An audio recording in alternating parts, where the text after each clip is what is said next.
Hey guys, it's Fancy, and you're watching the Good Wives Network. Hey Ames. Hey, how you doing? Good. I'm So doing pretty good. this is a very late night, and we're probably gonna go for quite a bit of time. Mm-hmm. Yes, guys, it is the official documents from the courthouse. What? I'm live. What? Oh, I'm just gonna take a bath. Okay. If I don't get out in a few minutes, I want you to check on me and make sure I don't fall asleep. Okay, no problem. Because it's almost midnight. Okay, no problem. Alrighty, guys. Sorry. Thank you, misbehaving. That's This is the appreciated, official yes. reports from the courthouse. We have 21 pages. It is the entire autopsy and the entire toxicology report. On top of that, we have also pulled research information to give you some information about what each one of these things that we're going to read is. And we also have a timeline of events based on the text messages from the 8th through the 12th of June of 2015. So we were going to be showing it. It's absolutely this, and Ryan is on her way. So we are getting ready, guys. I'm Yeah, how it did gives people a chance to get here too. okay, so here's the thing. Here she is. I believe there was a situation of people were going around saying that you could pay $12 for a oh, Ryan, what happened? Okay, she got disconnected. She'll come back. All right, so I believe that what she did was pay $12 or so for a actual preview. Some other people had said they were able to do that. When I called up, by the time I got to it, they were telling us no more previews. It was $50 for the autopsy and $50 for the toxicology. A supporter, a wonderful supporter, sent this in to us, and she gave us the whole official copy. It has no watermark on it or anything yet. So, but here it is. Okay, she's back. Are you back? Yeah. She's Yay. back. Okay. So Ryan has not seen this. Amy and I have seen it. And like I said, Ryan, so we've got this, we've got some things pulled so we can explain what each thing is. And then I have a timeline of events from the 8th through the 12th because Nicholas left Wisconsin on the 8th. He did not leave on the 9th. He left on the 8th. I don't know what's Right. going on with her device, but we'll figure it out. It's all right. If she pops back in here, Ryan or Mac, will you We'll just put just her? pick up. We'll just pick up. Okay. Yeah. Yep. All right. So here we go. I've got this to present. Going to come down here. I'll put us down here. Hey, All right. Misty. All right, guys. So I can make it bigger here so you guys can see it better. Let's see. And I will be watermarking these and I will be putting them out in our Patreon, but they will be on the public level. They will also be included in our third book. And once again, for those of you that have ordered the book, the first book, yes, we understand there are some grammatical errors. We understand that there's some different things that didn't format properly. Apparently, at some point in time, when I did the replacement of how we were spelling Dee Dee's name, it literally like made blank spaces for her name, and we did not see that. So we are fixing it this week. It'll be back up. It's up still, but it'll be back up.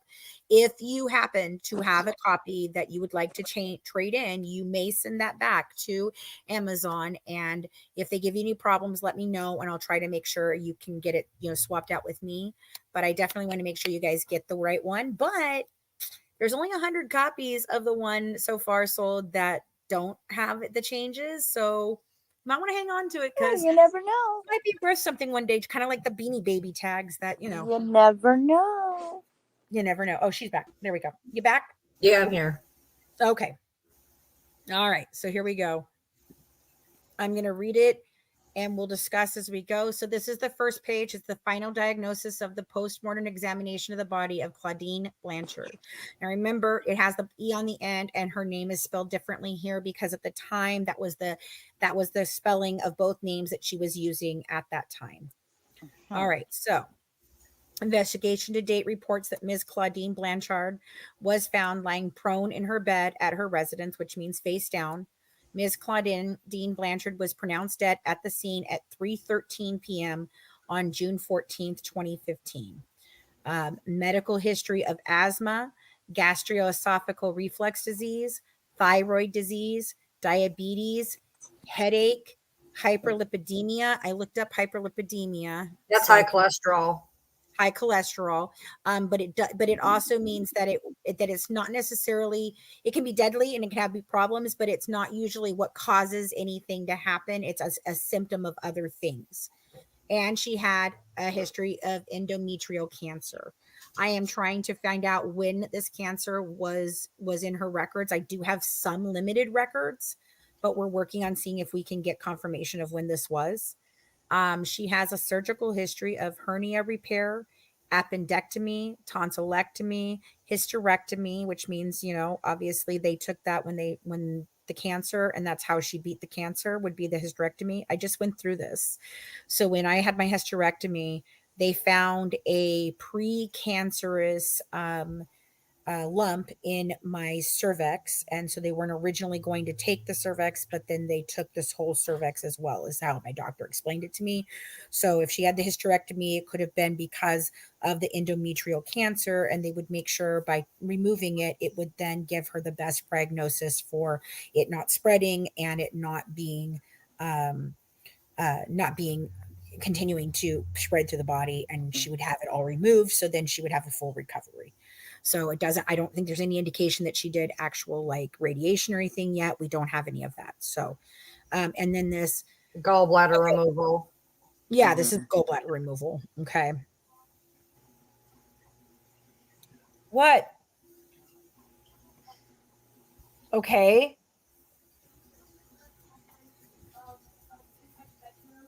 Yes.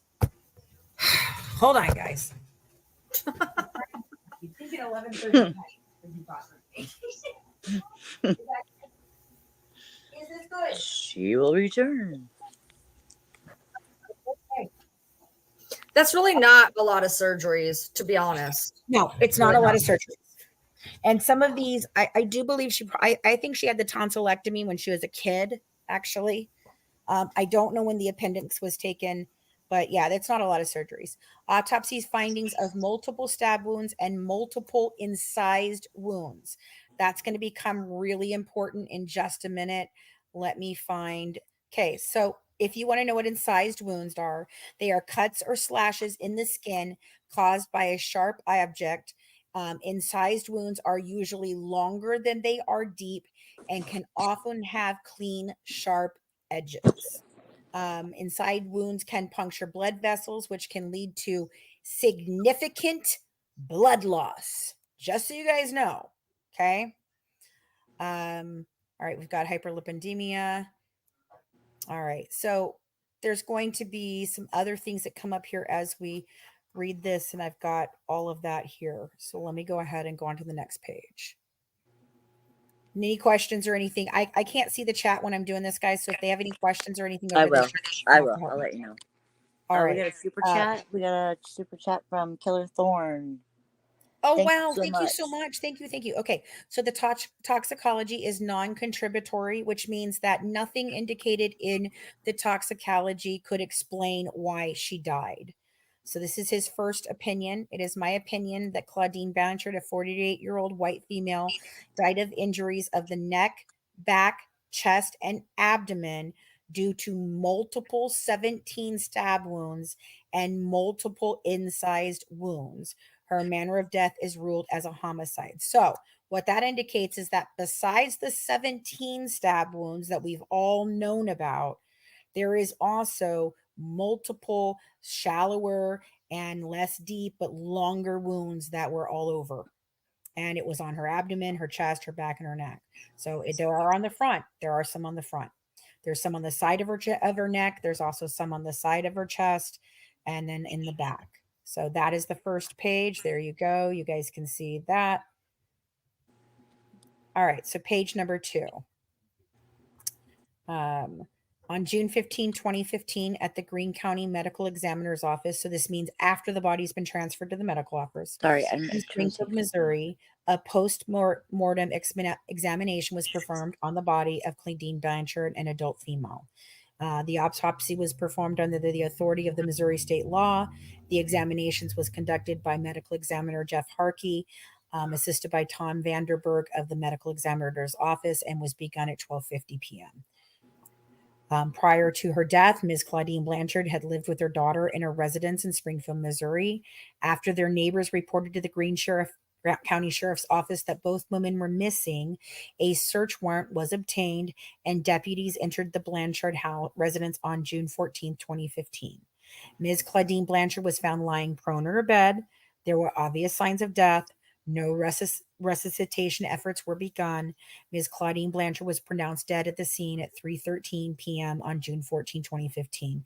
And guess what, guys? I've always had the death certificate. I just really didn't realize it was in one of the documents I have. So I have the death certificate as well. I just don't have it with me tonight to show you, but it'll go in more. We got $20 from Karen Sanchez. Oh, thank you so very much, guys. Thank you. Thank you.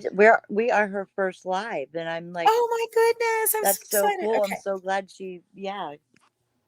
All right. So the Greene County Medical Examiner's death investigator was called to the scene.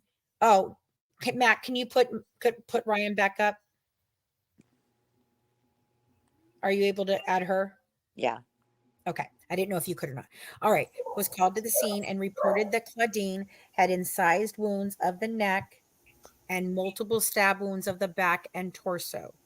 Medical records dated June 2nd, 2015 indicated that the descendant had a past medical history of asthma. So that could explain a lot of the inhalers that were unopened in the closet, gastroesophageal reflux disease, GERD, right? Thyroid disease, diabetes. She had headaches, the hyperlipidemia, and endometrial cancer. She had a surgical history of hernia repair, appendectomy, tonsillectomy, hysterectomy, and cyclostomy. Her prescriptions, medications were not listed in the medical record, but I do have them. So I will work on those and get those out as well. It was reported that the medications at the scene were collected by the Greene County Sheriff's Office. Okay, so that's that page. General observations now. The body was received in a body bag that was secured with a tamper evidence seal, and that was marked with the descendant's identifying information. A medical examiner's identification tag was on the left ankle. That's probably it, Amy, right there. Okay, that's what it is. Yeah. Then. So I think that's that. Because we were trying to determine whether the ankle bracelet on Dee Dee was from the hospital or if it was from the medical examiners. I'm going to say that's probably the medical examiners. Yeah. The body was that of a well-developed, obese white female whose appearance was consistent with the given age of 48 years. The body measured 5'2", which is the same height that I am, in length, and weighed 255 pounds. Oh, thank you guys for the cash apps too. You guys are amazing. Thank you, thank you, thank you. The body was received clothed in a white nightgown with a floral print. There were multiple cuts in the upper back of the nightshirt, and these defects corresponded to the positions of stab wounds on the back of the descendant's body. The upper front of the nightshirt was bloody, as was all of the back of the nightshirt. There was a religious pendant on a string necklace that was about the neck, and cuts in the necklace corresponded to cuts on the back of the descendant's neck, which means while they were, doing what they were doing to her neck, they were cutting the string as well, but it was still there. Okay, so paper evidence bags were placed over the hands. That's to preserve any of that. Prior to further examination of the body, the fingernails were clipped and collected. Oral swabs, vaginal swabs, and rectal swabs were collected. And I do not believe those were ever tested, which means if they were collected, there is a chance that we can request them to be tested. We might even be able to do so with a private agency. There's a lot of things that can happen there. We might be able to get that done. I don't know if I can get it done, but I have some people that I think might be able to request that based on their relationships to the family. Okay, combed pubic hair and pubic hair was collected. So they combed it and they pulled it. And then they pulled the head hair, and that was also collected. The clothing, as well as all of the items of trace evidence, was taken into evidence by the Greene County Sheriff's Department. Evidence of medical resuscitation intervention, there was none. Okay, so this is the beginning of going through each one of her wounds. And I have things set up so I can tell you what certain things are on this, okay? So there were 17 stab wounds. For purposes of description, the stab wounds are numbered from 1 through 17. The numbering is arbitrary and it is not intended to indicate the order in which the wounds were received. So upper and middle back, 13 stab wounds to the upper and middle back. Number 1 is behind, and I have the autopsy report where we can see the diagram at the end, but I just want to read through it and then we'll show you it. I'll kind of go over it again. Okay, so behind the top of the left shoulder, it's oriented longitudinally. It's 1 inch on the skin surface. The center of the wound is about 8.5 inches below the top of the head, and 4 inches, 5, oh God, I can't say it. 4.58 inches to the left of the posterior midline of the body. Sharp upper end and sharp lower end. Okay, so we looked that up. Let me see. I know we did this one because there's definitely different things here.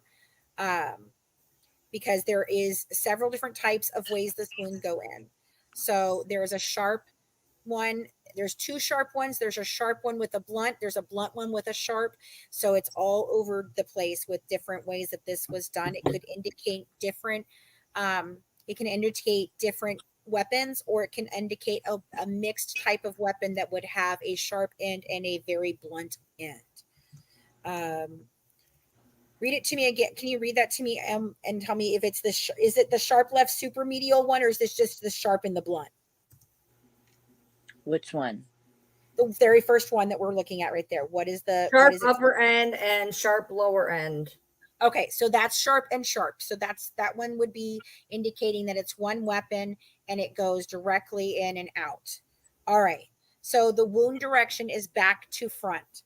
What back to front means is basically what you think it means. It is the term back to front is the context of a wound, typically meaning that the wound is oriented or described in such a way that it could be confusing in terms of location or directions. It typically means the injury penetrates from the back side of the body to the front.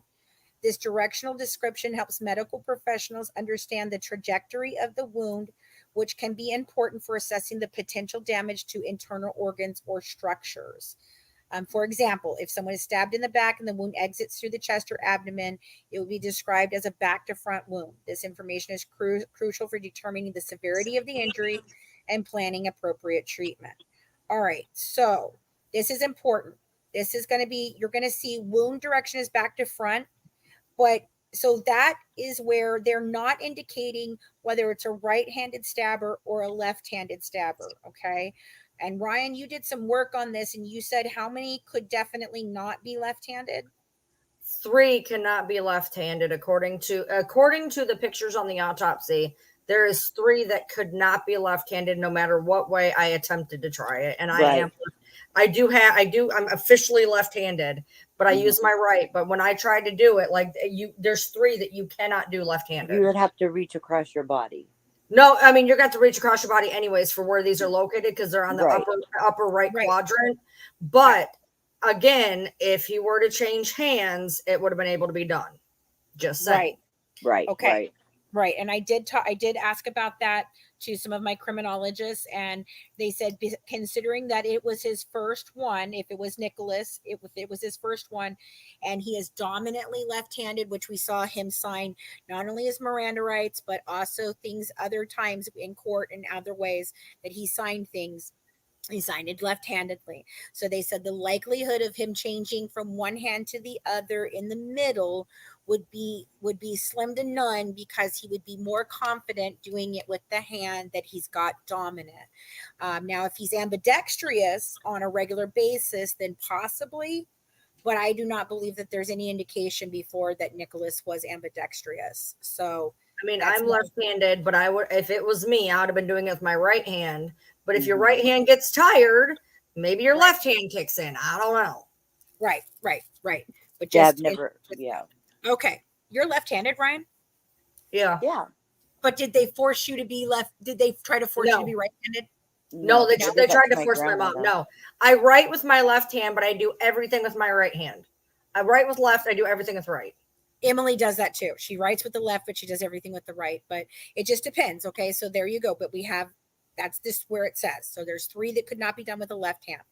All right, and then one of the things that's interesting is they're mostly in the center of the upper back, which makes it hard again to determine whether or not a left or a right hand was used to make them. But there is definite ones that they do indicate would be a right-handed stab. So when it says wound direction is back to front and nothing else, we do not have any indication whether that is left or right. Okay, so that's that first one there.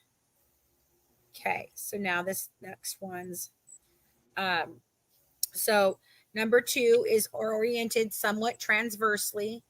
It's 5/8 inches on the skin surface. The center of the wound is 11 and 1/4 inches below the top of the head and 5/8 inches to the left of the posterior midline of the body. Okay, so this is the sharp left superolateral end and a sharp inferomedial end. Let me tell you what that means. Okay, the term sharp left superolateral and sharp inferomedial end describes the direction and the orientation of a wound. Here's a breakdown of what these terms mean. Sharp wound, this indicates the wound was caused by a sharp object, such as a knife or piece of glass. Left superolateral, the left refers to the left side of the body. Superolateral, this is a directional term where superior means towards the top or upper part of the body, and lateral means towards the side. So superolateral means towards the upper and outside of the body. Okay, and then sharp inferomedial end is the inferomedial. This term indicates a direction towards the lower inferior and inner medial part of the body. Putting it together, a sharp left superolateral wound would be a wound on the left side of the body, located towards the upper and outer region. The sharp inferomedial end would be the end of the wound that is directed towards the lower and inner part of the body. So if you imagine a wound that starts in the upper and outer area and travels towards the lower and inner area, this would be describing as having a sharp left superolateral origin with a sharp inferomedial end. So you guys understand what that is, or do you need more? You need to ask questions, or do you guys get it? I get it. Okay. I spaced out. We're good. Okay. Wound direction is back to front. So again, we do not have the indication as to whether it's a right hand or a left hand. Wound track is 1.5 inches deep, passes through skin, fat, and muscle. All right. So here we go. The left side of the upper back, oriented obliquely, 1 3/4 inches on the skin surface. Center of the wound is again 11.5 inches below the top of the head and 4 3/4 inches to the left of the posterior midline of the body. Again, it's a sharp left superolateral end and a sharp inferomedial end, so the same as this one, but here's where we get a difference. Wound direction is back to front, left to right, and downward. And I want to show you what I want to talk to you about what that means. Hold on. I think that's one of the ones I was talking about. Yes. Okay. Hold on. I've got to pull it up. Just give me a second. I have it in order here. Blah, blah, blah, blah, blah, blah.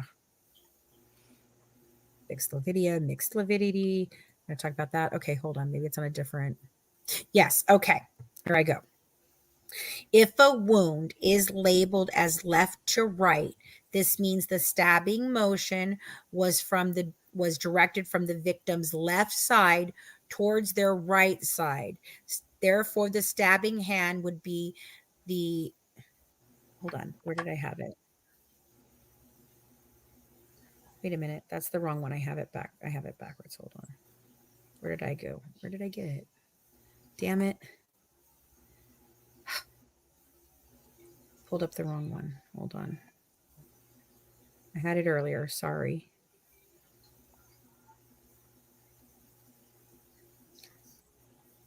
All right, I can't find that one. Let me explain Basically, it. it would go in. It would go in at the left and lean down to the right and go down. Yes. It Okay, would so come in at the Basic- left. okay, so hold on. Let me put us up here. All right. So look, so it was downward motion, meaning it goes downward into left. And if you were left-handed, you normally would wiggle it and pull it out up to the right. But if you're right-handed, you're going to stab in the left and pull it out right up to the right. Okay. Right. So it's indicating a right-handed stabber in that one. Well, it doesn't have to do with pulling it out. It has to do with how it went in. How it could goes clear. in out. Yes, it goes in on the left and it comes out to the right. That's what it's showing. Is it's because it's a downward straight down. When it enters this way, it's coming this way, and when you pull it out, it comes up to the right. That's how it was explained in what I was reading earlier. Okay, back to this. So that would indicate a right-handed stabber. The wound track, this wound track is 5 inches deep through the skin. So this is pretty deep. Fat and muscle of the chest wall to where it penetrates into the left chest through the muscles of the third left intercostal space, perforates the upper edge of the lower lobe of the left lung at the oblique fissure, then perforates the inferior portion of the upper lobe of the left lung, perforates the posterior wall of the pericardial sac, perforates the posterior wall of the left atrium of the heart next to the mitral valve. This is where I think, in my opinion, allegedly for entertainment and educational purposes only, I believe this was the blow that hit her heart, and I believe that was the beginning of her actually really dying. Yep. I think that was probably one of the death ones. Okay, so we've got center of the upper back. This one's oriented longitudinally, 7/8 inches on the skin, and center of the wound is 11.5 inches below the top of the head, 5.8 inches to the right of the posterior midline of the body, blunt upper end and sharp lower end. The wound direction is back to front. Wound trek is 1.5 inches deep, passes through skin, fat, and muscles. So let me go up. So that was, hold on, what's that one? Is it blunt to sharp? Is that one? Is that what that one is? Blunt upper end and sharp lower. Okay, let me go back. I have that one up here. All right. So I've got each one of them, how they're describing them. So let me, blunt upper end and sharp lower end. Okay. So the description of a wound as having a blunt upper end and a sharp lower end provides specific details about the wound's characteristics. Blunt upper end. This indicates that the part of the wound located towards the upper area of the body or the upper part of the wound's trajectory has a more rounded or less defined edge. This could suggest that the injury was made by a blunt force or object in that portion of the wound.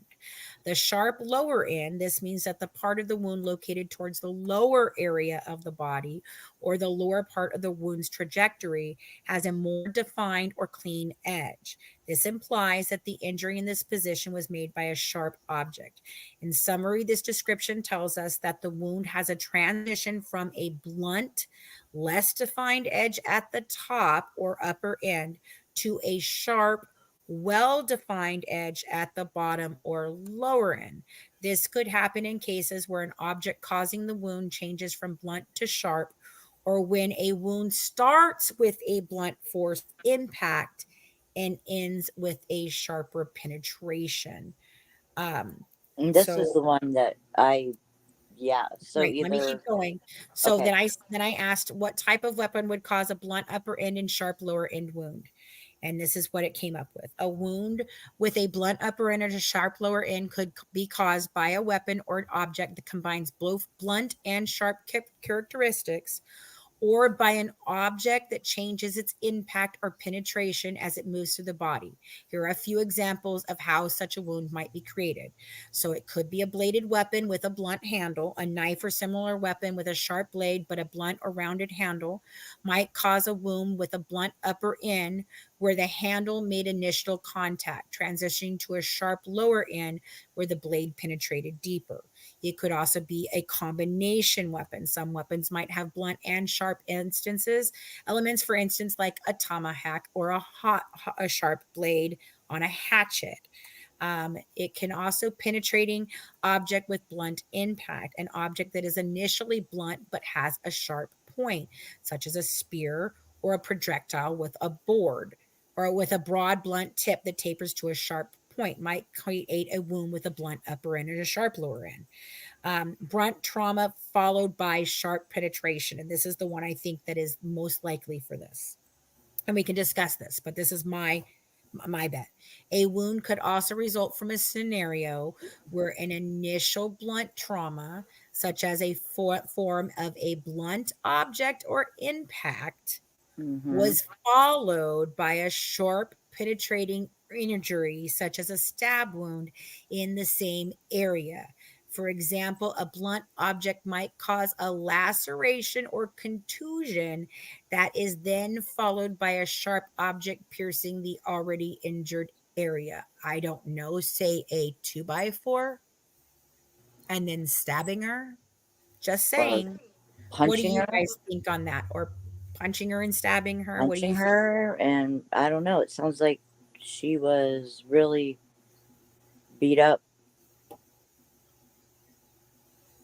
What are you thinking, Ryan? I'm just listening. Well, I mean, that's an interesting one. Do you have a thought on that at all? Well, obviously there was at least two weapons.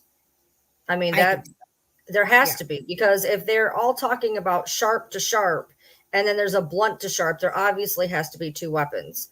Whether we could debate all day on what that blunt to sharp weapon is, but the point is, if there is a sharp to sharp weapon and a blunt to sharp weapon, those are two different weapons. There was at least two different weapons used. Yep. That is fact. Okay. Hold on, I just lost my place. I accidentally closed the thing. So hold on, I have to go back and get it again one more time here. Hold on. It doesn't matter if it's a junk knife. It did the work. It did the job. Like it doesn't matter how shitty it is. It did what was intended. So I mean, it was like, and yes, it was a terrible. It was an absolute terrible knife for this. Absolutely, 100%. It was not the kind of. It was not the kind of knife that would be used for this. No. All right, so. I can't imagine. Okay, so this is the third one. Again, this is oriented obliquely. Center of the wound is about 13 inches below the top of the head. So this is lower down, 3/4 inches from the right of the posterior midline of the body. And again, this is the sharp left supermedial end and a blunt inferolateral end. Okay, I have that one too. So sharp left supermedial end and blunt inferolateral end. The sharp left supermedial end. The wound sharp means the wound's edge is the area is well defined and created by a sharp object. Left, this indicates the wound is on the left side of the body. Supermedial, this means the wound is located towards the upper and intermedial part of the body. Blunt, the wound's edge in this area is more rounded or less defined, suggesting it was created by a blunt force. Inferior lateral, this indicates the wound is towards the lower, inferior, and outer lateral part of the body. Putting it together, sharp left supermedial end, the wound begins or has more defined edge on the upper and inner part of the left side of the body. Blunt inferolateral end, the wound ends or has less defined edge on the lower and outer part of the body. The description suggests that the wound might have been caused by an object or weapon that had a sharp part at one end and a blunt part at other. It could also be a combination weapon, again, blunt force trauma followed by a sharp penetration or a sharp object with a blunt end. So again, that's either he's using the butt of the knife and then doing it. It sounds like a goddamn butter knife. Yeah. Yeah, I know. It sounds like a butter knife. But it was not an easy thing. It wasn't. Oh my goodness. No, this okay, guys. We're gonna get into all of that when we get to the talk screen about the Okay. light sleeper and all of the things that she says to him from the 8th to the 12th. We're going to cover that. So don't worry, we're in for the long haul here. Okay, so again, this wound direction is back to front, slightly to the left, to the right, and downward. So again, this one indicates a right-handed stabber. The wound track is 2 3/4 inches deep as it passes through skin, fat, and muscle of the chest wall. It enters into the right pleural cavity through the muscles of the right fifth intercostal space next to the spine, from where the wound track continues for another 3 inches. It's going to perforate the lower lobe of the right lung. Wound is 5/8 inches in length on the posterior side and a 1/4 inch length in the anterior surface. And then it penetrates the right side of the diaphragm and penetrates in the posterior portion. So this is where it's going to begin to start to bleed into the cavities of the lungs. Okay. Okay. And then there is a right lobe of the liver. So there's supposedly like a number 7 or number 5 is also, it's going to nick the liver somehow. So I don't know exactly how that happened, but I will have our doctors and our death investigators look at this once we start working with them on this. All right, number 6, center of the upper body, somewhat longitudinally 1 5/8 inch of the skin surface. Center of the wound is 13 1/4 inches below the top of the head and 1 3/4 inches to the right of the posterior midline of the body. Again, it's sharp left and blunt infrared. Again, the wound direction is back to front and downward. Wound track is 2.5 inches deep as it passes through skin, fat, and muscle of the chest wall, enters into the right pleural cavity through the muscles of the right 6th intercostal space next to the spine, from where the wound track continues for another 1.5 inches and it penetrates into the posterior surface of the lower lobe of the right lung. So we've got a right lung and a left lung piercing. That indicates, yes, that these cavities did fill up, and I will address that in a little bit. All right, so now we're at the center of the middle back. Has 2 components, making it somewhat L-shaped. That's interesting to me. Longitudinal portion is, yes, 3/4 inch on the skin surface, and transverse portion is 1/2 inch on the skin surface. Center of the wound is 16 1/4 inches below the top of the head and 2 inches. Why can I not get the 5/8? 2 5/8 inches to the right of the posterior midline of the body. It is sharp at both ends. The wound direction is back to front. Wound track is 1 3/4 inches deep as it passes through skin, fat, and muscle of the chest wall. Enters into the right pleural cavity through the muscles of the right 9th intercostal space next to the spine, from where the wound track continues for another 1/8 inch as it penetrates in the posterior surface of the lower lobe of the right lung. So another piercing into the right lung. I'm still going to do all that, Abby. I promise. I'm still going to do all that in the kitchen. I promise. The washing the stuff. Washing the things, Abby. Okay. Okay. So now number 8, right side of the upper back. Longitudinally, 1 3/4 inch of the skin surface. Center of the wound is 9.5 inches below the top of the head and 3.5 inches to the right of the posterior midline of the body. Sharp upper end, blunt lower end. So again, we've got, is he hitting her with the knife on the one end and then the other, or and this one, I think that could be. I think this one could have gone in sharp, and I think that maybe this one went a little further in, and so the butt of the actual knife would have been maybe hitting it at the end there as it's going, the blunt lower.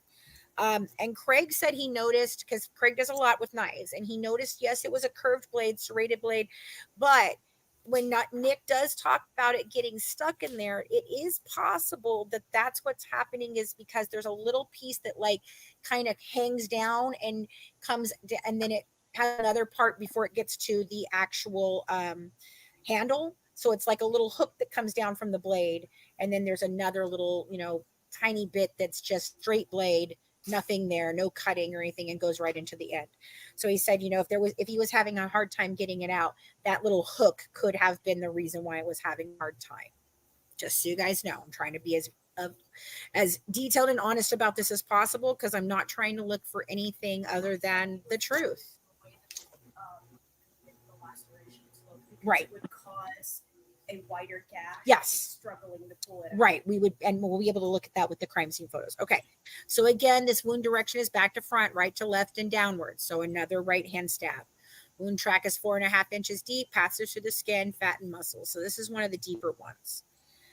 Okay, so number 9, right side of the upper back. So now we're switching to the other side. So we've got the right side, the center, the left. So here we are, oriented obliquely, 1.5 inches on the skin surface. Center of the wound is 11.5 inches below the top of the head and 3.5 inches to the right of the posterior midline of the body. Sharp left in supermedial end and sharp inferolateral end. So again, we've talked about that. Right. All right. This one again is one direction is back to front and slightly left to right. There's one of the problems. That's one of the ones I'm talking about. Yeah. Slightly left to right. You can't. You'd have to do this. You'd have to go like that. It's not going to. If this is the body, no, it's awkward. Show it again so they can see you. Let's say this is Dee Dee. Okay, hold on. I'm going to go straight to the. Okay, this is Dee Dee. This just have. No. Okay, there we go. All right, this is Dee Dee and this is her head, and Nick is straddling her, and he's using his left hand. He's going to go over it like this. Now, if it's going like this and it's facing left to right, now you're telling me if this is Dee Dee's body and he's going over, that would work. But if it's facing this direction, now you are stabbing like this. Nobody is going to stab like this. That's not going to work. You cannot left-handedly do that. I've tried. It's not working. It does not work. Working. And if you guys remember, I'm going to put me, hold on. If you guys remember, God, I'm getting good at this. I didn't realize I could change the view and shit like this. All right. So now if you guys remember, in the middle of the back, up at the top there, we did see what we thought would be a handprint. It's very small. It's darker in oxidization than the other wounds and things. So it was coming across this way. If it's coming across this way, there's no way that can be a left hand coming across that way. It would have to be this. And right next to that is one of these stabs. So no way it could be this, like she's saying. It would have to be this. The wound is facing, the one I'm talking about, the one this one is facing 11-4. You can't, with the left hand, you can't do 11-4. You can do 7-2, but you can't do 11-4. It's facing 11-4. You'll see it on the autopsy. Right. Okay. So are we on number 10? That number 10. Okay. So that was number 9. Number 10. We've got it oriented obliquely, 1/4 inch on the skin surface. Center of the wound is 10.38 inches below the top of the head, 4 to 5.8 inches to the right of the posterior midline of the body. Sharp left, supermedial end, and sharp infralateral end. Again, wound direction is back to front, right to left, or left to right, and downward. Again, that's a right-handed stabber. Wound track is 5.5 inches deep, passes through the skin, fat, and the muscle. All right, number 11. Again, we'll go, that's all there. Again, it's the supermedial, sharp, so left to end. Again, right-handed stabber. Number 12. This again is where it just indicates wound direction is back to front. So that could be either one. This is an interesting one.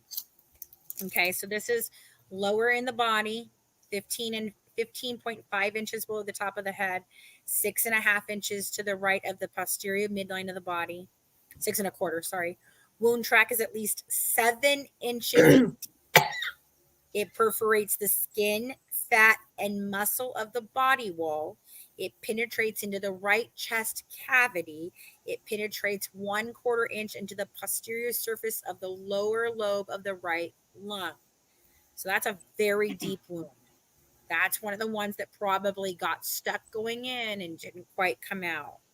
And I notice it's not indicating a right-hand stabber on that. So that could be one of the ones that Nicholas did, one of his 4, okay? 4 right side of the upper back, superior to the right axilla.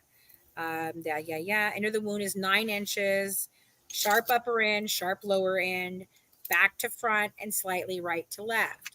It's 4.5 inches deep, and it passes through skin, fat, and muscle. Okay, so that's everything on the back. So now we're going to go into the right chest, which has 2 stab wounds. All right.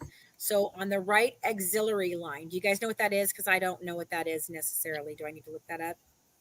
Right axillary. I can look it up. Ryan, she's probably on it.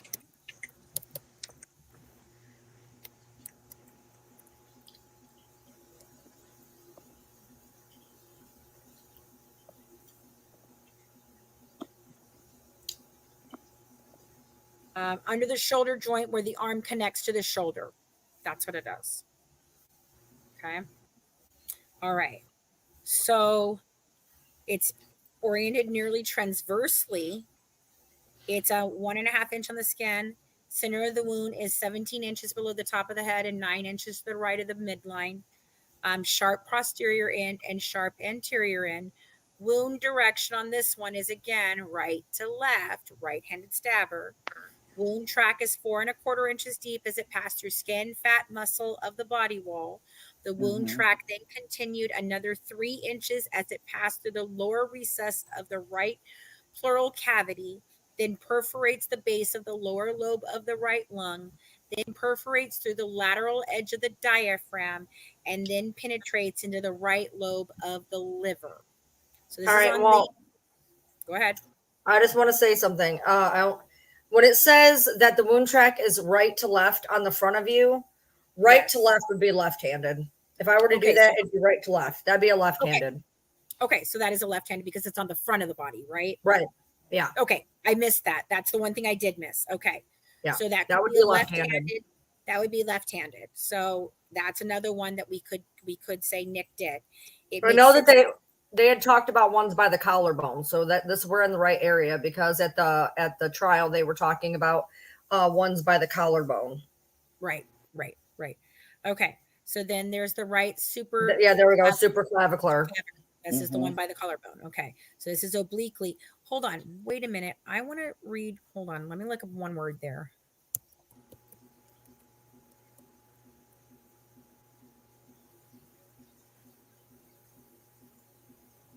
Okay, well, that's interesting though. Okay. Oblique is like this. Like no. I want to look at transversely. So transversely is a line or direction that runs from corner to corner or diagonally. So I don't know if that would still indicate left or right-handed. I'd have to get more indication on that. Well, again, it says left, right. So it's probably like this. It's probably a 1 to 8.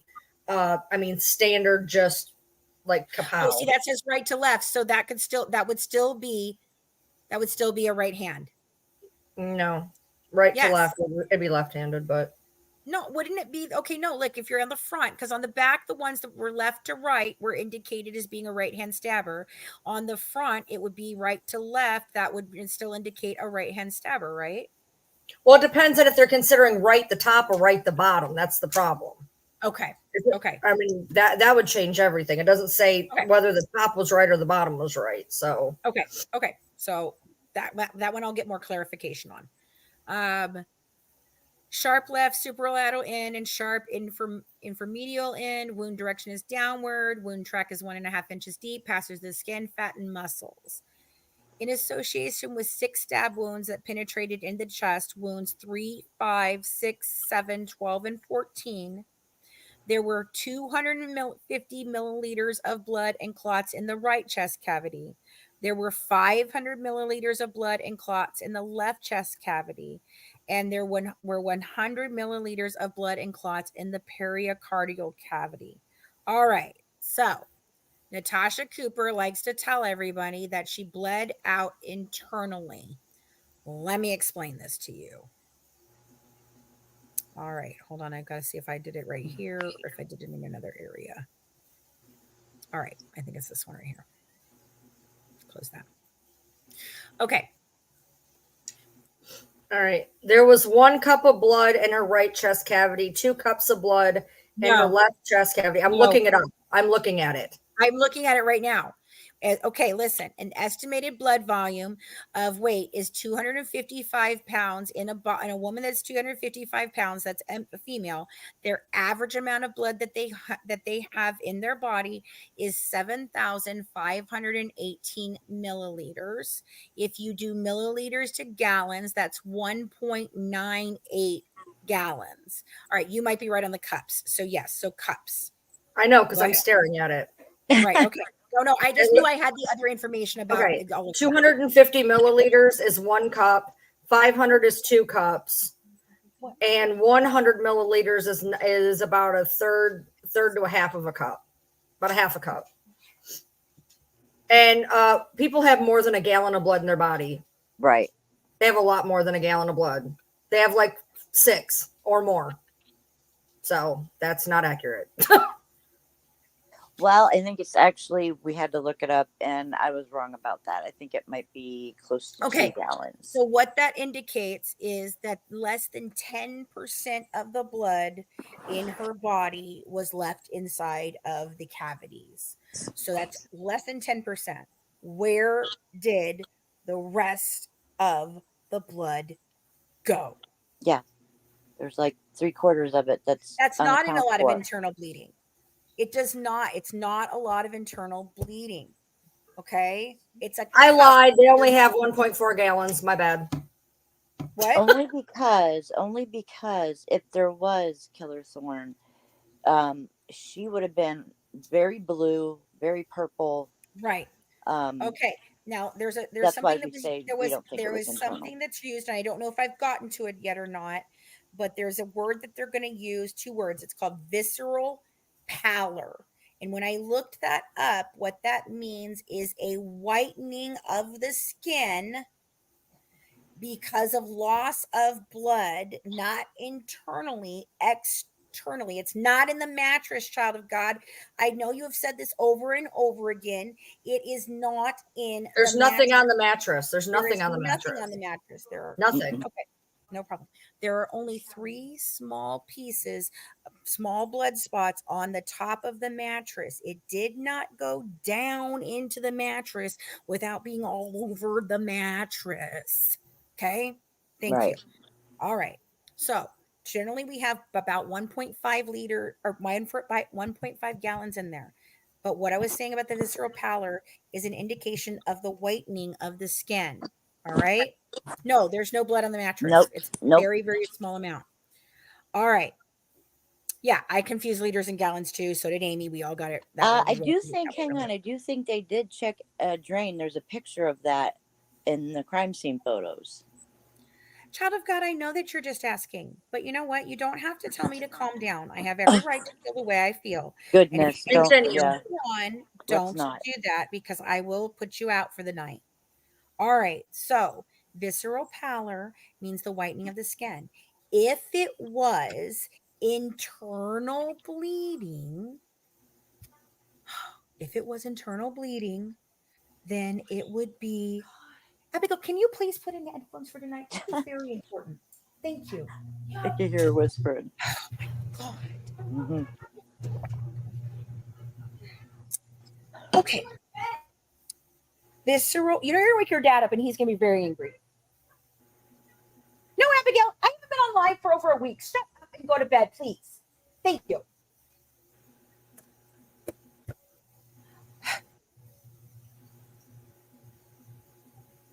She's going to keep going on, so I'm just waiting for her to finish at this point. Yeah. Been there, girl. Okay, so visceral pallor is that it's whitening of the skin. If there was internal bleeding, there would have been a bluish tint to Dee Dee's skin. It was almost 100% white and pale as a fucking ghost. She actually looks like she was cleaned up.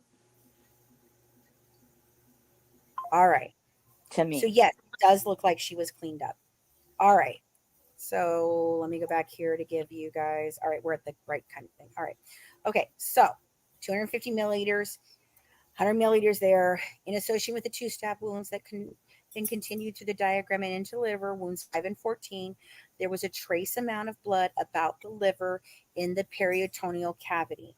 Now, I don't know what the hell Natasha was talking about, how they did the liver afterwards and what. No, it was obviously through one of the 17 stabs, you know, one of the 15 before this. And we indicated that several times that there was a nick to the liver. All right. So now we're on to the neck. There are 2 stab wounds. The back of the neck at the base of the skull, that's oriented transversely again, 3/8 inches of the skin surface. Center of the wound is 6 inches below the top of the head and 3/4 inches to the right of the posterior midline of the body.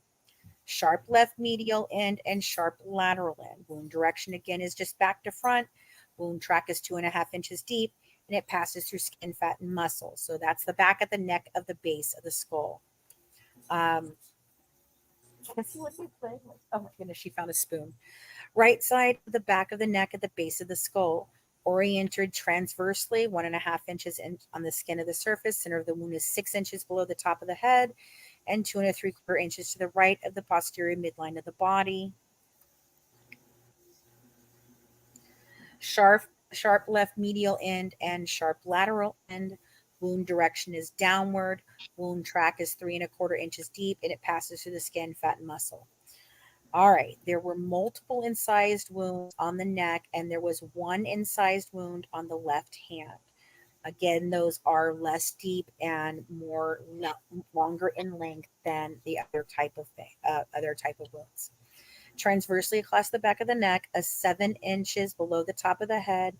The wound is 7 1/8 inches in length, and penetrates up to 3 inches into the soft tissue of the neck to end in the space between the spinous processes of cervical vertebrae 6 and 7. That's the neck cut. That's the neck cut, and it only goes 3 inches. So I want you to understand. I want you to understand. 3 inches is, I mean, that is deep. That's very deep. That's extremely deep. I mean, think about how thick your neck is right now from front to back. What'd you say, Amy? How just feel how thick your neck is going from front to back. You know what I mean? That is damn near to her bring it wing. out and look. That's almost all the way. No, okay, listen, Ryan. It doesn't go through. They talk about it in a second here. There's more of it, more about this. Okay, it does not go through into the spine. It does not get to the bone. So the indication that her head was almost severed is false. 3 inches in your neck, yes, it's deep, but it barely even gets through all the lines. When they opened it up, you could not see bone.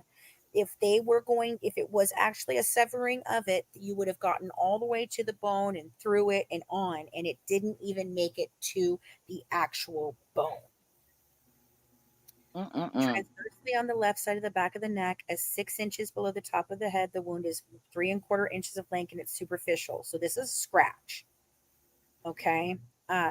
Obliquely on the right side of the neck, so it's going to be over here. They're inferior to the lower jaw, so underneath this curved part of your jaw. On the skin surface, the wound is 4.5 inches. The center of the wound is 6.5 inches below the top of the head and is 4.5 inches to the right of the posterior midline of the neck. The interior end of the wound is forked, indicating that the 4 1/4 inch wound had been produced by at least 2 cutting motions. The wounds penetrate 3 1/4 inches to the soft tissues of the neck to end on the right side of the cervical spine. So right. Again, so they tried to cut the back of her neck and they tried to cut the side of her neck and they were going to go all the fucking way around, but they didn't do it. They didn't do it. Okay. And when we were first looking at this, we talked to a prosecuting attorney who had quite a bit of experience in this field. And what she was indicating to me was that this would not be a slice. It was a sawing motion, and it was going to take more than one. It would have been a saw from side to side, like we're saying, trying to sever the head. Yeah. Okay. Trigger. Trigger warning. Yeah. All right.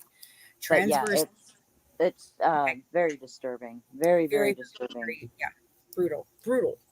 Transversely, remember, she tried to think of ways that, was going to be less painful for her mother, But I and mean, it's so disturbing when it was as simple as her just just leaving. leaving, which Like which shit. we're going to show to you in the text messages that she had every opportunity to do so in those days that Nick was already there. All right. Transversely on the right side of the neck, there are multiple long parallel superficial cuts. The Might want to put center. it back up on the screen. Yeah, we're not. We don't have the thing up yet. Oh, sorry. Thank you. It's okay. There we go. All right. Transversely on the right side of the neck, there are multiple long parallel superficial cuts.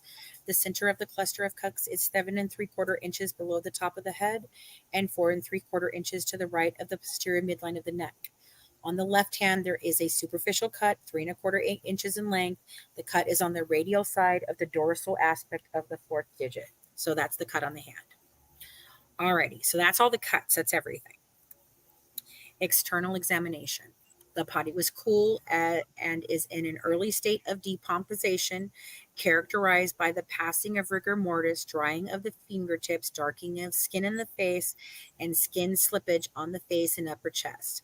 Fixed lividity was present anteriorly. Anterior. I want to make sure I know what that means. At the front of the body. Okay. I want to make sure you understand something, though. Let me go back up here.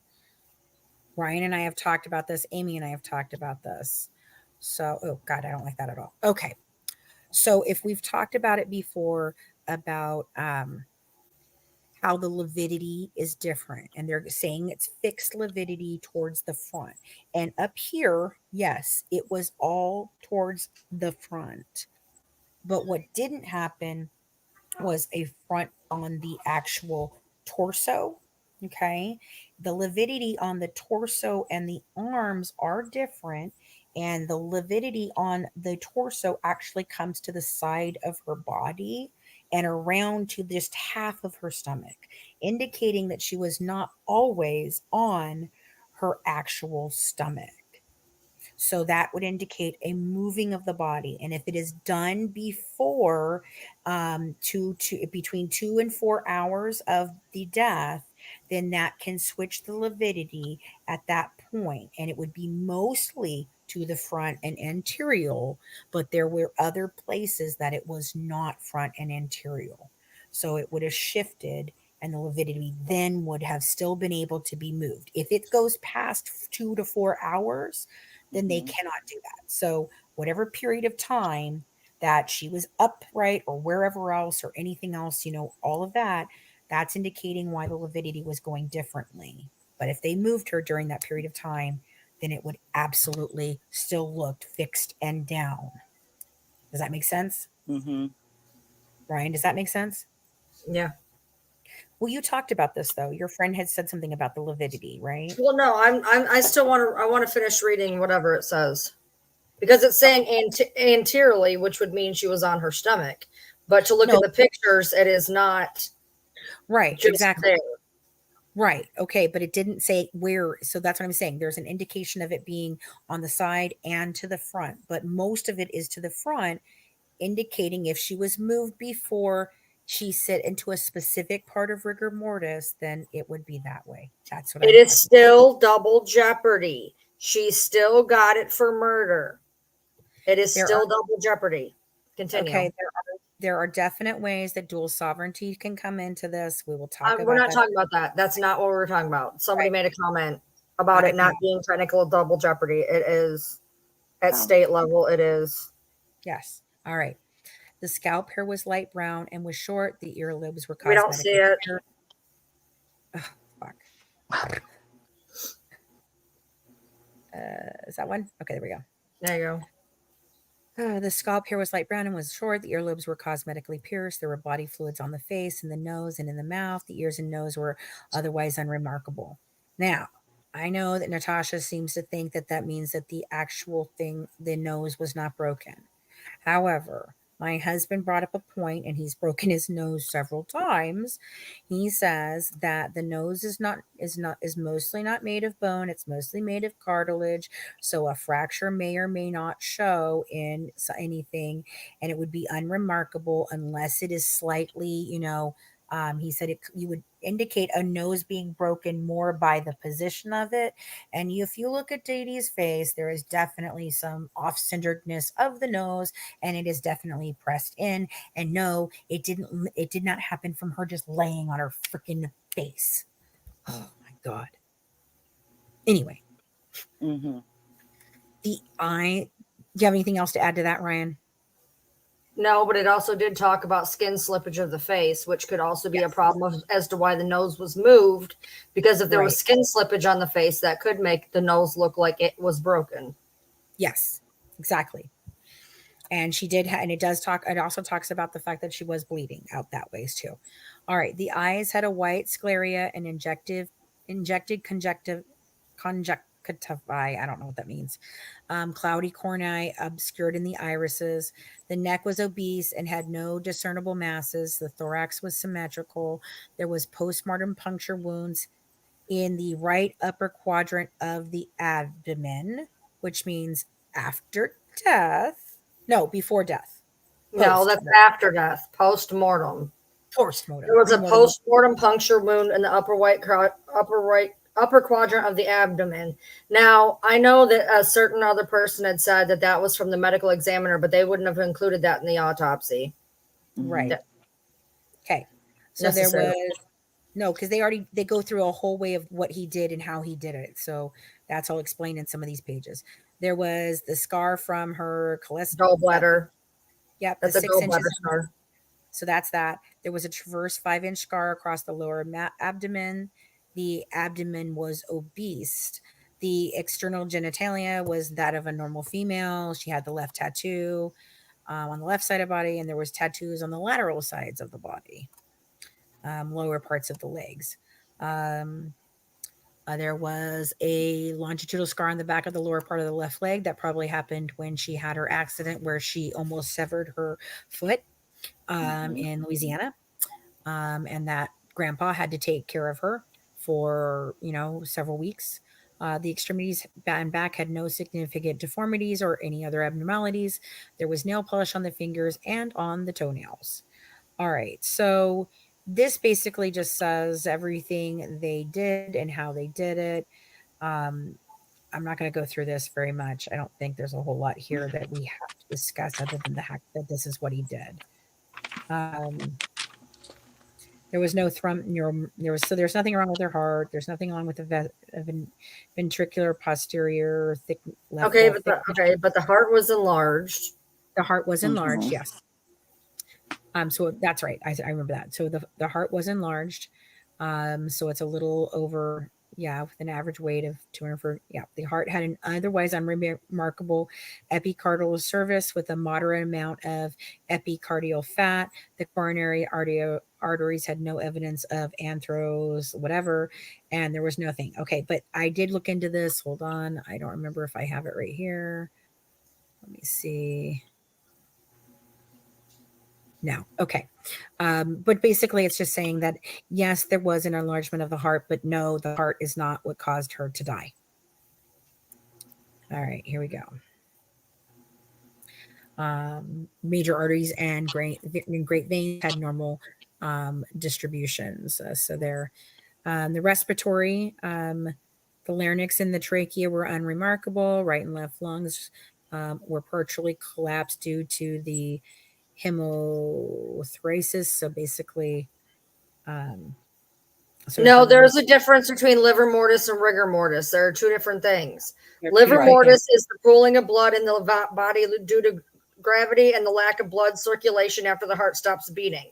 Rigor mortis is the stiffening of the body's muscles after death. Right. They are two different things. Right. Okay, I just learned about the liver part yesterday. So yeah. These people aren't alone with not knowing. Okay, so she did have problems with her liver from due to the hepatic fibrosis and also perineum that was yellow, tan, and greasy from fatty change. So she was having problems with her liver. Fatty liver. Yeah, she had a fatty liver. There was no significant with that. Nothing in there. Ambulatory stomach had 300. Okay, here we go. The stomach had 300 grams of contents consisting of food. No pills were seen among the stomach contents. So, approximately, where is it?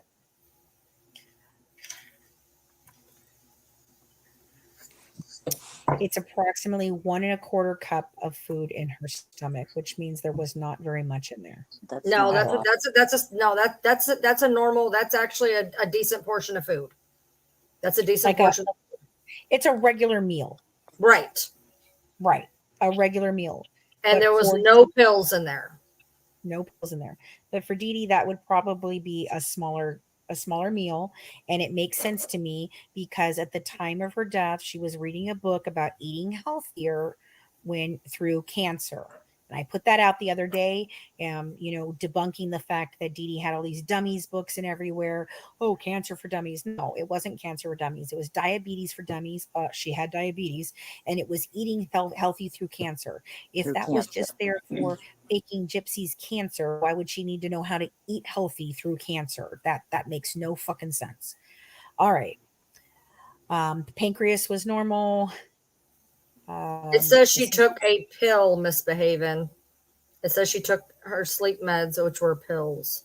Also, her which were tox pills. screen was completely empty. Yeah, I have more on that when we get to the talk screen. Okay, Yeah. so kidneys, each kidney was fine. Uterus was gone. The fallopian tubes in the ovaries were surgically absent, except for the above noted injuries. Everything was fine, free of any significant abnormalities. All right, now we're going to get into talk screen analysis. Okay, so they took vitreous fluid, pericardial cavity blood, and liver was submitted to the St. Louis University Forensic Toxicology Lab for toxicological screens and analysis. Toxicological screening of the blood was negative for drugs of abuse, and no alcohol was detected in the blood. Okay. And so basically, this goes over a brief of everything we already talked about. Okay. There's the enlarged heart, all of that. So here we go. So this is just includes his opinion. It is my opinion that Claudine Blanchard, a 48-year-old white female, died of injuries of the neck, back, chest, and abdomen due to multiple 17 stab wounds and multiple incised wounds. He signs it there. All right. So now we've got, this is where all the things are. It indicates, so this is right here. This is where that one little nick goes in. 4, 10, and 11. Look at 4, 10, and 11. 4, 10, 11. Look at those. You can't do those with the left hand. You can't do those with the left hand. No, you definitely can't. You definitely can't. So 4, 10. 10 is the one I think I was telling you that it was right here with that. Yeah, 4, 10, and 11 you can't do with the left hand. You can't. That's that. That's the stab wounds. Okay, so there was one on her underneath. That's the one I told you it was in the atrial body line. That's that one. Okay. And then here is this. So that's an incised wound to the side. This is the sawing motion that we were talking about on the side. This is the one across the back. Okay, hold on. If you look at images 3 and 4, don't tell me they weren't trying to saw off that woman's neck because it's across the back. Absolutely. They were absolutely trying to saw off that woman's fucking head. Right. And they realized it took a lot of fucking strength to do that. Now, this under here, I don't know if that's just the drawing or if that's like a nick under there. If it's a nick under there, then my thought process is that somebody came up from behind her, held a knife to her throat, and told her to move. But I don't know. Amy thinks I think it's part of the drawing. It could just be part of the drawing. So that's that's the difference of that. So I don't know. All right. Yeah. So we've got those. And we've got the one thing on her cut on her finger. It's very tiny. Oh my goodness. All right. So here's your talk screen. All right. So no alcohol. That's all negative. She had no amphetamine, so no meth, no any of that. She had none of her antidepressants, and Dee Dee was prescribed antidepressants. She did not have any barbiturates. She did not have any benzos. She did not have any THC, no cocaine, no lidocaine, no methadone, non opiate narcotics, no opiates, nothing, nothing, nothing. Acetaminophen, even. She wasn't even taking freaking Tylenol. Nothing, Hmm. nothing, nothing. Now, hold on. I came up with this.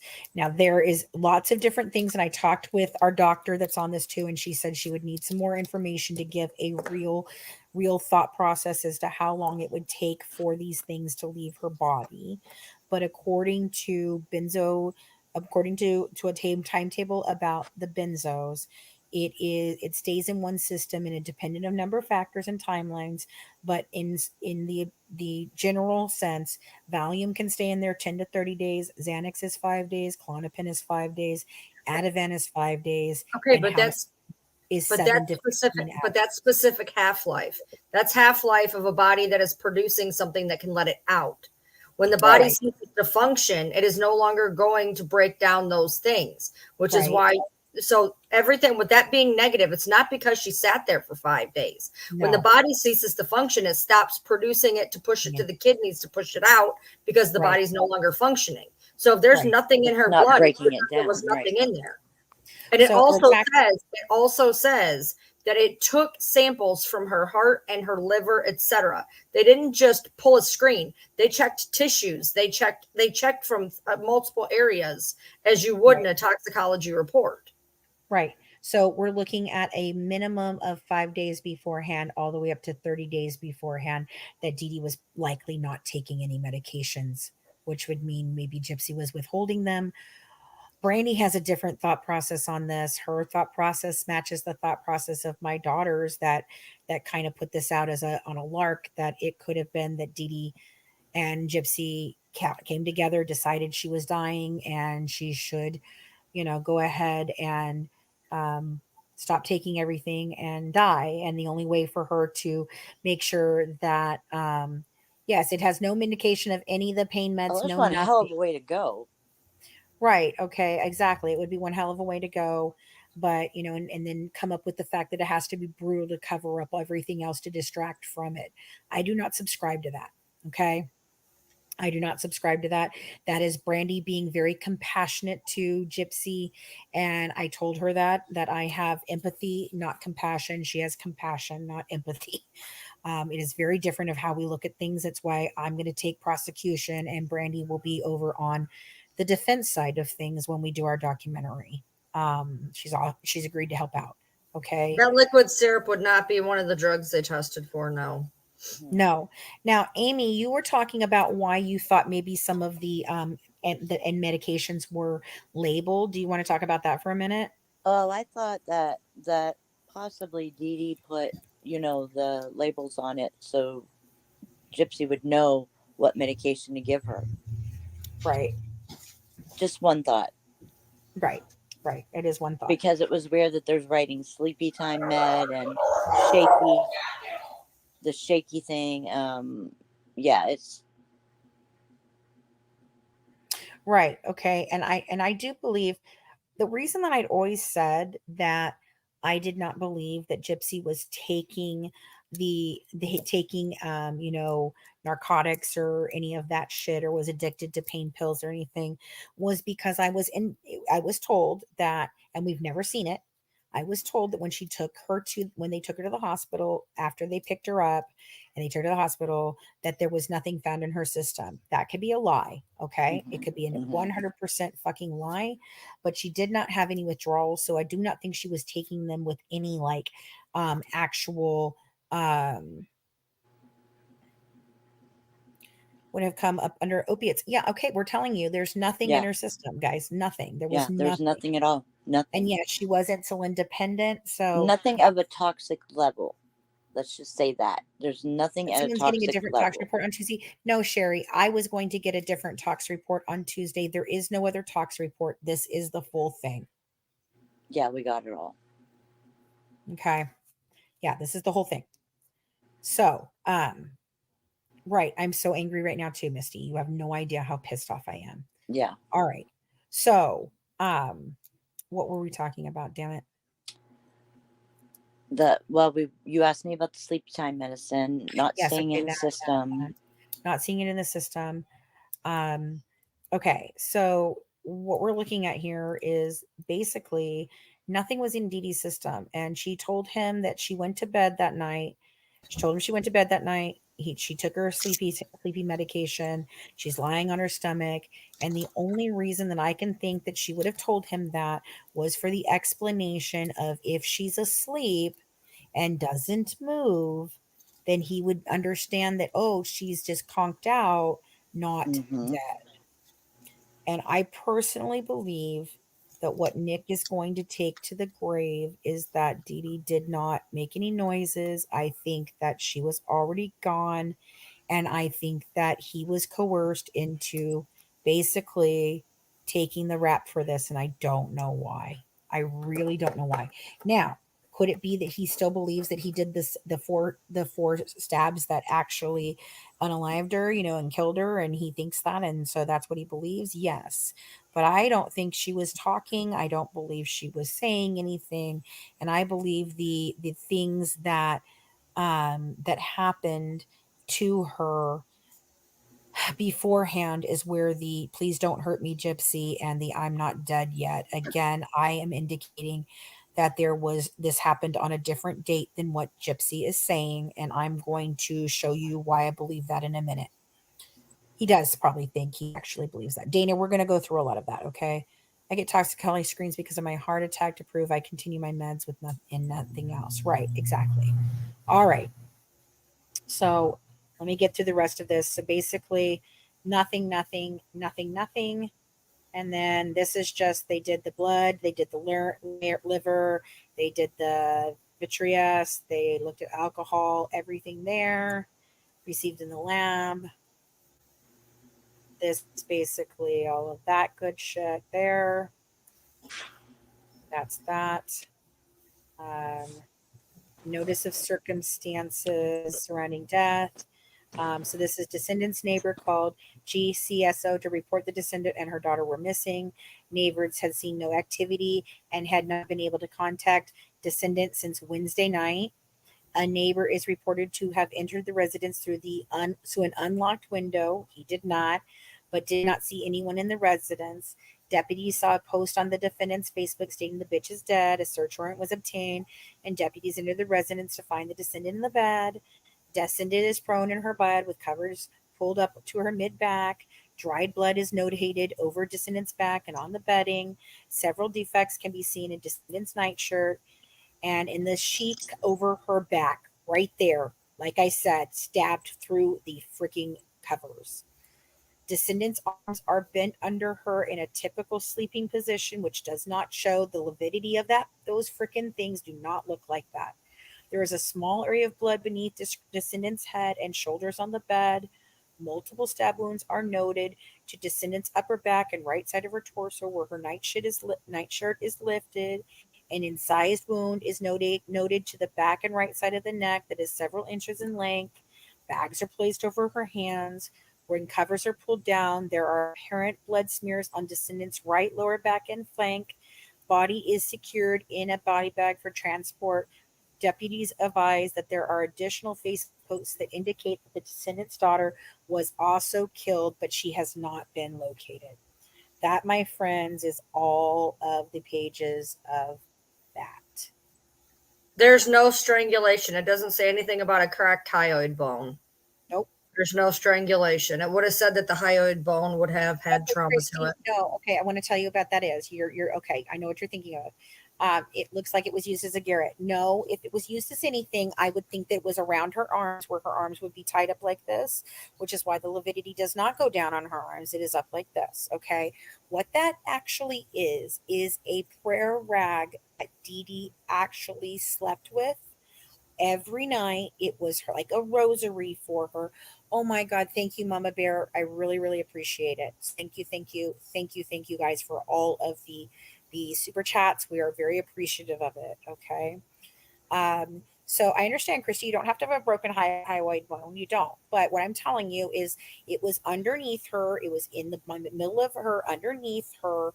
And it is what she slept with every single night. So no, it was not a garret. And there is no indication of any type of strangulation. There's no petechia in her eyes. There is nothing wrapped around her neck in any type of way. No signs of strangulation whatsoever. No, Okay. we did consider that at one point, but yeah, we were able to roll it We did. out. We did, and we ruled it out based on the autopsy and what we know about the crime scene. All right, so hold on. Let me close up things I don't need anymore, and then we will go to the next things that I have here. Yep, got Good that. night, Karen. Thanks for stopping in. Got that. Got that. Got that. Yep, that. Did that. That. Yeah, we already know about that. You know, one person. Look, there was a creator who happened upon the house probate thing that has been there for 9 years. We are aware that there was an inheritance. That does not mean it was a life insurance policy, because that goes void when you actually do it yourself. There was an inheritance. It is in a trust in Christie's name. Nobody knows the exact amount that I'm aware of anyways. Maybe they do, and I don't know about it, whatever. But there was also money in a safe. And if money was the absolute reason for doing it, they wouldn't have left a bunch of money in the safe. They would have taken all of it. They were coming back. So money, I mean, I don't think money, it was a contributing factor at all, personally. They only took $5,000. They could have took a lot more. No, but what I do think, okay, so first of all, I think the money in the house is an indication that she believed she was coming back, which she told everywhere. Mama Bear had a question. Okay, Mama Bear, is it in your post to me? Okay, hold on, let me see here. Was it ever answered why Gypsy's knuckles were bruised and blood on her shirt she wore during the interrogation? Why Nick had nothing on him, not a scratch? Okay, no, it's not. But we will be getting into that. Not tonight, but another night. We're going to cover all of that stuff. Okay, once we do some more digging on this. All right, so thank you very much. All right, so now the money in the house indicates to me that she thought she was coming back. Okay. I think it was staged to look like a robbery gone bad, and it didn't. I think the receipt on the table is very telling.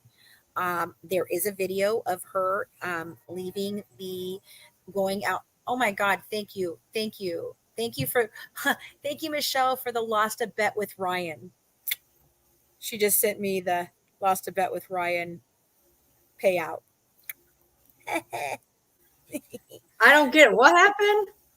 I just got a cash app for the lost a bet with Ryan. Oh, I don't know what that means. Ryan. Let me see how it says it.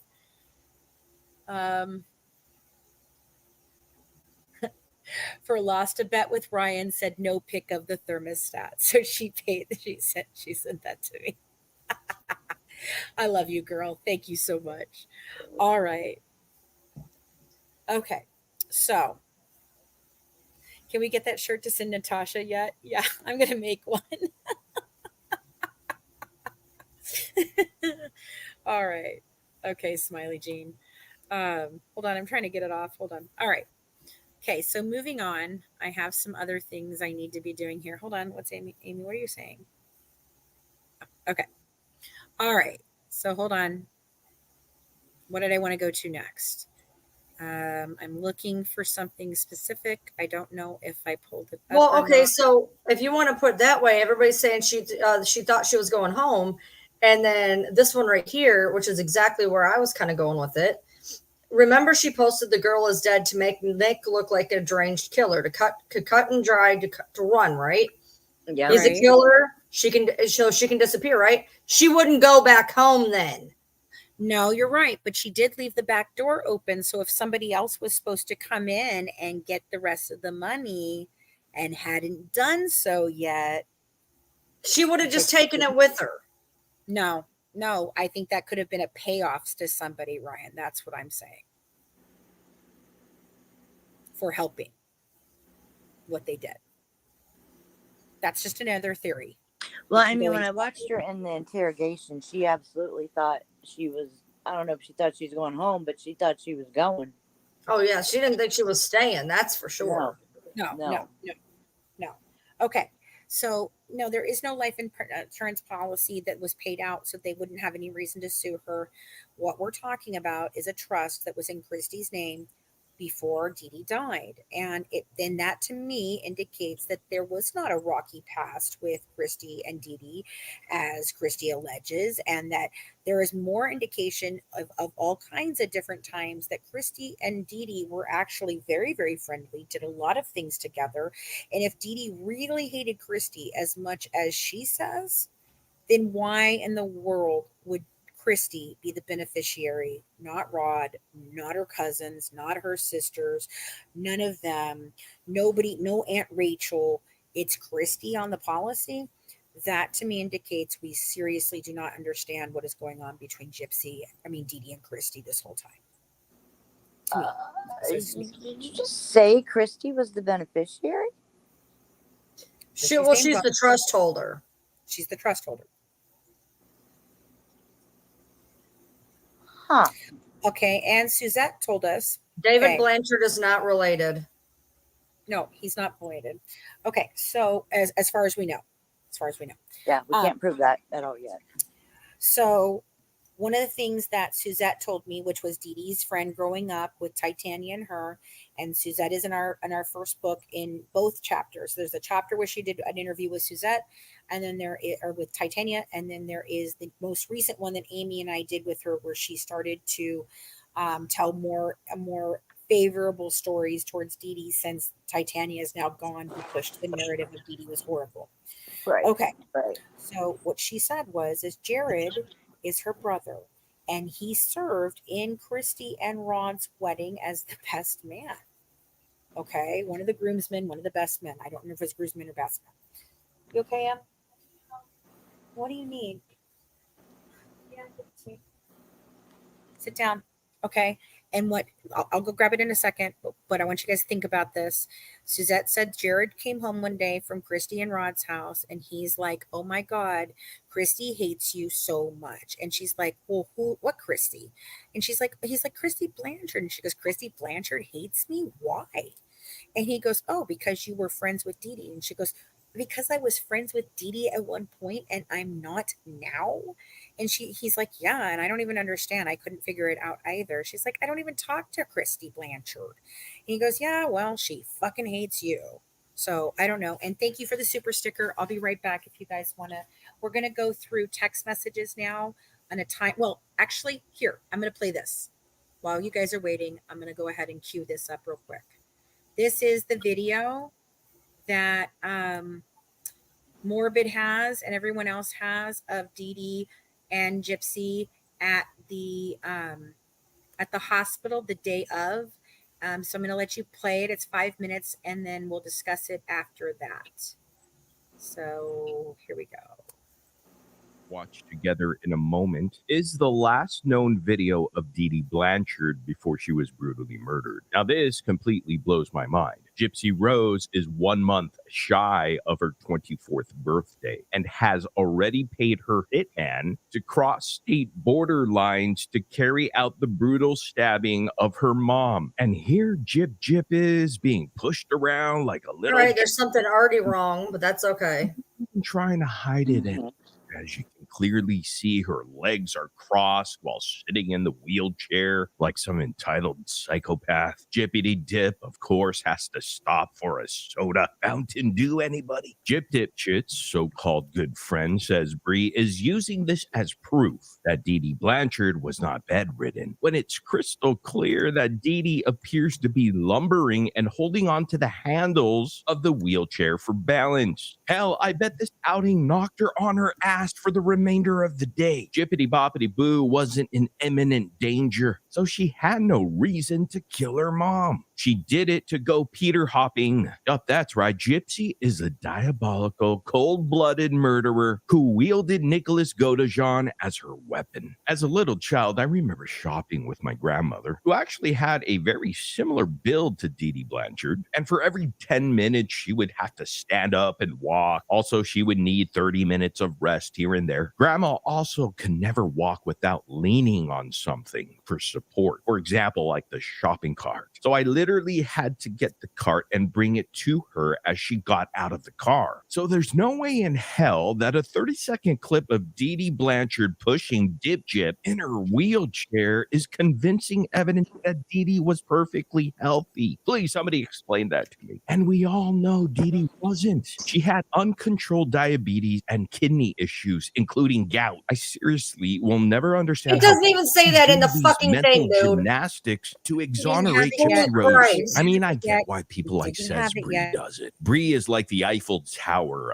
Paris site. To the rest of the general public, I don't know, too scared to not believe a victim, even one that so clearly, effortlessly, and probably lies to them over and over again. And by God, Gypsy's evil. The way she holds on to the cutesy poo. Oh, I'm just a slow-minded woman child. That whole routine when behind the scenes, she's planned and masterminded a murder while seducing a dude into being her fall guy. It's just disgusting, man. What's worse is Gypsy still acts this way after being exposed for her crimes. Being a ditzy bimbo influencer is a new mask. And by the way, she sucks at it. Oh God, she's boring. I feel like she's out of her depth, trying to make herself look good. It ain't happening, baby. Dee Dee Blanchard was able to keep the ruse up. However, Jip Dipshit overshares and looks devious. Epic fail. Yes, that's not right. impossible, Dee Dee guys. and Gypsy, both of them were are cons. But Jippity Dippity has a blabbermouth and overly cocky. Dee Dee was the smarter one who kept the grift going because she could remain Knowing silent and fine. private. He's And that is why their grift lasted so long. Without Dee Dee's brain of the operation, Gypsy has totally fumbled the bag of the grift. It's crazy how it lasted years and years, and Gypsy has completely tanked basically the same scheme in less than a year. Gypsy's Timu PR team Red Bunghole managed to make her look great, but putting a spin on the documentaries that flattered her. Even then, people were skeptical of a lot of her behavior. All she had to do was slither back into a quiet life and not show off her life to the world. And I bet you people would stay mostly off her back for doing evil shit. But no, Jip Dip had to be an e-celeb and It's cash setting me in on her edge. infamy, being known as a for Christ's mother sake, on a what is your liver. problem All with it's them? I don't accomplished is understand. making the fact Gypsy's What is your problem? I really don't understand, so I'm not trying to be rude. No. Just finish the clip. Just go ahead. Finish the clip. He's Okay, already it's been like- wrong like 8 times, but finish the clip. a gaslighting psychopathic bitch, more evident than anyone could have imagined. Oh, and soda? Let me tell you something, Jib Dip. My mom or dad would never let me have soda at that age. Hell, I'm in my mid-40s now, and they still won't let me order soda. The abuse, huh? Yeah. All I could say is poor Dee Dee Blanchard. At least she was friendly and did nice things for people. That's what I'm hearing. Oh, and she was not a murderess. Anyhow, let me know what y'all think in the comment section down below. I want to personally Hold on. thank everybody for watching the video. Okay. So that's that. It's not about what Morbid's assessment of it was. I was just No, showing first of all, if that was the last clip of anybody ever seeing Dee Dee, he said it was the last clip anybody ever saw Dee Dee a month before her birthday. No, it's a month before Gypsy's birthday. Right. So nobody's Yes. seen her ever a year for a year. No, Is that what are you're you telling me? talking about? No, it's the last time before she died. It's Right, a 2 month days before, right, a month before Gypsy's birthday. which is in July. At the end of July, sure. So Okay. that's a month. Okay. But she's right not wearing here. a hospital gown. She's not wearing a hospital gown. For No, people saying she's wearing a muumuu. He said Right. it looked like a hospital gown to Okay. him. It's a muumuu that she wears. She is leaning Yeah, on I was the mistaken she too. It does look was like a leaning on the hospital gown, though. wheelchair. She was not walking well. She did not look well. She looks fucking sick as hell in that. Where's the gout, by the way? Where was that in the The gout autopsy? is in her actual medical records, not on the But that. weirdly not They in her didn't- autopsy of medical No, they history. didn't have all of that. They didn't have all of that. They had one report. That's all they had. Okay. That is all they had. They had one report. It's in her actual medical files. I have several of them that do say gout. Yes. She looked walking perfectly fine to me. I don't think she looked walking perfectly fine at all. I'm sorry. She looked like she was leaning on that wheelchair and that she was not walking well. She wasn't walking fast, that's for damn sure. She wasn't walking, steadily. She was holding on to that for help. I know I've done that myself. My mother used to do it too. I When have you to. push a wheelchair like that, What you're the fuck holding you on. mean I want her to be innocent? Are you fucking new? Huh? What are you talking What's about? going on right Please now? don't yell at everybody. What's going on? That's rich coming from you. Well, I'm trying not to do that tonight. So can we not? What are you talking about? Oh, somebody says I apparently want Gypsy to be innocent. Ryan does not want Gypsy to be innocent. I don't know why in the fuck you would ever say that. No. Yeah. That's what I absolutely just said. No, I have my own problems with that clip, which I'm not going into. I'm allowed to have a reaction. I'm keeping it to myself. Continue, like I said. Okay, I agree. She was leaning. This is what I'm saying. She was leaning and having difficulty watching. I've seen this with geriatric patients. I agree. All of that. Okay. Okay. Can the chat stop attacking, like telling us we're fighting and this? We're talking. It's a discussion. No one's angry. No one's yelling at each other up here. None of that, except for the fact of Ryan bursting out because someone told her that she thinks that Gypsy needs to be innocent. And that is absolutely not right. Yeah, no. All right. So moving on from this. Okay. This is where I want to take you through what I know of using a timeline, using something very, very specific, and it is easy for you guys to understand. Starting on Monday, June 8th of 2015. And it's going to give us a very detailed indication of what was going on for these last 2 days. So on the 6th, obviously, we have her asking about the cupcake guy, going to the cupcake shop. We have information that we are putting together about the men that were associated with Gypsy and Dee Dee at the time. One of them was a man who did use her Wi-Fi quite a bit. His name was Sebastian. And he is the only one that the lady at the cupcake shop ever saw with Dee Dee and Gypsy, and he would buy them cupcakes all the time. Now, there is alleged that he had some sort of thing for Dee Dee, and Gypsy had a thing for him, and there could be all kinds of crazy stuff with that. I don't know. We haven't vetted all of that. I'm simply telling you that there is only one guy who ever went to the cupcake shop with all of them, according to the cupcake shop owner's text messages to my source. And we are putting that all together, and we are working on a Dan, David, Sebastian, all of that kind of thing based on the new evidence we found out about Dan's. Now, before I express this, I do want to talk about one thing about Dan. Okay. So, for those of you that like to think that Natasha Cooper has any fucking relevance or any type of actual anything in all of this, I want to explain to you something that is completely illogical.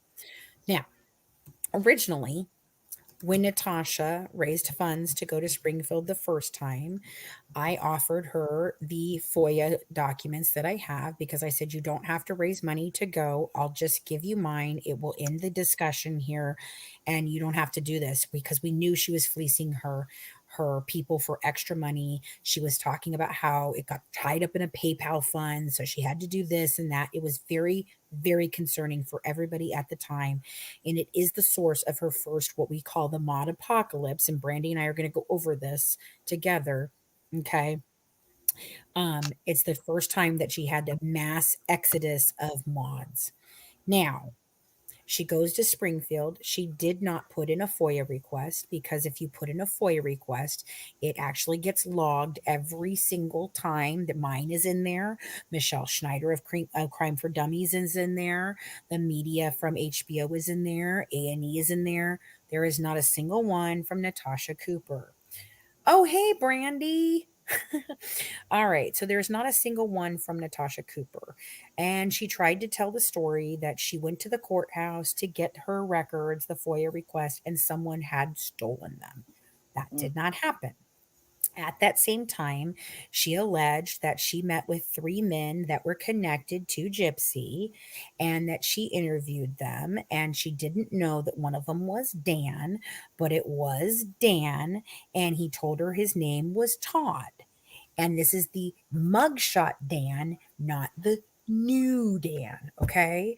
Now, I also want you to understand, for 8 years, Christy and Dawn and Natasha and I all were led to believe through Dawn and Christy that mugshot guy was the right guy.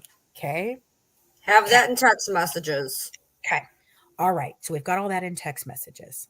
So going forward, 7, it's fine. Do not talk about morbid, badly, goodly. Just stop it, guys. Just freaking stop all the cattiness, please. All right.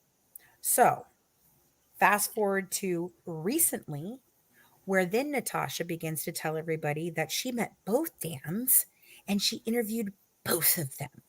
Now, why a man that has nothing to do with this case at all would allow himself to be interviewed is beyond me, but it gets better. So now she changes her story, and I have this in text messages, which I will be putting out. Okay. I know she was in April. Calm down. So she now is stating that she didn't meet both Dans and interview them until the 2020 appeal hearing for Nicholas that she was at. First of all, she was not at that hearing. Thank you so much, Aria or Ara. Thank you. Appreciate you very much. Okay, so now she's trying to say that she went to the hearing. She did not go to the hearing. We know she did not go to the hearing. And if she had gone to the hearing and interviewed both Dans at that time, I guarantee you that bitch would have been flapping her fucking mouth like this. Why would the non-relevant Dan be at that hearing? That's what I said. Isn't that what I said, Amy? I said that doesn't even make dumb fucking Doesn't logic. make any sense. Much Oh, much less okay, logical. so Ryan Lee is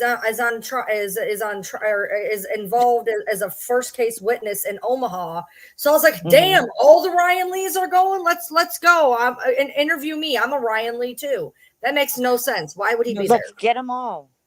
Right. He would not be there. It makes no sense as to why both of them would have been there. Only one of them testified. Why would there be 2 Dans at this freaking appeal hearing for Nicholas? Dan, now, according to a source that we have, been working with, she says that his reasoning for testifying on Nick's behalf was to help him get a new trial. That's what he's claiming, according to the grapevine. Okay. So I don't understand how in the world there would ever have been 2 Dans, especially one that had nothing to do with the case, at his appeal hearing for Natasha Cooper to interview. And at that time, the man gives him the name of Todd. No, fucking no. And no. And no. How about no? Right. Oh, yeah. Wasn't most of the court system shut down except for Zoom in 2020 due to the pandemic? Good catch, Brandy. Yes. It was in 2022 that he was in there, by the way. It wasn't 2020. It wasn't the 2021? So it was the 2022 one? Okay. I got the date wrong. I'm sorry. I knew there was a 2021. I knew there was a 2022 one. Okay. And here's the thing. I want you guys to understand. There have been no pictures circulating. There has been no footage of Dan testifying at that hearing. The people that think that there is footage of Dan is it's not Dan. It's his actual original lawyer. And he was being questioned as to why, after being told by the prosecution that his witness was not good enough to determine whether or not Nicholas was able to deliberate or not, that he was trying to explain that he never even thought about the fact of calling a better witness, despite in the offer of proof being told the entire time that he was not a good enough witness to determine this. And so he was having to go ahead and justify to the court why he did not think of this. And if there was not ever a better case for a, ineffective assistance of counsel, this is it. This is it. Mm-hmm. Okay. So, and beyond that, if there was ever a case of reasonable doubt, this is it. This is it. Has a chromosome deletion. Why is she not in a mental hospital? Because not everybody with a chromosome deletion is crazy. I mean, this one has, like, you guys are the ones making. Ara, you know what? Can you stop, please? Stop. Thank you. Thank you. My goodness. All right. Here we go. Let me add this. Put this down here. Moving on from Natasha's bullshit about Dan, because it's not true. All right, so this is the start of Monday the 8th to 2015. Okay, so they're talking 4 o'clock, 2 o'clock in the morning, 4 o'clock in the morning. Yeah, big This is where difference she's between telling infamous him, and famous. Just saying. hold on a second. Let me go back up about this. Hold on. Okay, hold on. Okay, so on the 7th, here it is, at 3 o'clock in the afternoon. Just so you see that is 3 o'clock in the afternoon. You know how she said she had to sneak and wait till when her mommy was asleep to be able to text him and all that bullshit? No. If you look at the timestamps on the text messages, which we've put out, they're in our second book. They're out all over the internet, free for you. They're all over the place. If you start looking at timestamps, this bitch was talking to him all hours of the damn fucking day and night on multiple different platforms, on multiple different devices. And this one was a burner phone that was only used for the 2 weeks leading up to prior to the murder. And the only 3 numbers that she says were in this phone were Nick, Mom, and Dan. Okay. So here again at June 7th, 3 o'clock in the afternoon, she says that she's caught on her phone, but she made her mom think it was her using her mom's phone, which would make no sense, but whatever. So now she's telling him that she's going to have to lay low until Wednesday. So he's not supposed to get there till Wednesday. And this is Sunday. Okay. So Monday, Tuesday, Wednesday. So 7, 8, 9th. He's not supposed to get there until the 9th, but he doesn't. He comes early. All right. So she's telling him, I'm not going to be able to talk very much, right? And he says, well, you can try and text me when you can. Okay. So they can talk on Skype. Oh, she can talk on Skype, but she can't message on her phone, guys, because, she can totally do Skype, but not her phone because her mom doesn't. He gets there at 6 o'clock. He gets there at 6 o'clock in the morning on the 9th. No, he does not. No, wait do I show you? Wait do I show you? He gets one place before that. Listen. Okay, so this is, I want to say goodnight. Oh, I got in trouble. I was made to sleep on the front porch with the bugs, which means that on the 8th, like she said, her mother threw her out, right? That would indicate that. And she, a poor thing, she had to sleep on the front porch. On the front porch? Are we sure you were sleeping on the front porch? Were you chained up to the front porch? You couldn't just walk away from the front porch? Would nobody have seen you on the front porch? I'm sorry, guys. Have you seen it? I'm pretty sure they would have seen her on the front porch. They knew everybody in that damn neighborhood. She's not sleeping on the front porch. She would go to somebody's house. Are you kidding me? Yeah. Yep. He was there way before the 10th. Very before the 10th. All right. And I'm about to show you this right now. Okay, so she had to pee in the bushes. It's been rough. Then she tries to give him a login.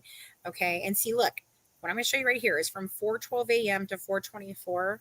There was no messaging from Nick on this device, but here she is answering him on this device, which means they're talking somewhere else.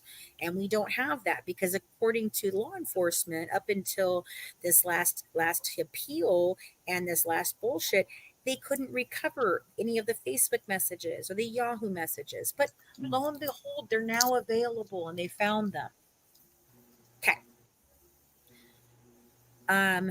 So she's got the confirmation down. She says, and the card it was purchased with. So she's got a credit card she's purchasing it with. That way they can look it up. And he's telling her he wished he would have said the words, boppity blah, boppity blah. Okay, now 12:05 p.m. He says that Nick says that he called the cab company and everything is going well. So on June 8th at 12:05 p.m., Nick is getting ready to leave Wisconsin. And she says, okay, good, sweetie. Just ate. I feel a lot better now. Okay. And he's like, oh, good. That's wonderful. And she says, I can't believe he was able to go. Your mom is okay with it. And he says, dear, it doesn't matter if she's okay with it or not. I'm my own man, honey. And blah, blah, blah, blah, blah. Right. So here we go. All right. So here's where he tells her at 12:53 p.m., dear, my stepdad is taking me to the bus station instead. So this is where Stephanie and her husband, Charles, his stepfather, tried to convince him that they would just take him to go get her and see her. And he told her, no, I have to do this on my own. So they said, can we at least take you to the bus station? And he said, yes. All right, keep going here. So he's asking about the reference number. She gives him the reference number. He's at the bus station at 1:22 p.m. on the 8th, and he's waiting for the time to get on the bus. And she talks about, yes, did you get the tickets? All right. Please no. He'll tell her what story they're going with. Okay. Okay, so here he is. I've been on a bus from wherever that was, Hillenasport to Boston. And so that's her telling, she's saying that she's been on a bus like that before. All right, so keep going. She enjoyed it. He says fun. She asks him if Big Ben is a safe place, because, she was a murderer. She just wants to make sure that where she's going is going to be a safe place, because she's not a criminal of any type. And she just liked to make sure she's just a scam artist and a murderer. But hey, she wants to make sure it's a safe place. Oh, here's where she tells that you might think I'm spoiled by how my room looks, a closet full of name brand clothes. Yeah, where are those name brand clothes, Gypsy? Are they the clothes that you were throwing out so it didn't look like you were an adult living in that home? Maybe. Okay, so then they're talking. So she tells him at 3:04. Okay, information here. June 8th at 3:04 p.m. Darling, I'm going to go to the ER, get my tube changed. I'll be off my phone for a few hours. Okay, so this is where we're going to see them show up in that video at the hospital, right? Right. Okay. Right. Alrighty. So here we are, 3:26 p.m. Nick is leaving, and he is going to be heading towards Chicago on the 8th. On the 8th at 7:30. He says that now he's on his way to St. Louis. Okay. I'm at the bus station of Champaign, Illinois, and I hope to be in St. Louis soon. 9:20 p.m. He gets to St. Louis and he stays in St. Louis. Okay. June 8th, 9:20 p.m. 9:26 p.m. She's been gone for 6 hours. She says, darling, I'm home. And he says, oh, that's good. I'm glad you made it. And she tells him it was a 6-hour wait in the ER. And I probably think that they stopped off at Walmart for some things, that murder kill kit. Yeah, that whole there was thing. like a little Extra lock, extra safe lock. So he's like, oh my God, I can't believe it was 6 hours. And she tells him, oh, at least it was done. So we're good for a year. Didn't she say that she had to have it changed out every 3 months for 20 fucking some odd years? Didn't she say that?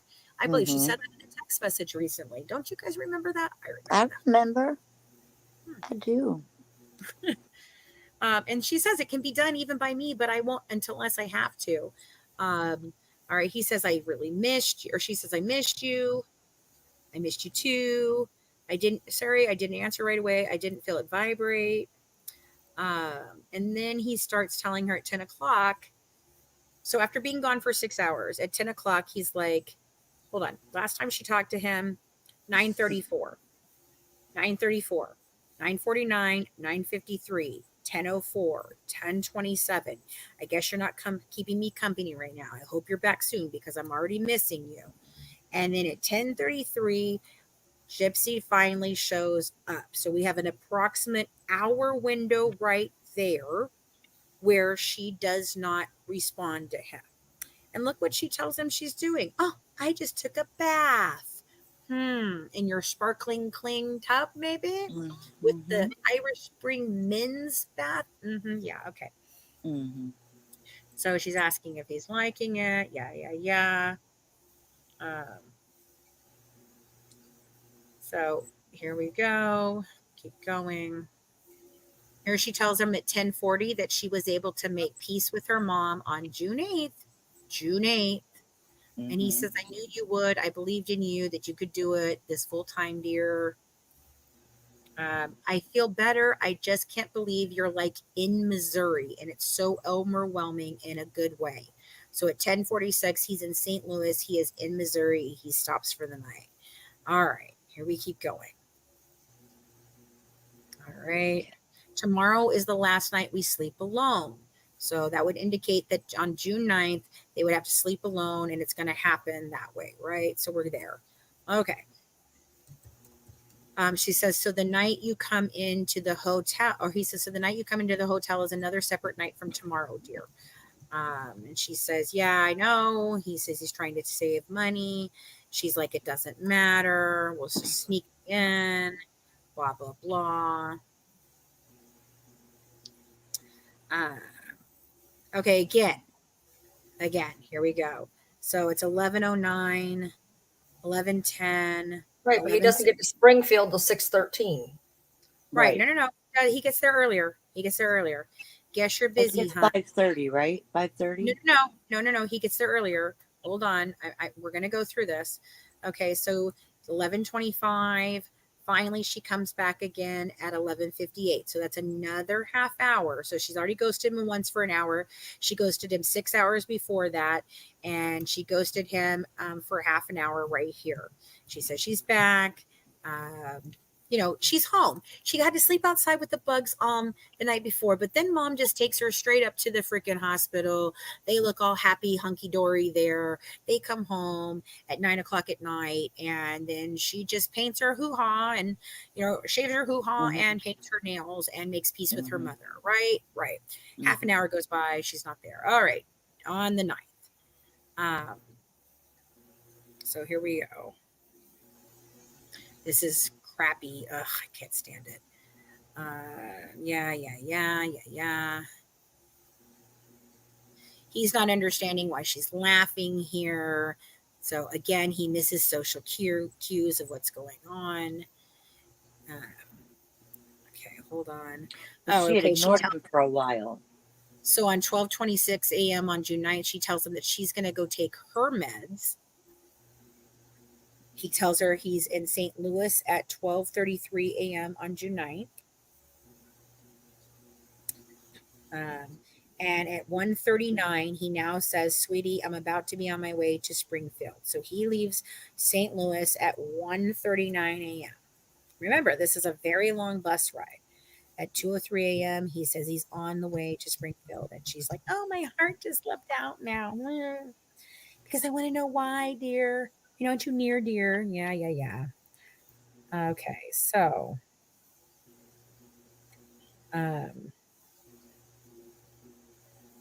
he says, oh dear, I was scared for a moment there, but now I'm blissful, sweetie. Huh? Wow. All right. Great, because they always she tells him to try and get some sleep on the bus. He says, no, I'll get it at the hotel. She'll check back later. I may sleep for a bit. I think you get to town at 5:15. So that does track with it being 2:30 in the morning, about the time that he leaves, to 5:15 to get to Springfield. That is about the drive that I know happens with a bus. It's a little bit shy of 2.5 hours normal. So a bus, it would take just a little bit longer probably. And then he's talking about how he's going to have that. I think the hotel check-in isn't until 11, so he's already there. So he's got to pay for another night so he can lay down. She gives him the taxi number. This is 3:00 in the morning. He's going to walk to the hotel. He's done it before and it saves him money, so he doesn't need the taxi. And then at 5:36, you guys are right. This is when he arrives. 5:36, he's in on the 9th. Okay. Yeah. Now, any point in time on the 9th, this could have gone down, but he goes and he sleeps. And she's like, "You're at the hotel?" Okay. He says, "I was asleep." He says, "It's extra expensive." She says, "That's fine, hon, as long as you're safe." "I'm safe, hon, but I barely made it to you tomorrow. I'm under $200, which I don't know why he didn't think he could get a cab to go 4 miles for less than $200, but okay. I think it was the fact he had to buy another night at the hotel or something, maybe. Yeah, I think exactly. so. Yeah, he says it right here. He says, "Well, I had to pay $140 for one night because I was early, dear." And she's like, "Yeah, I know." He says, "Unless you want to do it tonight, like the late part of the night." She asks him that. Okay, so she's like, "Do you want to do it late part of the night?" And she asks another question. And she said it would have to be, it's the only way to get you money and everything. You go like we planned. So she's trying to get him to come that night, but it doesn't quite go that way. He's talking to her about that. And she says, it all matters on the soonest you want to see me, hun. So she's really trying to get him there. And he's like, "No, I fucking need to sleep if I'm going to do this for you." Okay. Sorry, I did not mean to do that. I was trying to What'd see you if do? I could get rid of them. Oh, okay. All right. So Get then rid of she's that talking. person, Ryan. Don't let them in your chat saying shit like that. Seriously. What? Who is it? Well, they're just pathetic. It's no big deal. Well, who is it? It's just a dick saying shit to her while we're doing this, and that's whatever. But go Well, ahead. I can kick him out if you'll tell me who No, the I hell just it is. banned them. I just banned them. We're Okay, good. Okay, cool. All right. Okay. Fantastic.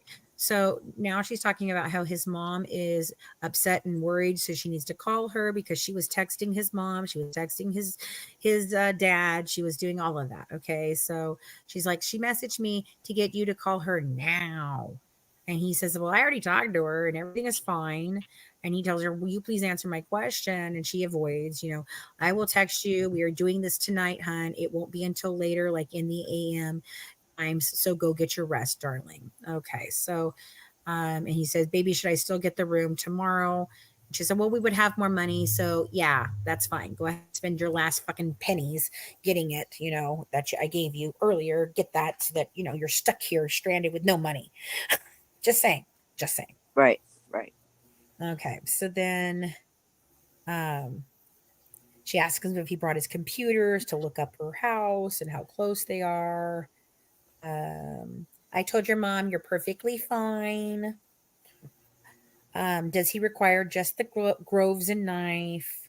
That side of me expects the duct tape too to muffle her, but he didn't. She says she's going to pre-cut it. She didn't. All right. So this is. She says she does it someplace. Yeah. Oh yeah, she does. This is where he says, "Should I ask this before he has to? Is your mom a light or deep sleeper?" And she says, "Light, hun." And then he says, "Oh, okay, dear." Now he's excited, whatever.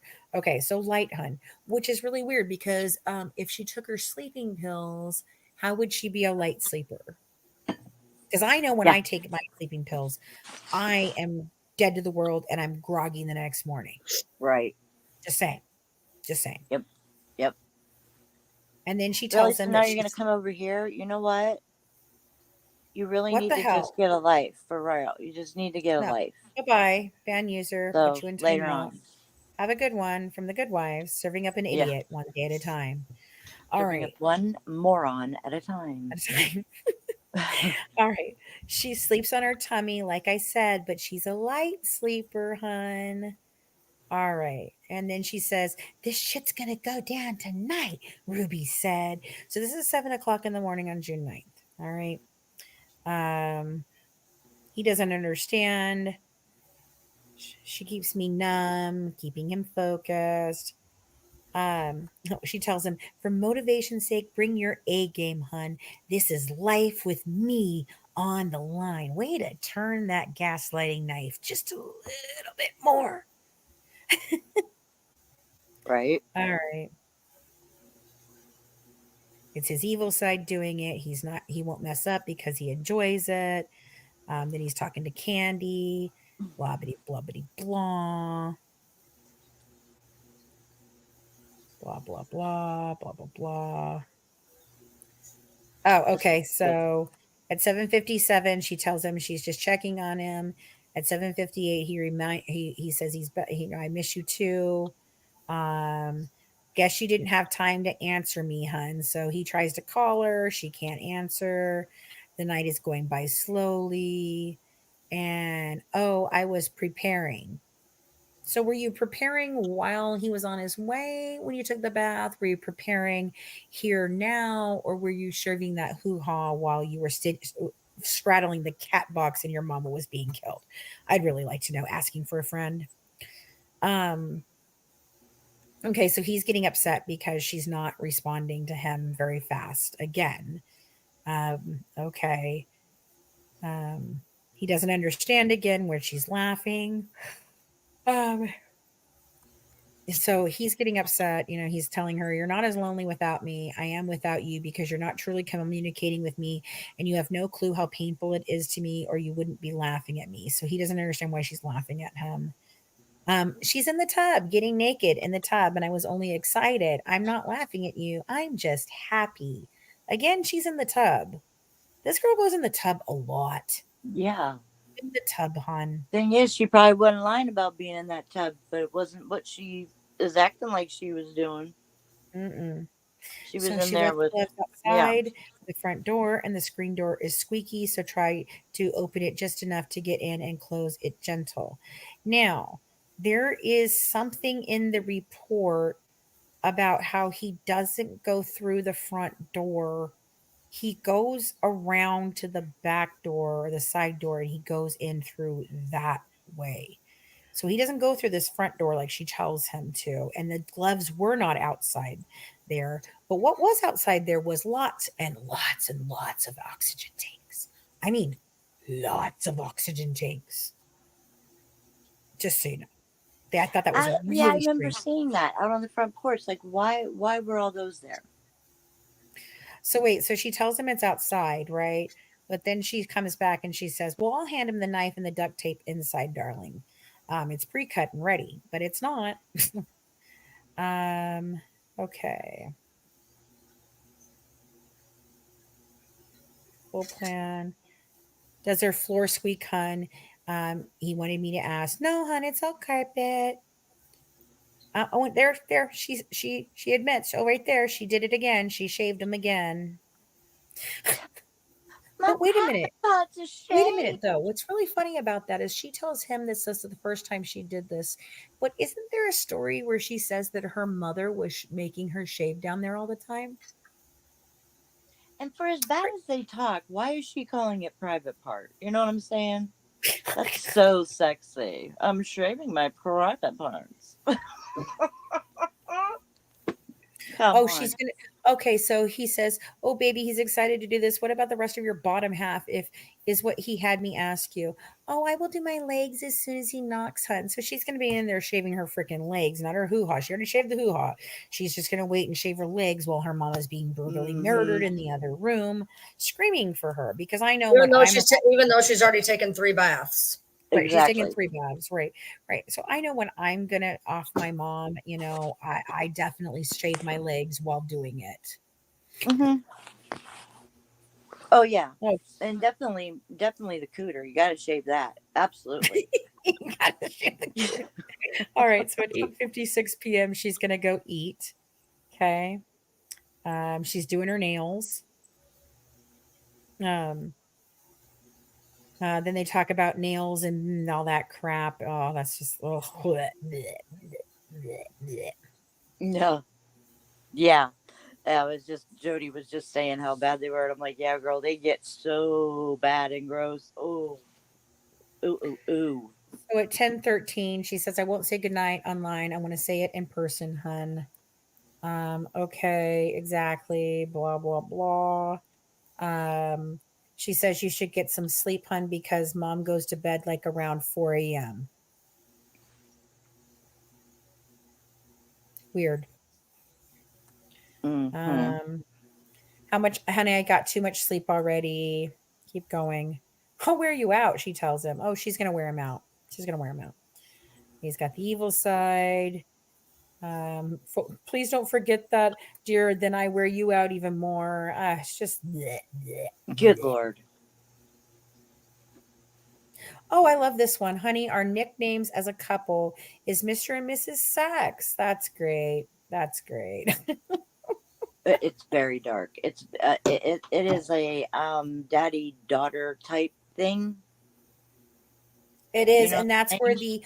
I wanted to take our 13-year-old, when she turns 13, I want to take her, virginity. That's where it comes from. It has nothing to do with their actual child. It was role playing. Right. And the reason it looks this way, again, I want you to remember everything she's doing right here is in the last 2 weeks before her mama gets killed, right?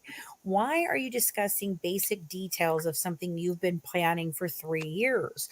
If you weren't just going to delete all your side of the conversation and think that that took it away, and then you would just have this rantings of a crazy man planning the murder of your mother and you being like, oh God, no, don't do it. Yeah. Mm-hmm.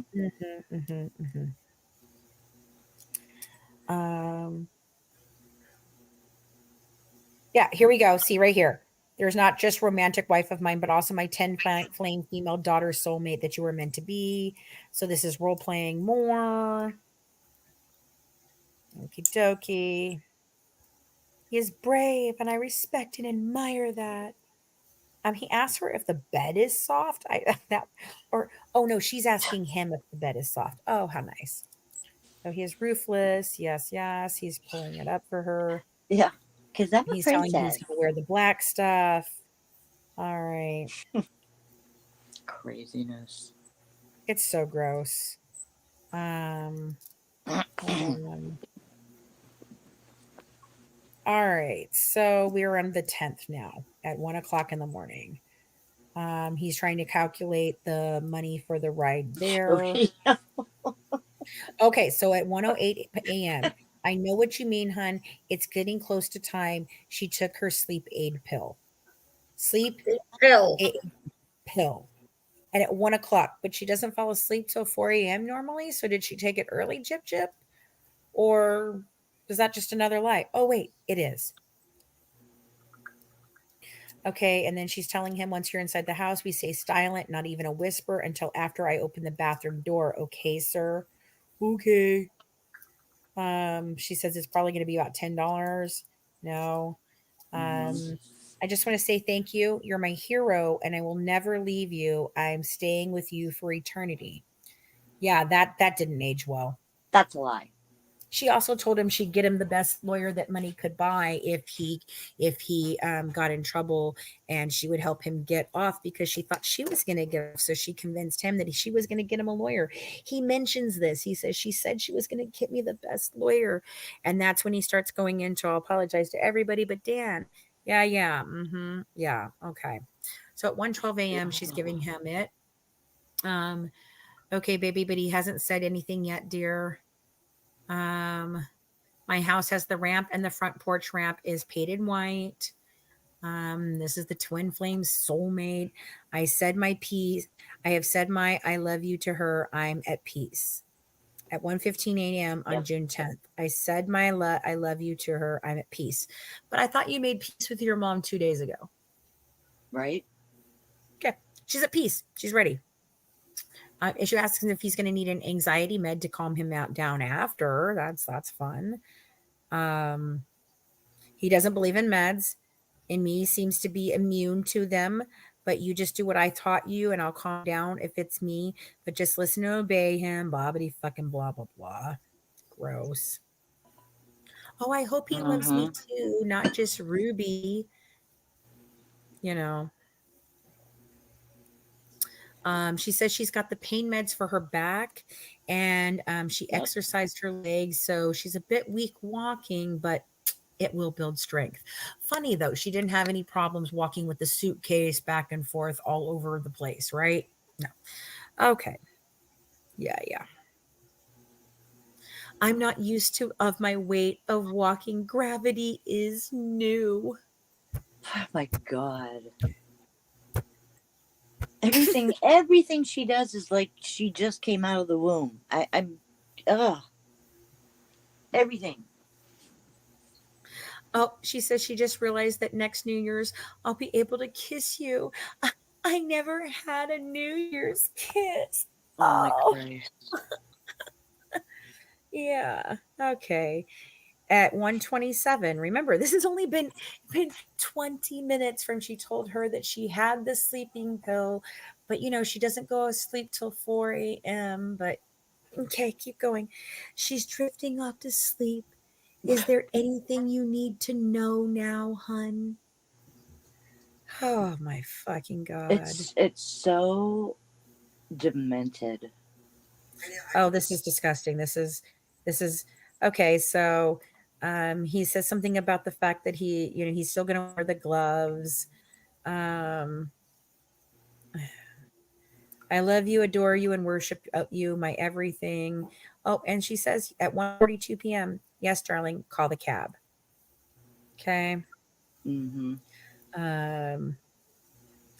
1:44, he's gonna see her soon. By the way, the gloves are blue.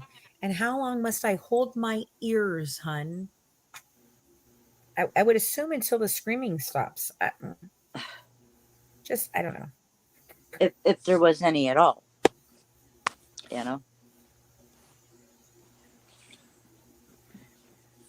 So then she says, will you text me once you're at the door with the gloves on? Then she says at 2:05 a.m. she's sleeping very lightly.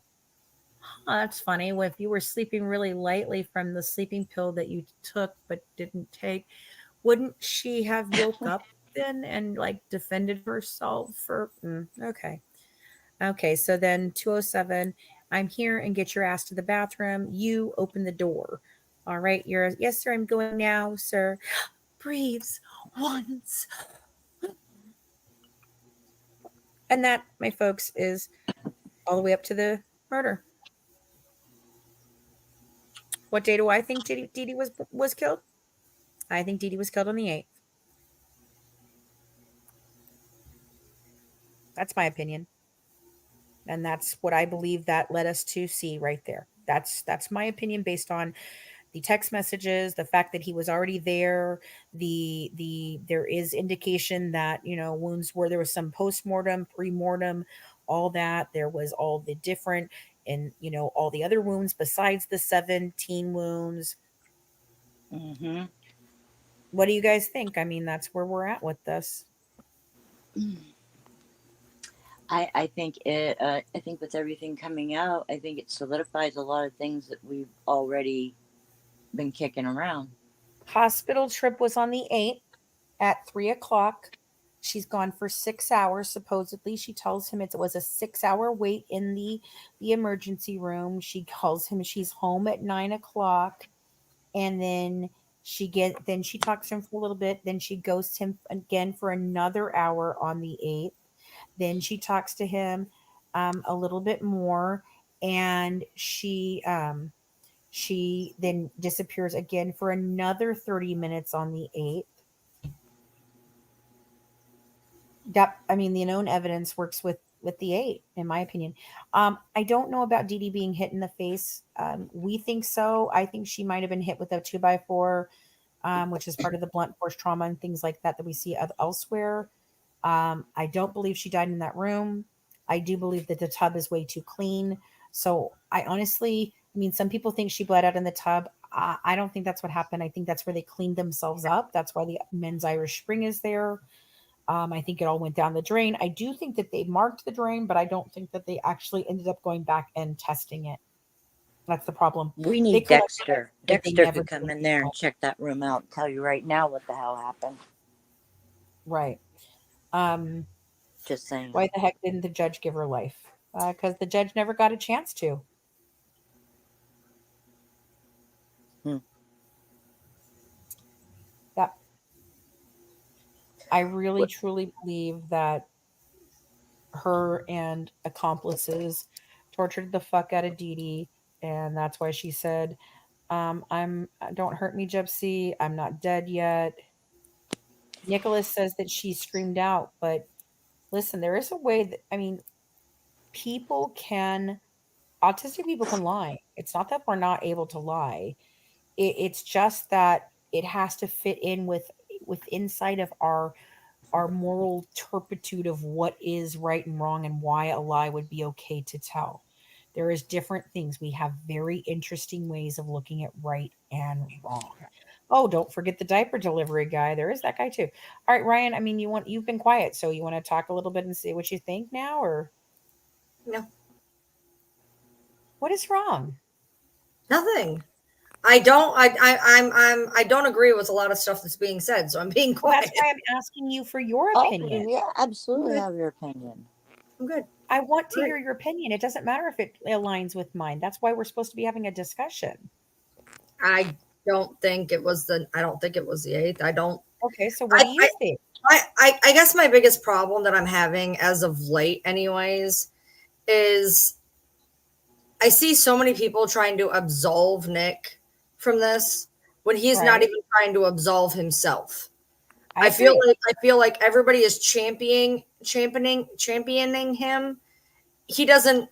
My thing is this. Let's be real. If you are sitting in prison for 9 fucking years and you're Mhm. watching the bitch who aimed and fired you at somebody, and I'm just gonna take one for the team. I'm gonna sit here the rest of my life while No, she's he's on fucking completely red carpet. 100% still in love with her, though, Ryan. He's completely 100% still in He love with ain't her. now Yes, he after is. 9 years. No, Yes, he is. Yes, he is. Yeah, He is he is. obsessed still. He literally said recently that if she would contact him, he would take her back.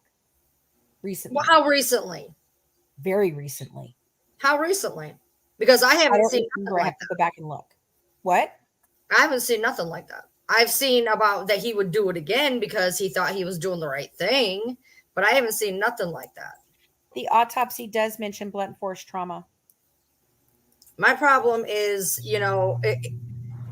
look, he keeps saying that he was there, he was there, he was there. I'm not And doubting that he was there. I just have a problem with the whole, I'm not saying that it's hard because seeing, the autopsy, seeing the text messages, seeing that he's been in prison for 9 fucking years, seeing that he's letting NPG Cornerstone sit there and say that he did it all the time. Like there's so many different factors in this right now that I couldn't even begin to even have anything. But I honestly, in my opinion, to say that, well, he didn't do any of it. He was I didn't say that. well, no, I've heard people say things like she What? was gone before he got there, and they made him think he did it. No, he was there. He did some of it. I don't know if he did all of Okay, it, but but wait a minute, Ryan. No, think about this, okay?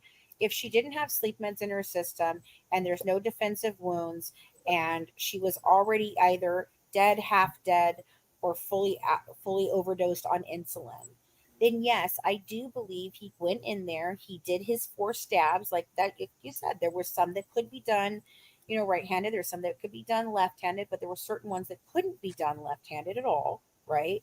So I think yes. Did he go in there and stab her a couple of times? Yeah. Could it be more than 4? Yes.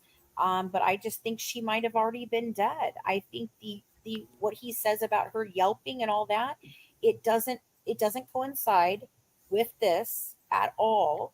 And I think that that's what he is not. He doesn't know. I don't think that he actually gave her the final blow that killed her. I don't. I have a question. What Yeah. if he used both hands? that's what I What? said. That's what I What? said. What if What'd he you say, did? Amy? I Yeah. didn't What hear if he you. used both of his hands? What if he was gripping it with both of his hands and coming down in different ways? Yeah, he could literally. Yeah. Yep. It could be, but if he was doing that, it wouldn't indicate that would be a different type of stabbing. I think that would be more forceful. So if you're using both hands, I would think that. I see Ryan and Brandy agree. Brandy agrees with you, Ryan. She believes that, but Brandy also has a point of thinking that maybe Dee Dee helped plan it. I mean, so there are so many things that are reasonable doubt in this, and this is why what I want to do is exactly what we're going to do. The bus station seemingly waiting for gyp shit. I don't know about that right now. This is what I want to do. And it's a great idea. We've pitched it. We're working on getting this approved. Uh, I want to take a defense side. I want to take a prosecution side. I would obviously be prosecution side because I do not have compassion like Brandy and others do. I don't know which side Ryan would want to be on, but she could be on one side or the other. It doesn't matter. Or she could be neutral in the middle. We're going to have experts come on with us. We're going to look at every single piece of information as if we were preparing for the trial that no one ever got to see. And then we will present that in a trial. We will allow 12 jury members, and Amy Ray will be our judge. We will go through all of it. We will have expert testimony and do a full mock trial. We'll allow 12 jurors that don't know nothing about it to go ahead and be on the jury, and then we will allow our audience to vote. And at the end of that, then we will have it all laid out as if we went to trial, and that's what we're going to do. And I think that's the most logical way to look at this. Nobody got a trial. That's what we've said. The evidence was hidden because she didn't get a trial. Well, we all have, yes, a mock trial. Yep. So yeah, I think that I'm not saying at all that Nick, I know what he did, but I just think Gypsy is more involved. Yep. Look, Brandy has sympathy for Gypsy. She has compassion for Gypsy in a way that I don't. She sees her still as an abused child in some ways. She sees her as still being traumatized, and that those things come from another, all of the trauma comes from that, and that's what we're witnessing. And she has a compassion I do not have. I have Who empathy. hasn't had trauma? That just doesn't fly with me. So It just many of doesn't. us have had trauma, and we don't act that way.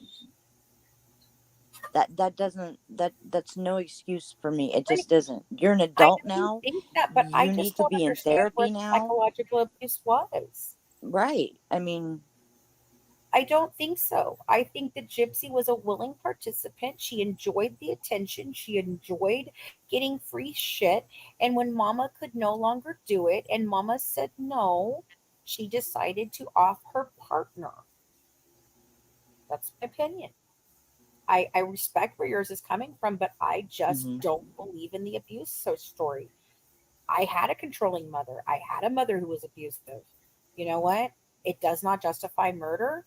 It And really doesn't. It really, really, really, really, really fucking doesn't. And I The just only don't time that it ever is understand. going to excuse it is if it's people can keep saying it's a kill or be killed. It's kill or be killed. Guess what? The woman was fucking asleep when it happened. There was no imminent danger. very sick. No, There was no no, imminent there was danger. no threat whatsoever. I She want could to, have walked out the let's door as talk soon about as he. cancer. So the cancer is in there in the history of it, right? We also True. have where Gypsy got, or where Dee Dee shaved her head at the hospital. Okay, so if I can Mm-hmm. get a date on that, I'm gonna try and figure out when the cancer was. I'm gonna tell you, I think the cancer happened in 2011, and I think when she had the hysterectomy and came back as negative, that was when Gypsy realized, as she said, my mother was sick and I didn't want to have to take care of her forever. I mean, she could have lived to be 70 and I didn't want to wait that long. And to me, that says, oh, well, mama beat cancer. Now, oh, crap. I got to figure out what to do because the very first story is always the closest to the truth. And she literally told Nicholas, it's in the offer of proof, it's in her testimony, that it was going to be a mercy killing and that it would 100% be, justifiable, and it would be good for her because she has cancer and she needs, it would be a way to. In the trial, it said there was 3 DNAs, but only 2 that were blood.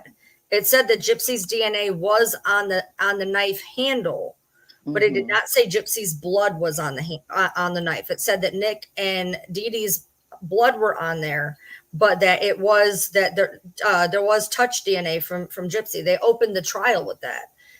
They also did not test a lot of the evidence. It was collected and it was not investigated because Gypsy took a plea deal that was being worked on from the second she started talking to HBO. Mike was already working a plea deal with Dan Patterson.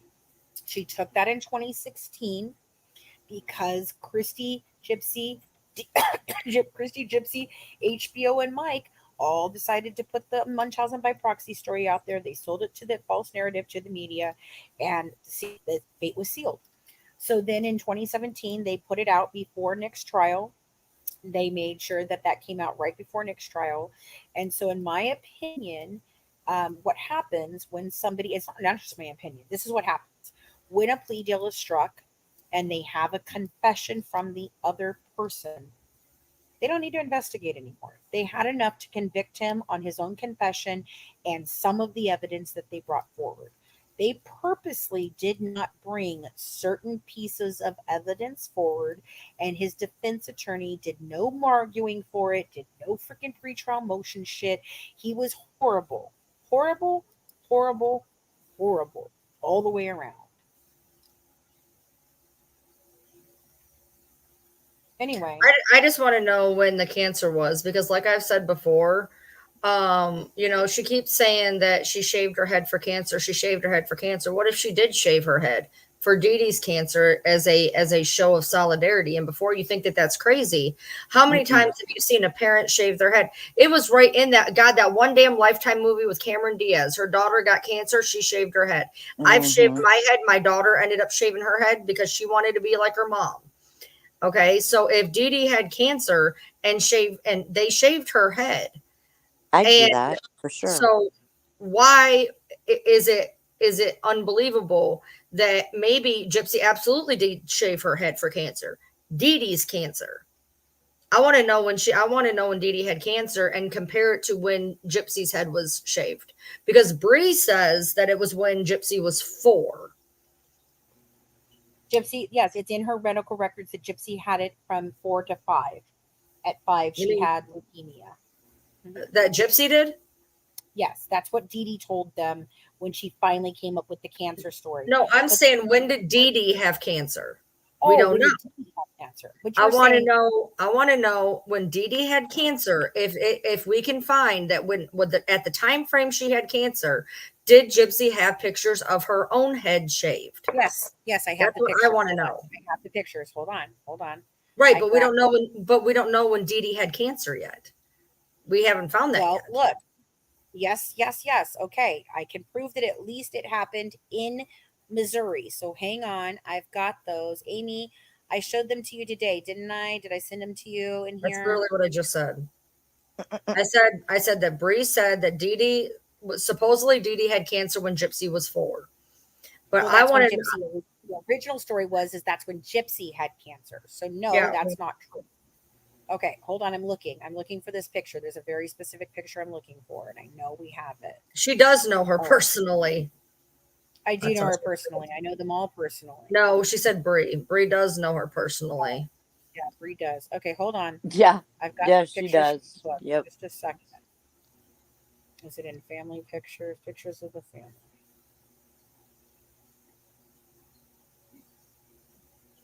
It does help your wigs a bit better. There we go. In a stalking kind of way, I guess. Right. All right. I've got it right here. 2 pictures. Hold on. Let me send these to you guys so I can put it up on the screen the way I want it.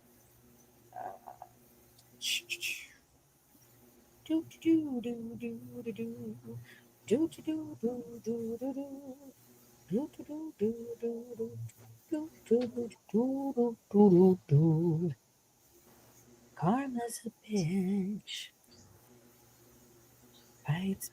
Yeah, well, okay, so the picture of Dee Dee with a shaved head, do we have that? Yep, I'm getting it right now. Okay. Yes, I have it right now. That's what I'm trying to tell you. Yes. No. Open. And send. Okay. So. I don't know what you guys think a psychiatric hospital is going to do unless you've ever been in one to understand how fucked up they are. You don't get a bunch of help in a psychiatric hospital. They don't do shit for you. They do nothing other than they hand you your meds and force you to take them. It's like an don't even make you do therapy. They don't do shit. I don't know Not why. Unless you have the big bucks where you can go to the really nice ones. Yeah, no, the thing is he could be, if he had second degree murder, he might not be transferred to a facility that's that bad for the criminally insane. It could be a better one. Okay, so this is the first picture. Here's Dee Dee getting her head shaved. You can definitely Okay. tell this is not in Louisiana. And then we want to get the second picture. Let me show you the second picture. There's our second picture. Oh, look, does it look like her head shaved too? Oh, gee.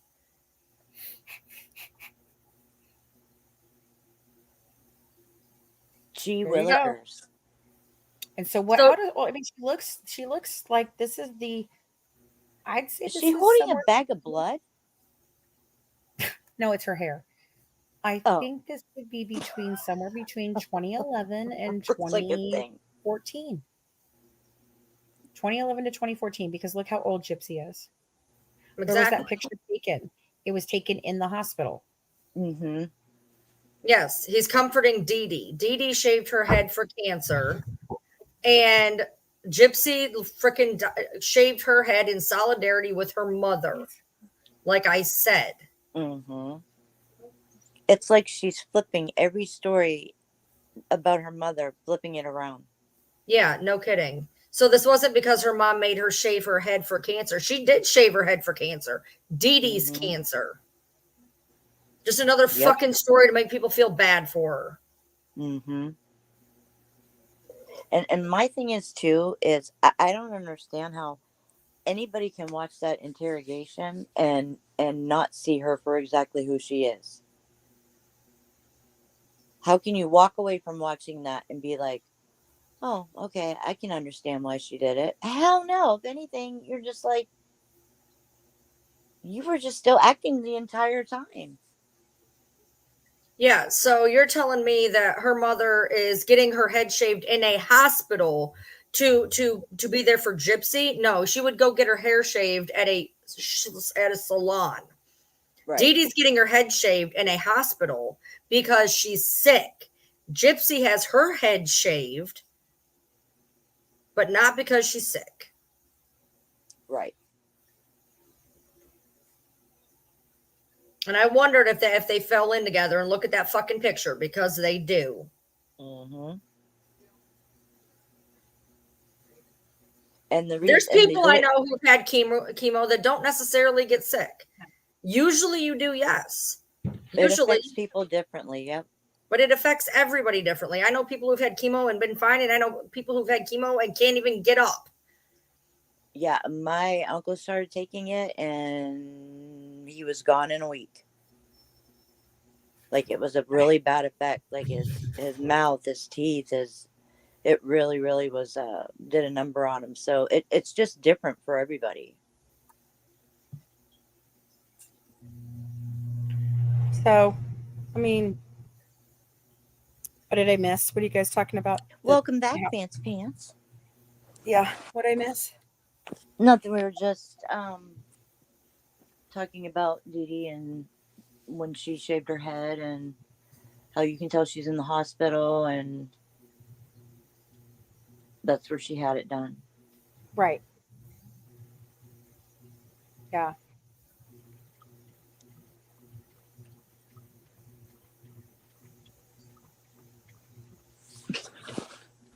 Right. Maybe she didn't like her mother getting attention for being sick. I like that. Yeah. She walked out of prison a superstar with all these fans. She tried to ruin my life. Colleen's life, Ryan's life. All for her fucking bullshit lies. The type of cancer Dee Dee had is treated with a hysterectomy. The chance of her needing chemo is very low. Yes, if that was the only spot that she had cancer. I don't know why they would be shaving her head like that, but it just, I don't know. That wasn't done in a salon, dude. That was done in a medical setting. So, I mean, if she was trying to be in solidarity for Gypsy, they would be at a Great Clips. Yeah, right. Gypsy's head is already shaved in that photo. You can tell by the way that hat's sitting on her head. Mm-hmm. And Dee Dee's getting her head shaved by a guy in a polo shirt and khakis. Can we watch the bus station surveillance? Yeah, Which one? we can.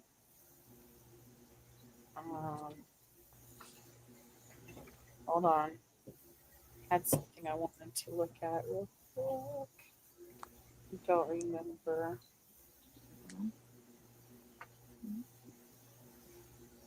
You know, I have a screenshot of somebody asking Gypsy if she had chemo, and she said yes once a week. Once a week for many years. Yep. Yep. Again, Exactly. what if it wasn't hers? Yeah. Oh, wait. Hey. Can I scroll in on that more? Come on. That's the receipt I'm looking for. Damn it. That's another angle of the receipt I don't have. So that's interesting.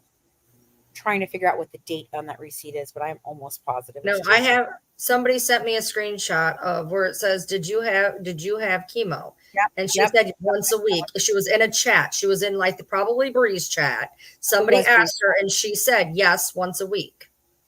Yes. She probably did go to chemo once a week. It just wasn't hers. Mm-hmm. Right. Okay. So we're looking for the Godejohn trial. Hold on. Godejohn trial. Godejohn trial exhibits. Sunshine law. All right. So. Okay. There we go. You know, not to bring it up for the umpteenth thousandth time, but again, as you guys know, I lived with Gypsy 2.0, and she did the same shit. She would take people's stories and adapt them to herself. So that's exactly why my brain went to, oh, you know what? She probably did it and absorbed her mother's story, because I've watched it happen with my own eyes. So that's the only reason why I have to go to that fucking depraved route of she was literally stealing her mother's story for fucking sympathy. Yep. All right. Here we go. You guys are asking for this. She's a horrible ass freaking person, man. She is a terrible, terrible fucking person. I'm sorry. And I know Brandy feels differently, and that's her right. Okay, here we go. Like that. No. I want it like that. Somebody said that they sent you a clip of Dee Dee at a cancer center, a video of Dee Dee at a cancer center. In my inbox or in my it's Nelly Belly. Nelly, Did you send it to me on Facebook, or did you send it to me in my email? Tips for Good Life.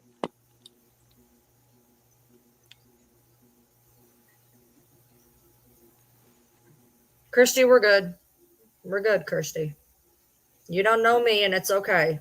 No, I'm for real. We're cool. All right. Nelly, just let me know where you sent it. Did you send it to me on TikTok? Did you send it me on TikTok? All right, I've got it on TikTok. Let's see here. All right. Da-da-da, da-da-da. Da-da-da-da-da-da.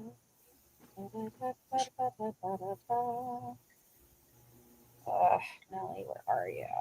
Yeah, Stephanie. I remember that was the creepiest thing. Her and I obviously, I guess he was very upset. Was like crying and very upset at the hotel, and that's what she was doing to cheer him up, I guess. So if you can send it to Chips for Good Wives, then we can do that, and I'll show it. She's trying to find it again. Yeah. Okay. Christy, it's fine. You're not an asshole. It's all right. Believe it or not, I'm not an asshole either.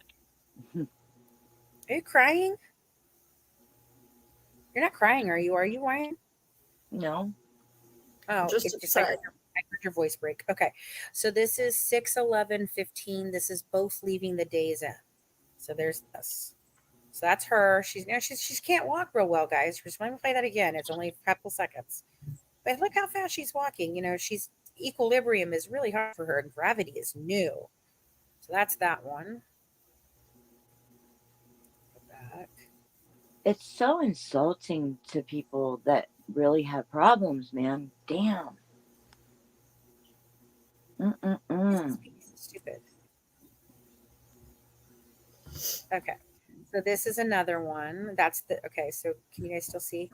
Okay, so that's a still from that. And this is him at the Days Inn on 6/11 by himself. Oh, okay, this is a good one. This is at the bus station. This is 1:04. So they took a taxi there. Here they come. That's why we like her. No reason not to be honest about how you feel, you know?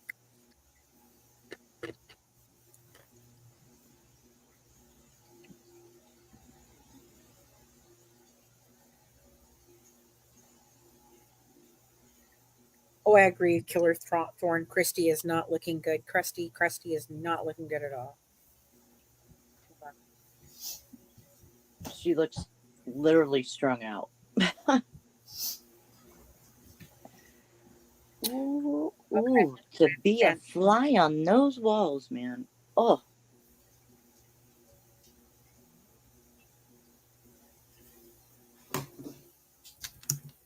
Boy, that's gosh. I mean, it is just so hard for her with the gravity. God, the gravity, guys, the gravity. The gravity and the suitcase. I mean, she's barely doing it. Boy, she's really having a hard time with that gravity. Yeah, I mean, she's really struggling. Is this the same one of them? Okay, this is longer one of them arriving. Let's see what this one shows.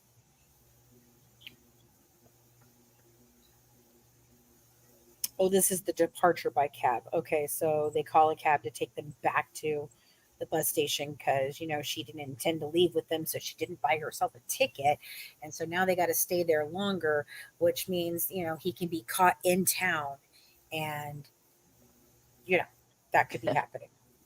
Yeah, Smiley. Everything's just so hard for her the first time. Just, oh. Almost as hard as swimming for the first time and struggling. I mean, like, come on. No doggy paddle? That's the first thing I learned. Dee Dee didn't have MVP. We've determined that. She has a chromosome disorder. Dee Dee did not have MVP. Dee Dee did not exaggerate her own freaking things. It's very well documented. I have several of her documents.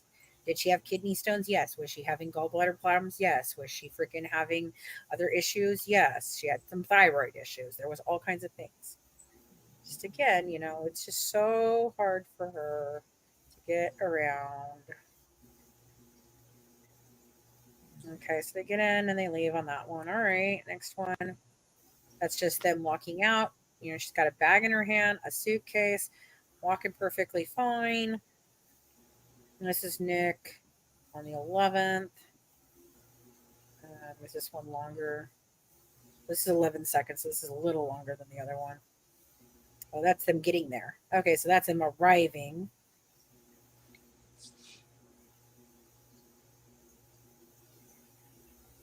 Again, there's still of it. This one's 12 seconds.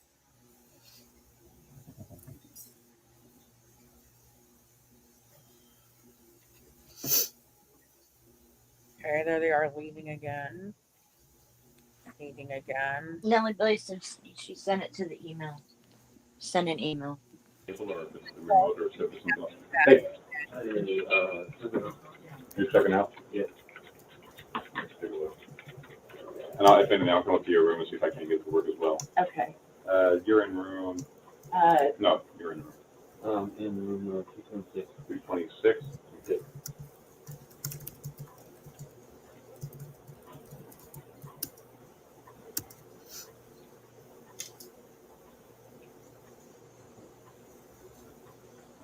Let me go up and check the room and make sure everything's in working order.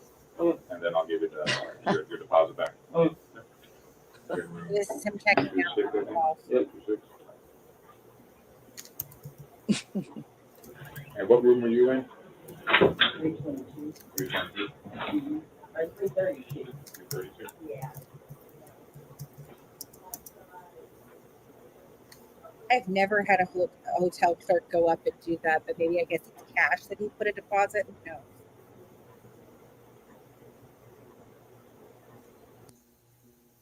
Well, she That's comes that one. traipsing in with that damn wig on. They probably look sus as all hell.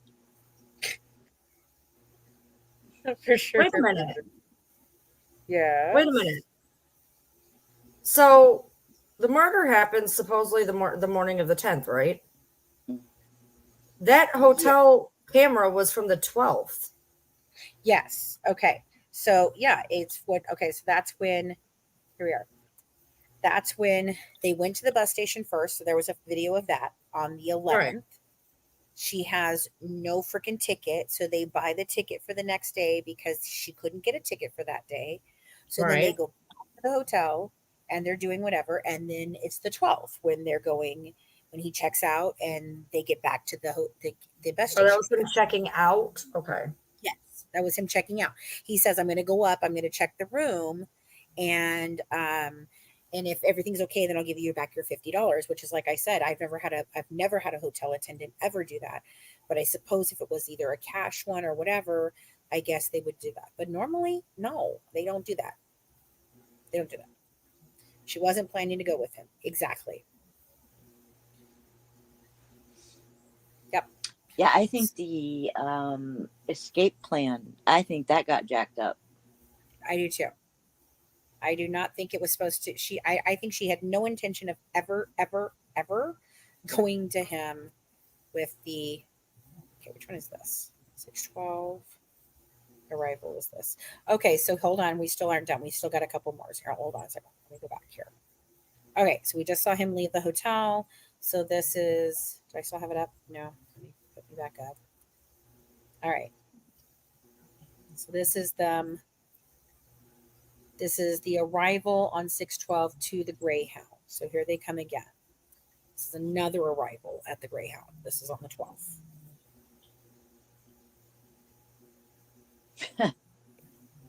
Crazy What? for you, you're cracking me up tonight.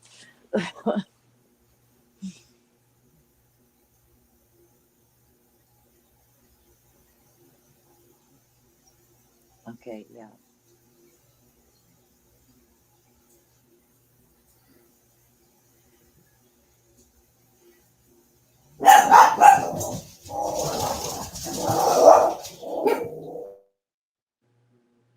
Sorry, it scared me. That scared the living shit out of me. It scared the living hell out of me. It's like, Okay, so what is she doing? everything is like so quiet. What is she, like passenger thing as he gets everything out for her? She's like, I'm just gonna sit here while you do everything for me, Nick. It's like, I mean, come on. Christy freaking was doing her shoes for her. he's like, will you please come on? She literally acts like a princess. She truly acts like one. Okay, so they're still in the same clothes too. So, and she has blood on her clothes when when she gets pricked up. There is blood on her clothes. Oh, did I leave Ryan muted? Sorry, Ryan. Didn't mean to leave you muted. So that's that one. This is another arrival, so this shows them in there. More of them coming in. This is them standing in line to get on the bus. So where are those metal detectors that she was so fucking worried about? Wouldn't Nicholas have noticed those metal detectors on the 3 times that he came through this fucking station?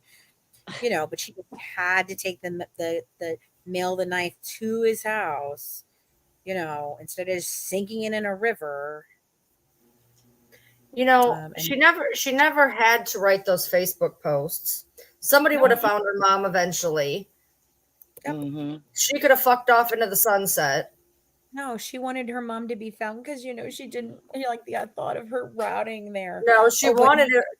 She wanted her to be found. The same reason she mailed the damn knife because as soon as they found her, they were going to come to where Nick was, and there's the weapon right there. Right. This is his Miranda rights right here, and he's not saying no. He's signing NG.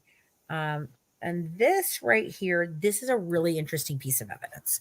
Okay, so this is a cognitive test to understand if he gets like regular everyday concepts well. Okay. Mm-hmm. So So these are the questions. It's a series of 10 questions, and they're very interesting. So the first one is, why should you blow out candles before going to bed? And he says, because you don't want to start a fire. So that's a very good answer. It's very logical. Why should you not leave a young child alone at home? Because they might get into some things that are hazardous to their health. Hazardous, that's a big word. Mm-hmm. They can't fend. I like that, fend for themselves. So they may starve. They may starve. Okay, that's a complex thought.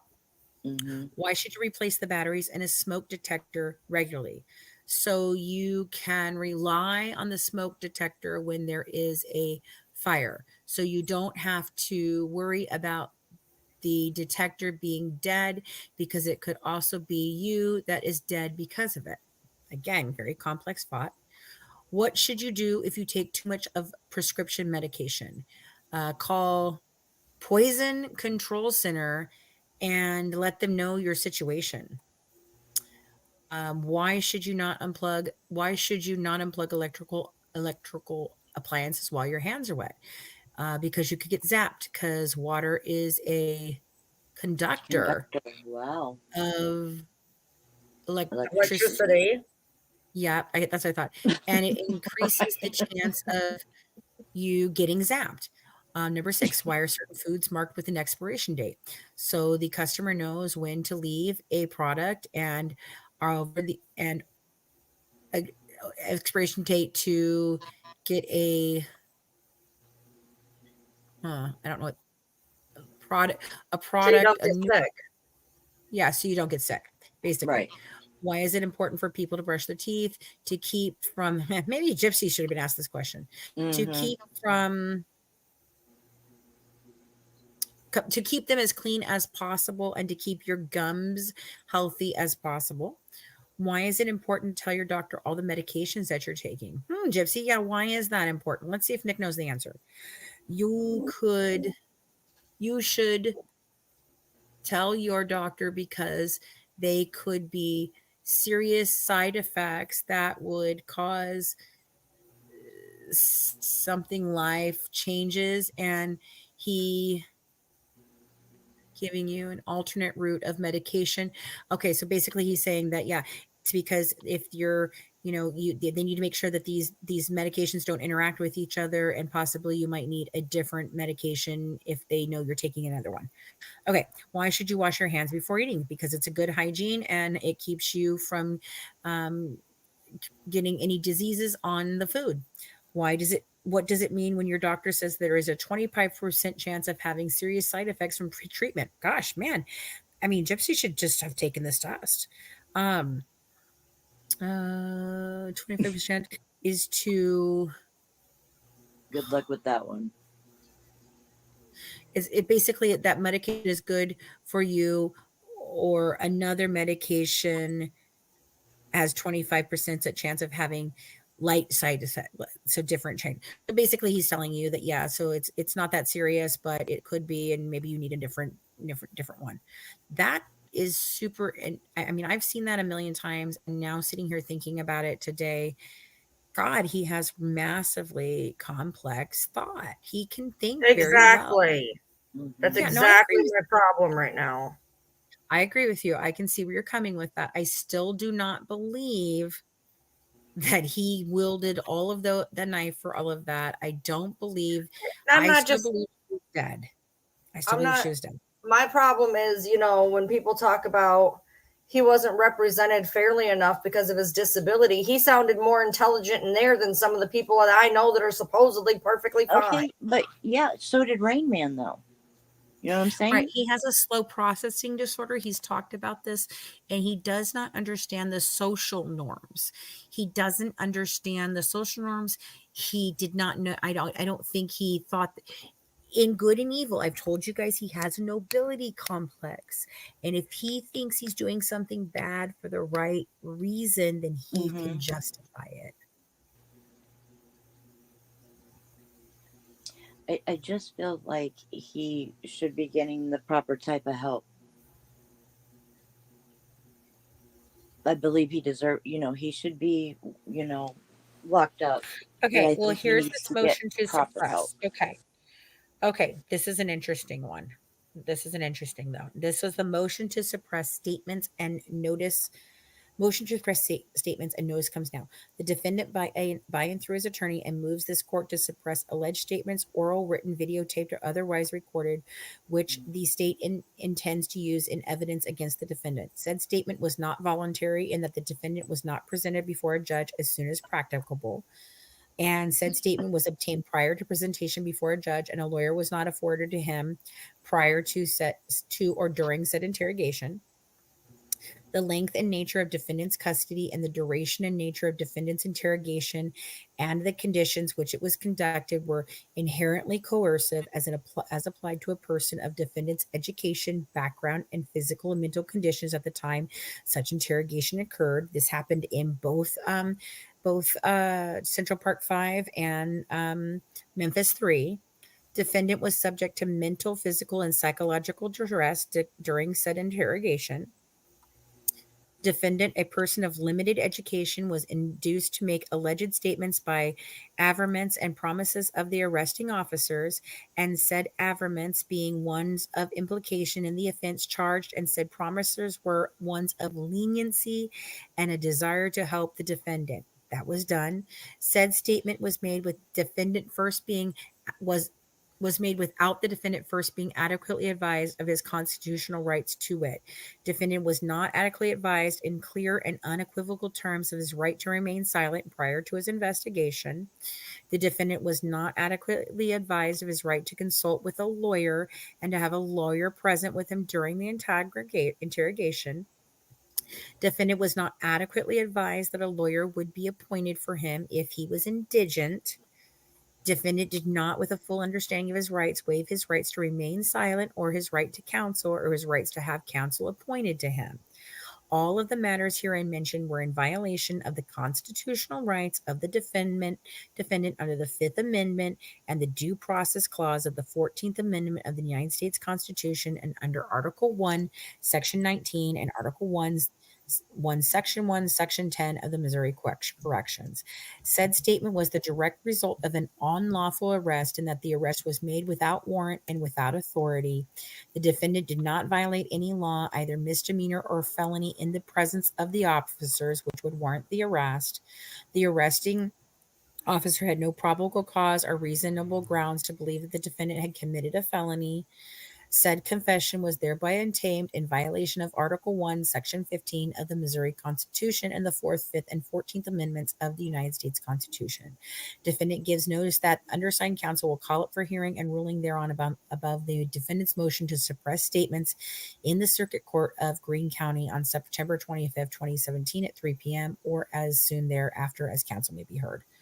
So that is the basics, the beginning of the fact that his civil liberties was violated when Mahali realized that he did not have good comprehension and he did not understand the ramifications. He did not really know that he A could parent ask probably should have been with him. Yes, and his parents were there. You know, they let Chris Watts talk to his father, but not Nicholas. I mean, it just seems wrong. Because it is. Ryan, your thoughts? No? I don't have any thoughts.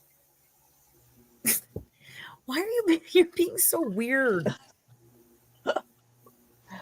I think that, like I said, You again don't agree with me, right? When you think about Rain Man, he was incredibly smart, but he did not know different things like how to add up money or what that would be, or you know what I mean. There's just so many different variants of autism. Christy says she can see your eyes having thoughts. So just look, you can disagree with us. It's okay. We're having a discussion. You're allowed to say what you feel, dude. And plus that they would the comment of you can read a book back to front and not understand the plot. Yeah, and they asked him questions that he answered perfectly fine with the capability of understanding what he was writing. He didn't memorize the question. If you're gonna ask me, something, I'm sorry. and Go then ahead, argue with me, this is exactly why I'm not speaking. Keep going. It's fine. Just keep going. Keep going. It's just frustrating. The problem is, look, I'm seeing both sides of this. Okay. Trust me, I'm seeing both sides. I'm seeing where, yes, he was absolutely manipulated because, my mom killed our baby through a feeding tube. I'm seeing the manipulation. I'm seeing all of that. But I'm also seeing it's very, very, very, very, very frustrating, especially when I'm seeing people in the chat that are like, but you have to understand autism. Bitch, I live with it. I get it. I understand it. Okay, I understand the whole we're gullible, we're manipulative. I've said it, somebody's gonna fucking write that down on Reddit. That we're gullible and we're easily able to be manipulated. But at the same time, what is your IQ? At the same time, do not infantize us. That's the problem that's the problem I'm having. That's the problem I've had in another panel. I feel like people get made out to be infants, and that somehow people are meant to be pitied and whatever. So that is why I'm being quiet, because my personal judgment is affecting what is going on right now. Okay. So let me ask you something though. What's your IQ? Do you know it? Significantly higher than his. Yes, I understand that. I mean, very. It's 100. It was 131 on the last state approved test. Okay. So that's above average heading into almost genius, starts at 140 something, I think. Okay. All right. So his is 82, between 72 and 82, depending on who's giving the test and who's giving the stuff. Now, the cognitive test does imply that he has the ability for complex thought with normal, everyday types of things. So even understanding, yes, a smoke alarm is to alert us that smoke is there. That's why we should change it, blah, blah, blah. Why shouldn't we leave a kid home? Well, that's common sense, because if we leave a kid home, they're not going to be taking care of themselves. They don't know how to do it. It's dangerous and he might starve, right? But when you're sitting here telling a person, these are your rights as we're reading them to you, do you understand these things? No, he did not understand that he could be provided a lawyer if he didn't have exactly what this says. He didn't understand that if he was indigent, he could have a lawyer provided to him for free. So he probably thought if he asked for a lawyer, he was going to have to pay for it. And how the fuck was he going to have to pay for that? And Gypsy already said, well, she's going to get me the best lawyer I need. So I don't need to have a lawyer right now because she's going to do it for me.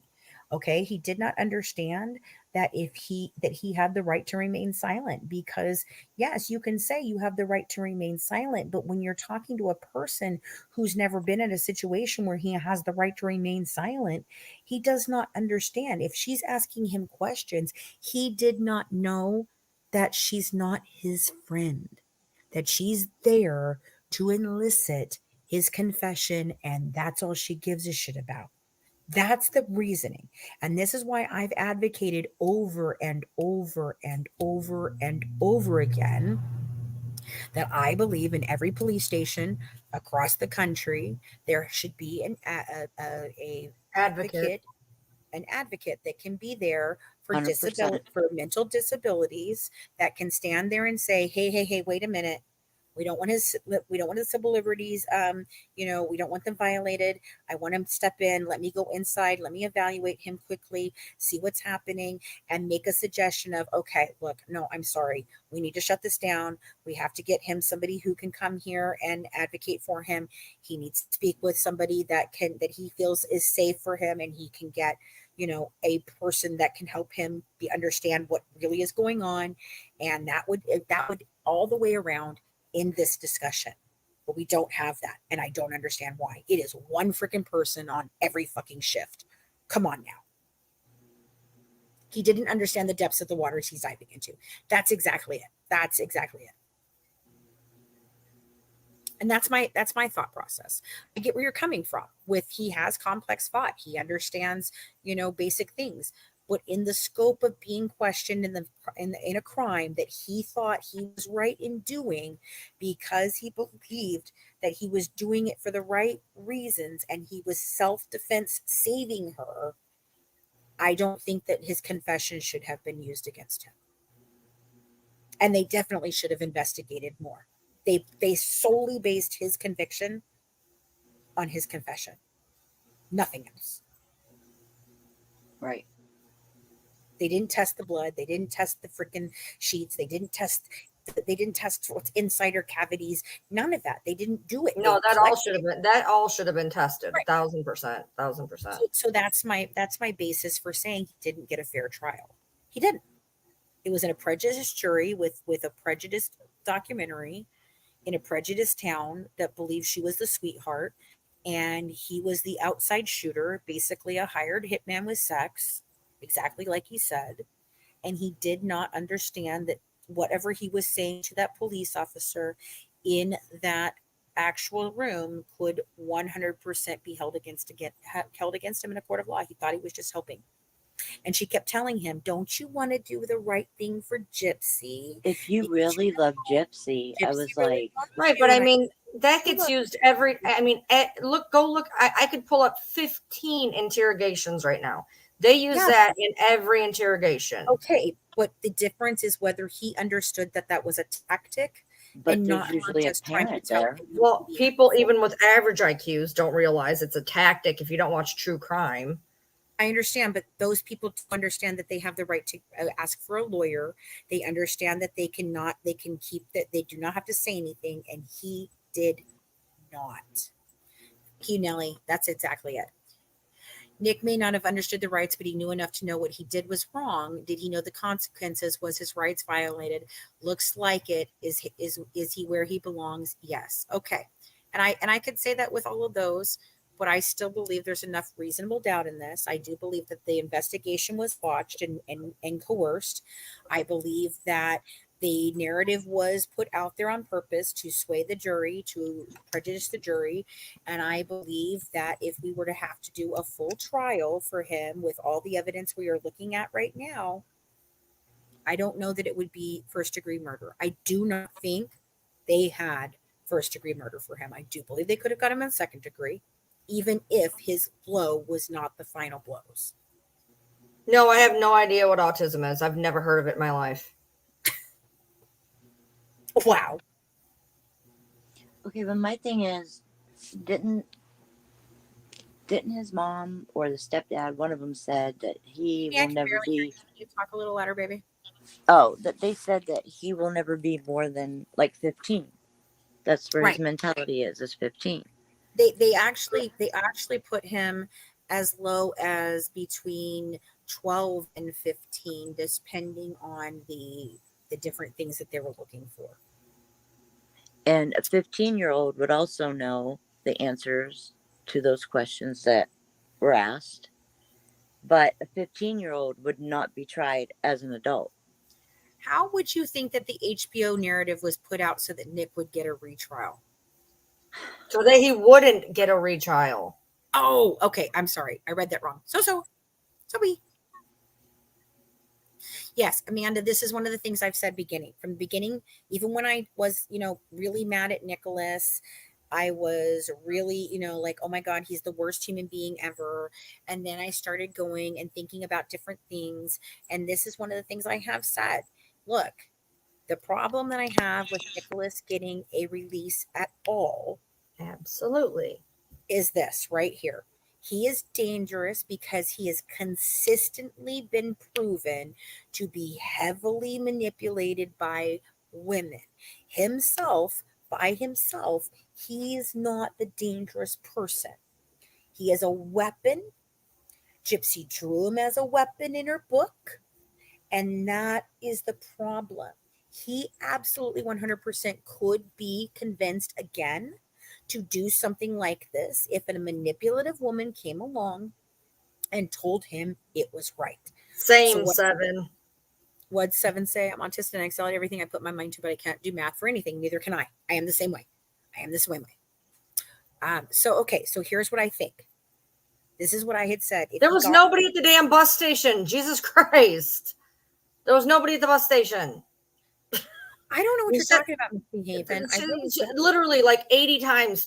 Who was at the bus station waiting for them? Who was at there was somebody at the bus station. Somebody was following around Gypsy. There was somebody at the bus station. Where are you getting that information?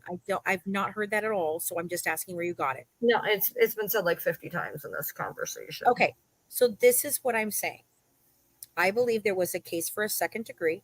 I believe that would have given him the chance at the ability for parole if they had, and that would have taken psychological evaluations and all that fucking shit to get him parole.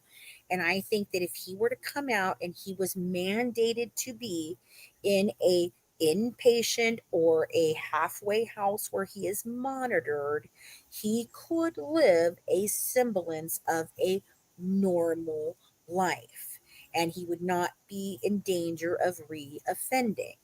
But he has no support system. His mother is gone. His father, his stepfather, and his brother have moved away. And Bobby does not believe in mental health help.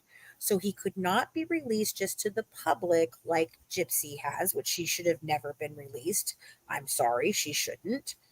But there is a way that if he had taken a second degree thing or if he'd taken the plea deal that they offered him, I do believe there was a path for him to be able to enter society in some level and be able to live a semblance of a normal life without being a danger to society. I've seen the video of the bus station that they're talking about. I don't see where they were waiting for Gypsy. What are you talking about? There's another video at the bus station, and there's like a guy standing around, but I don't see, in my opinion, I don't see where there's people at a bus station. Like there's people who seem to think that this is a person who was like waiting for her or whatever. I don't. He's okay. He's pacing. They said. I don't know. I've seen it. I don't see what the big deal is, but I mean that's just me. I mean people are entitled to see what they want to see. Have a medical mental background on him. We have two different doctors who diagnosed him, both the defense and the prosecution witness, and they both testified at his trial, as well as the offer of proof where they explained the ability of him to deliberate or not. So there are really resources there. They did offer him a 30 to life plea deal. Then they offered him a 30 to life. Then they offered him a 30 years straight. He did not take either one of those. He thought that he could get 15 years. He thought that he did the right thing. He thought that he might need to take it to a different venue. He talked about all this. I think I need a new venue. I think I might win at the Supreme Court level. He has complex thought. Like I said, he does have it. But according to the two psychologists that freaking evaluated him and testified in court, there are reasons why they both felt that he had certain things that maybe he either needed supervision or he didn't understand. There is so many things. Gypsy probably looked nervous at a bus station because somebody was following her, because she probably figured, hey, I just offed my mom who's sitting at my house right now. Maybe this is an undercover cop about to get my ass. That's where I would go with it. I don't think that they're one and of the same. I've heard that story. I've heard that theory floated around a few times. This isn't the first person, but I've seen it, but I mean, I don't think so, but I mean, that doesn't mean necessarily. But then again, where's this person? Where are they at now? Where is this video that you're talking about? Where? Which one? It's Misbehaving has it, apparently. I couldn't pull it out of my ass right now, no. Where can we see it? She sent it to you. She sent it to you. Where did you send it? Probably your email. I think she said email.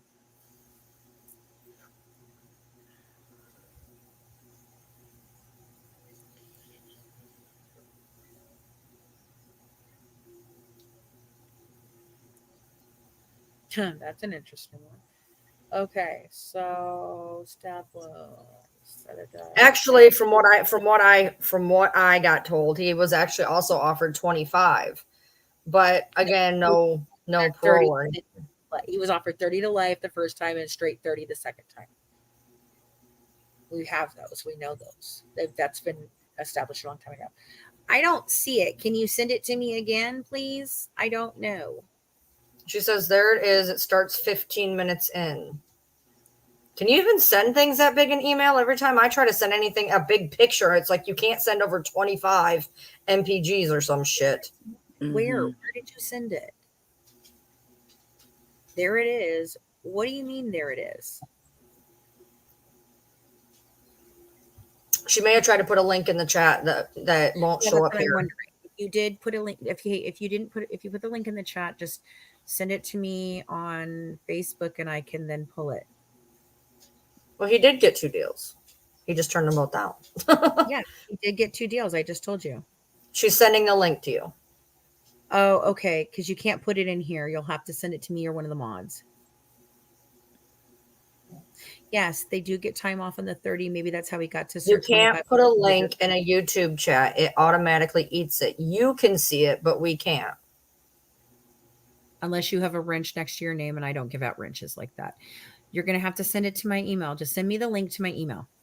tipsforgoodwives@gmail.com.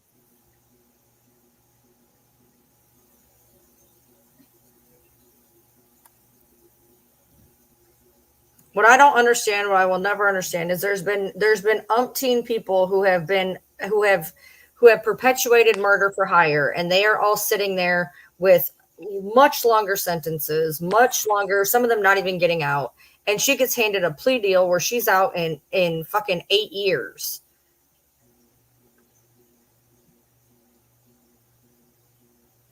It's a bunch of shit.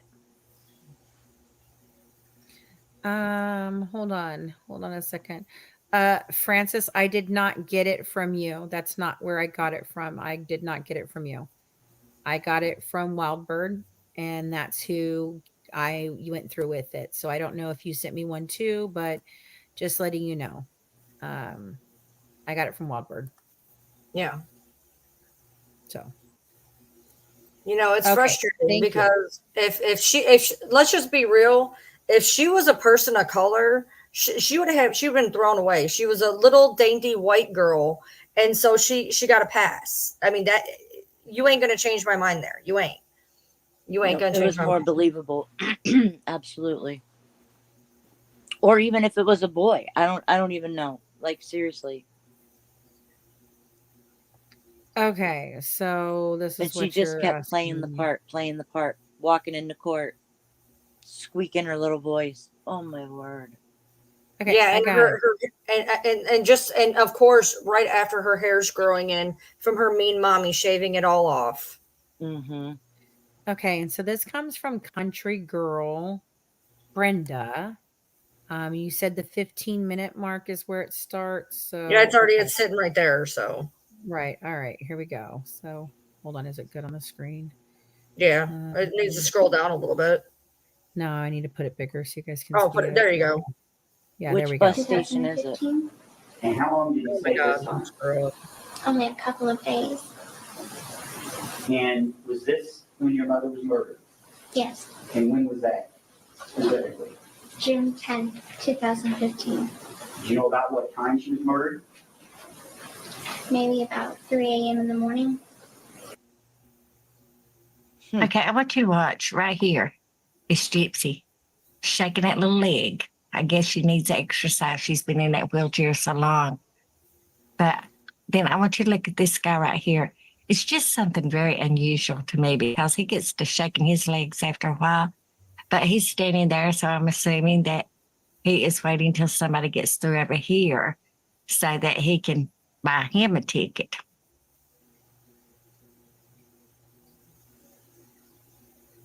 But just watch Gypsy. She goes shaking that leg again, moving it. Him standing there. Then he starts shaking his leg. But he's not doing it very much right now. But later on, he'll do it a little bit more.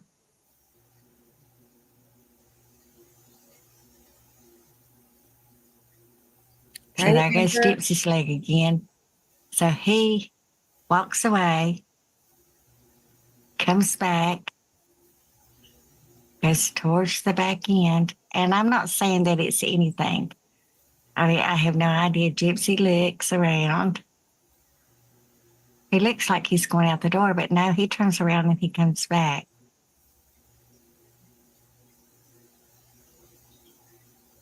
I'm in trouble if I ever go anywhere. Everybody's going to think that I'm in trouble because I wander more than that dude's So doing. he's going up to this other person at the desk, I'm a but he pacer. doesn't stand there very long. And it looks like that he's just maybe asking some questions. I don't know if that person is really paying any attention to him or not.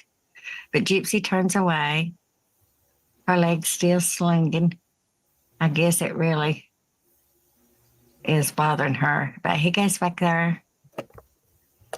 He doesn't have And the he'll same body stand. shape as David Blanchard. And Gypsy No, he doesn't have the looks same body type as around. David. There are some other people that could be involved that has that body. And he type. walks back. So it's probably looks like nothing. him. It just I mean, makes me he's an wonder old who man. is You know what I that? mean? Why is he acting so weird? And I mean weird because when the end of this He's time, probably shaking his he leg does to get him off something his leg. really Like, weird because seriously, I see don't his think it was legs are anything. shaking just like gypsies. Do they have some kind of silent code? I know I'm probably reading more into this than it is, but it just Yeah, seems they're doing really leg weird. Morse code. They're doing leg Morse code. She there taps goes her her legs leg. again. He taps her leg. I mean, okay. To play devil's advocate here, okay. It does appear that he is watching them a little closer than I would think. But do I think that this is anything? No. He could just be very interested in what's going on over there. He also, because it's a very small town and not that big, and everybody knew who she was, maybe he's thinking, is that Gypsy? I need to look a little closer. That's all. I don't know. It could be I didn't any of even them. see him looking in her direction, really. I seen him looking No, everywhere. he was staring. He was standing there for a while and he was She staring. said, Oh, wait there's till the more. end. Oh, for Christ's sake. Okay, we'll keep going. Hold on. Yeah, because the video said he did something weird at the end. Weird at the end. Okay, well, let's keep going.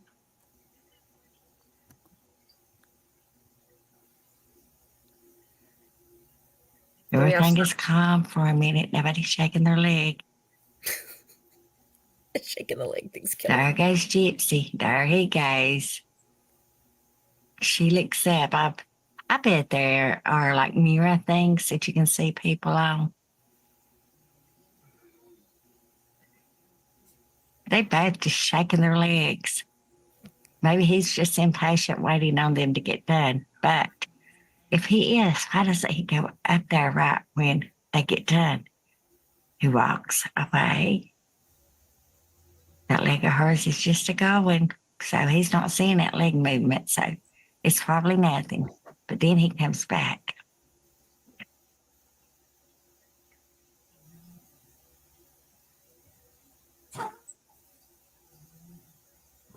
He's very, I don't know, seems anxious to me. I He just probably like to know pissed her who taking he so is damn long. and what he is doing. There You're on he the goes edge to of shaking making again, both that of them. There nothing. he goes. Oh my God. The leg thing is killing me right now. I'm sorry. I do not see any correlation with the leg thing. For God's sakes.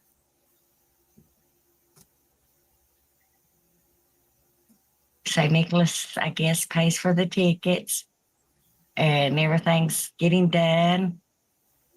Her legs just going haywire. What I'm gathering is probably going to happen is he's going to probably follow him out. Is probably what's going to happen. So that's I'm why it's going to guessing. look good. That's why it's going to look Right. like it. I mean, I could see where people would get that if that's what's going to happen. But So here he comes back again. He just can't stay away. Sounds like, well, it looks like that he has some important things to take care of. So right there, Nicholas is getting the tickets. And watch the guy as they leave. What does he do? He turns around and he leaves. He's not waiting to be next to out a line. different door. He went Not into even a a- different door. Not even a door. He went into like what it looks like to me. He looks like he goes in the fucking bathroom. Yeah, he went into a completely different area. They went out the door and he went into the wall, like into another room or into a bathroom or something. It's not like he was following them. They went out the door. He went further into the building. I don't see what that has to do with anything. I don't see what you're saying, misbehaving. I'm not being rude. I don't see it. What are you thinking? You're thinking he follows her? I don't see that. He didn't follow him out the door. Mac, now if he would have followed him out the door, I would have been like, oh, maybe they're onto something. But he like literally turned around and like went into a bathroom or something.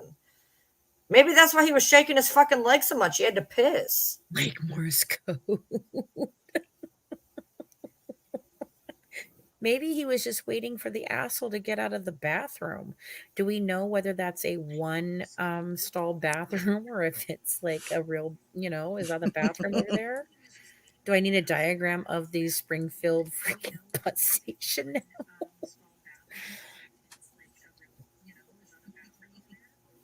They both need to pee.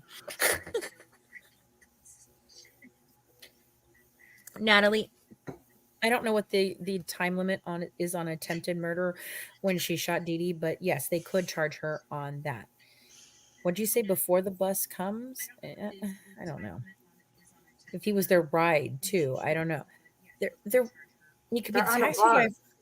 I guess he could be the taxi driver. No, the taxi driver. They were getting ready to get on the bus.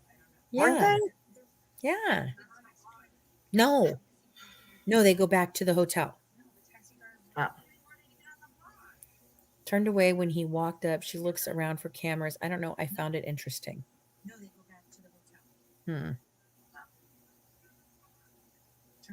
Amy, your thoughts? Amy, did you fall asleep?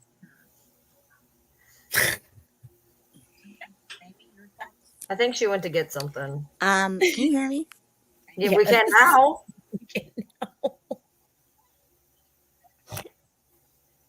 No, you just muted yourself again. You muted yourself. Where'd she go? The fuck? My camera died on me when I did it. What the hell's her issue? Maybe her leg was shaking so hard her camera fell off. Maybe she had to pee. Right? There she is. Okay. Man, I've been trying to talk this whole time. I'm like, these two shits are just fucking not listening to me. They ain't talking to me. I'm like, what is going on? This always happens to me. I always have to exit out at least once. How can you eat a whole cheesecake, dude? I can't eat more than one piece before I want to die. Like, that is rich. Oh, I have pie. You have pie? I do. I bought a celebratory pie the other night and I didn't get to eat it, so I have pie. I have a Rice Krispie treat. I want to go eat my pie. I have broccoli. That's what I have. I have broccoli. I'm not allowed to buy cool shit anymore. I have broccoli. I ate 2 pounds of apples over 3 days. Okay, that's where I'm at right now. Oh wow! My pie is chocolate silk pie. Yeah, pie. I'm not gonna lie. I bought a Hershey pie from Burger King today. I'm not even gonna lie. You have to treat yourself. You can't even beat yourself up about it, because if you don't, then you'll go on a fucking just be like, okay. That's okay. I had chicken nuggets for dinner. We're good. This is the last thing we're talking about, because then I'm going to shut this down and I'm going to wash my dishes, eat my pie, and go to bed so I can actually get up tomorrow and work on this shit for you guys. Okay. Amy. Yeah. About? You literally just told me you were trying to talk this entire time about this fucking bus station. And you're going to ask me what? Oh, Chris, I tried to say 3 different things. Now you're gonna put me on the spot. I can't even remember now. I have to freaking scroll back up to the damn chat.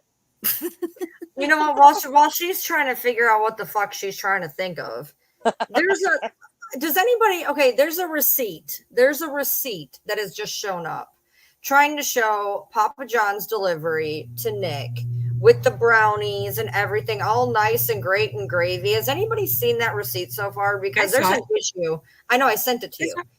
Yeah, There's I an have it. issue You want me to with put it that up? damn receipt. There's an issue with that damn receipt. Did you send it to the group chat or just to me? I sent it to the group chat. I'll put it up. So there's a receipt going around that shows it's nice and I mean it's nice and Nicholas perfect. Godejohn, Papa John's. It's got the brownies on there. It's got to be that. Oh yes, you sent. I saw Yes, it. I have it right here. Hold on. And the The date, date. right? He was in Date. fucking prison Mhm. or in fucking jail or whatever at that point. Yeah. Thank you, Smiley G. Footloose was playing. You gotta get What did she do? Look, The I date don't is literally know. I can- September. It's September. What are people trying Okay. to say that is? So, we need to know what your opinion is of the bus station footage, Amy, for crying out loud here. Okay, there it is. Bus station, Amy. Bus station. Amy, What? where are you? Right here. What are you asking me? For the 90th time, I'm what is so your sorry. I didn't opinion think you were of the talking to bus me. station footage? Make that bigger so people can see it.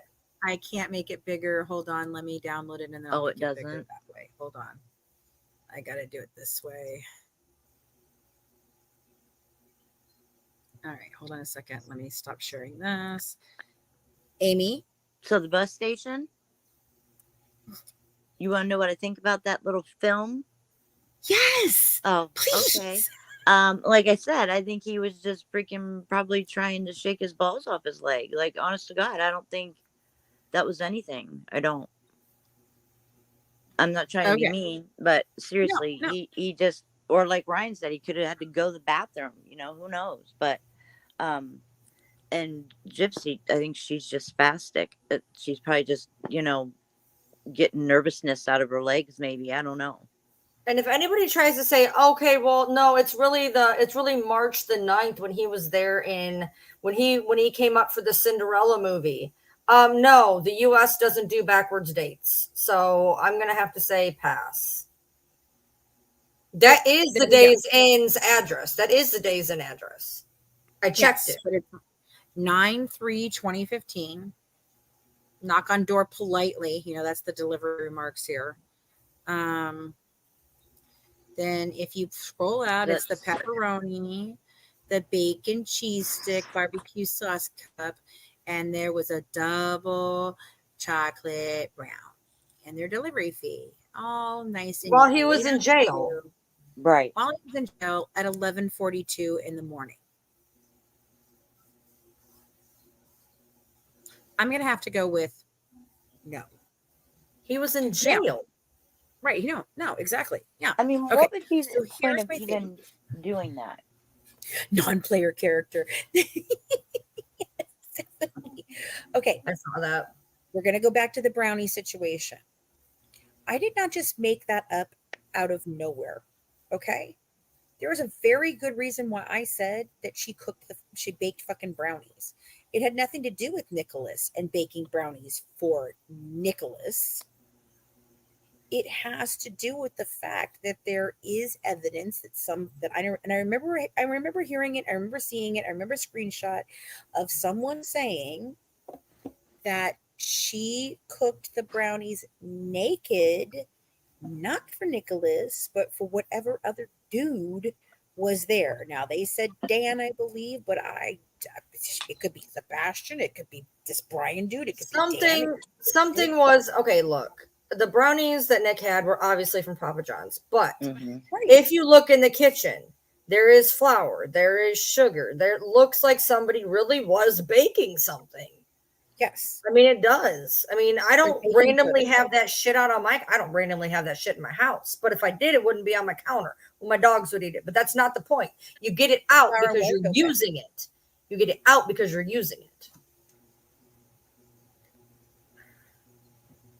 Oh God, you said that's when the date was when it was printed. Oh, fuck off. No, that's not how a real receipt works. No. Don't forget. Fancy, I need you to go get that autopsy updated. It has expired. And we need to put Humpty Dumpty back together again so we can get a better goddamn autopsy. It's been expired. It's bullshit. We can't take the whole thing down. Take the whole goddamn live down. It's been expired. We need a new Forget one. about it. So wait a minute. We need a new one. So we need a new one. So is that like we have to put all the ashes back together piece by piece and Yep. unchar the body? It has to be updated. This one's expired. It expired. We have to get a new one. And for any of you people that think I'm being a bitch, somebody put that out there yesterday. On her 10-hour fucking rant about me. And apparently Humpty fucking Dumpty. Look. Okay. I want you guys to understand something. Gypsy can't cook. Okay. So we seen that she can't cook. She just made Ken the first dinner that they've ever had ever. And she damn near set the house on fire. She blew on a fire. Do you understand? Oxygen makes fires grow. Okay. But didn't she also cook for Ryan? Yeah, but she said this is the first time that she did it for Ken. Oh, okay, but it's not. But everybody tried to say it was the first time she'd ever cooked. No. Remember, she fucked up macaroni at Nick's house. Right. But everybody's saying it's the first time she cooked. Now, I'm going to explain why I believe that there's a possibility that Gypsy fucking could cook and still can't. What's going on with Amy? I can hear me when she comes up. I can hear me. Yeah, I know. Okay, listen. Freaking me out. Listen. If it was just a simple fucking damn recipe that she can read and put fucking things in and stick in the fucking oven, that can be done. Do you want to know why I think she couldn't make freaking macaroni and cheese? Because my daughter doesn't know how to make macaroni and cheese out of a box like that either. She only knows how to make the Kraft macaroni and cheese that comes with the squeezy freaking pouch of cheese. She can't even do that from the argument I heard on the phone the other day. My daughter? Which daughter? I don't know, the one that was screaming about putting cold water on the noodles so it wouldn't melt. No, that's the other daughter. Neither one of them can do it. No. They're both actually very good cooks. She was okay. So in other dishes, she thinks we put the cold water on the noodles to stop it from getting any mushier. It's actually to rinse the starch off. But yeah. Yeah. Okay. So on spaghetti, but she thought to do this. She thought we needed to do the same thing on the macaroni for some reason, which she's never done that before. It's really weird. And so she put it on there thinking, oh yeah, I'm stopping the noodles from cooking, and not realizing that no, now you've cooled down the noodles and it will not melt the fucking cheese. Right. So yeah, it was a whole thing. You know what they said though was weird though, because if I remember correctly, they were saying that she was making it wrong. If I remember correctly, and I could be wrong, but I swear that's the way that I do it. The way that she was doing it, some people do it one way and some people do it another. Some people, when you make macaroni and cheese, they put the noodles back into the pot, they put the butter, they put the milk, they put the thing, and they mix it all together. One of the better ways to do it is to take the noodles out, put them to the side, put the milk, the butter, and the powder in, mix it up, and put the noodles back in. That's what I do. Exactly. Look, okay. Someone said something about doing an autopsy on her ashes. I'm like, what the fuck? And then this person's like, someone actually said that? What I said was, so let me get this straight. Bree says that the autopsy is not correct and it's expired and we don't have the updated fucking autopsy. So what I said was, so are we supposed to take her ashes, unburn them, somehow put them back together and now do a new autopsy? I'm being fucking sarcastic. Right. Like, come on, guys. I know it's like 3:00 in the morning, but I don't know why Brie is so dumb. I can't. That's one of the questions of the universe that I just can't answer. So, yeah, that's what it was about. Not like just sarcasm.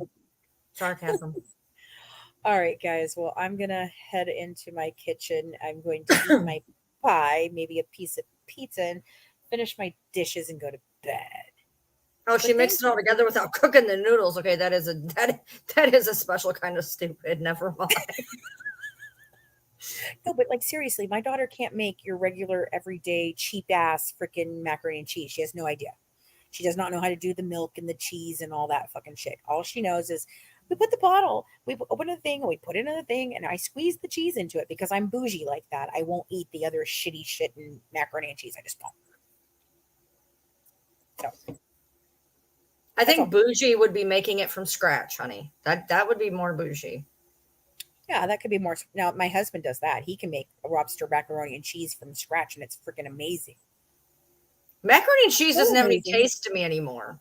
So amazing that my oldest daughter brags to her husband's family how she can make this amazing lobster mac and cheese because her daddy's made it, not ever thinking that they're going to actually make her do this. And so they're like, oh, we're having a family get together. If we give you the money for the lobster mac and cheese that you say you can make, will you make a big one for the family? And my daughter's like, yeah. And then she calls up her daddy and she's like, Daddy, I put my foot in my mouth. I'm supposed to be making macaroni and cheese for Omar's family and I don't know what to do. And I'm like, he's like, okay. And he's like, well, this is what she goes, no, Daddy, can you come and do it? And he's like, you want me to drive 2 hours to Bowling Green to make you macaroni and cheese that I'm not going to eat and then come back home? And she's like, mm-hmm. He's like, all right, let's get in the car. So he did. He drove down there. He spent $100 to make her mac and cheese. We did not get to eat any of it. She freaking got in the car. We got in our car. We went home. She went to her in-laws and she did not ever tell them that she didn't make it. Cold day in hell. Cold day in hell. What's a cold day in hell? That I would ever do that. Cold day in hell. Mm-hmm. I've been like, you open your mouth, you can do it. Yeah. Don't open your mouth if you can't do what you're gonna do. You can't do it if you can't do it. Yep. You know, but there you go. Yep. So, all right, you're yawning. I'm yawning. Mac is ready to go to I bed. wasn't gonna go live tonight. Well, I was gonna go color. I wasn't either until I got this, and then I decided, oh no, I'm going to be the first one with the whole thing. So, yep. Well, watch out. There's another creator saying that the autopsy is fake too. There's 2 different creators I've seen saying that the autopsy is fake. Who's the second one? I know the first one. Your bestie. Natasha? The other bestie. Naomi? The other bestie. I'm running out of besties. Oh, come on. She writes about you all the time. She writes about me all the time? Yeah, she's covering your court case. Oh, it's Thea. Yeah, it's fake. Yeah, it's fake. You're right, Thea. You're right. It's fake. Oh my God. I just can't anymore.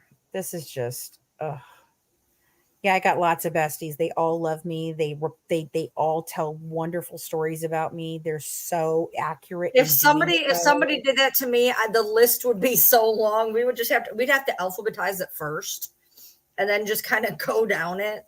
If somebody said that to me, I'd be like, I don't even know who you're talking about. Just give me a first letter at least. Right. At least throw me a bone here, bitch. Yeah, like I got a lot of people that like to write about me.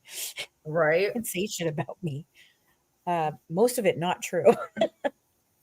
Well, I mean, I've seen autopsies, and that I knew when Natasha put it up that it was legit. I mean, you can tell what a real autopsy looks like. It talks about all sorts of stuff. There is stuff that I noticed that wasn't in there that was kind of weird, but I mean, obviously, we've got a copy. She's got a copy. They're the same copies. There's stuff, like I said, that's not in there, but. Normally they, but then again, you did gloss over one of the pages and went, oh, this doesn't matter. It could have been in there, which is where they put in the size of the brain, how much it weighs, the size of the kidneys, how much it weighs. And you did that one page, you're like, it don't matter. And I'm like, well, I probably could have, but okay. So it was probably in that one because it was talking about the exoskeleton, the lungs. Yeah, there was all So that. it was I just didn't. probably, brain is smooth and Right. I was getting tired, and I just didn't want to read that one. They're Yeah. going to be all up tomorrow. I will be putting them up tomorrow. And so that's where we're at. I just got them tonight. I sat down with Amy. We started going over it. We pulled up all the information, like all the research that I told you, so I could look at everything and give you a very, very, concise explanation. Yes, if you hit the replay 4 hours ago, we read it. So, oh God, you guys are just going through all my lovely, lovely besties, aren't you? Ms. Joy, Sarah SJA, Lazarus, as aka Lazarus. She's going to be at my court on Tuesday. You know that, right? Right. that's She's so gonna good. be That is so Wednesday. supportive of her. She got a passport and everything. Everything. Yeah, to come to a Is WebEx. No, is she coming in a pine box? I don't know. Not quite sure. Asking for a friend. Me too. I mean, she hasn't raised from the dead or died recently, so I'm not really sure what's going on with her. No, but she's not scheduled for another 4 days. You got to do it once a month, and I think her 30 days runs up in about 4 days. So she can't do it more than once a month. It's one of those superpowers. You only get to use it once a month. So she's got to wait at least 4 days. Misbehaving, I do believe that the decision to cremate her was her sister's decision. It goes back to I just said flush her down the toilet. No, it's not what happened, actually. Well, he wasn't even saying that he said, I said flush her down the toilet. What he said is Darla called me up and she wanted to know what were we going to do with Dee Dee's remains. And he said, I don't know. And she said, well, I'm not going to lay her next to mommy because they thought that she abused their niece and all this shit, and they were telling all this crappy shit, right? So then he says, well, what do you want to do? And she says, well, I don't know. Why don't we just flush her down the toilet? And then they didn't. Claudia has the actual But ashes. realistically, I don't think you guys understand how expensive it is to bury somebody. Not only do you have the casket, not only do you have to get the vault, you have to open the grave, you have to close the grave. And when I had to cremate my mom. I had to cremate her. I couldn't afford to open the grave, let alone get we had the plot. We had 10 plots. Right. My mom had a plot. It cost $5,000 to open and close it, plus the casket, plus the vault. Like, and you're also dealing with, you also have to deal with the fact that the bodies have to be buried above ground in mausoleums, which is more expensive. Oh yeah, down there, yeah. Down there they have to, so the bodies don't float. Now they do have one next door to their house where she goes and she's like, oh hi Memo. That's next to Rod. That's next to Claude's senior's home. It is right next door. I saw it. I walked it with Christy. I saw the freaking pictures, just like Gypsy. All of that. And there was a space for Dee Dee, and they didn't do it. They ended up cremating her instead. She is in a box in her bag, and it has her picture on it, and her sister has it. So one of the Petries goes into Bree's lives. Yeah, I wouldn't doubt it. That's okay. I think the Petries sold out a long time ago, and I'm pretty fucking pissed about it, to be honest with you. I think it's disgusting. Why do you keep telling me when it's like 333 and 222? Is there some? She's high. Leave her alone. Is there something I don't know about these numbers? No, like, she's just high. She's just high. Oh, okay. She's just high. That's probably very amusing to her right now that it's 333.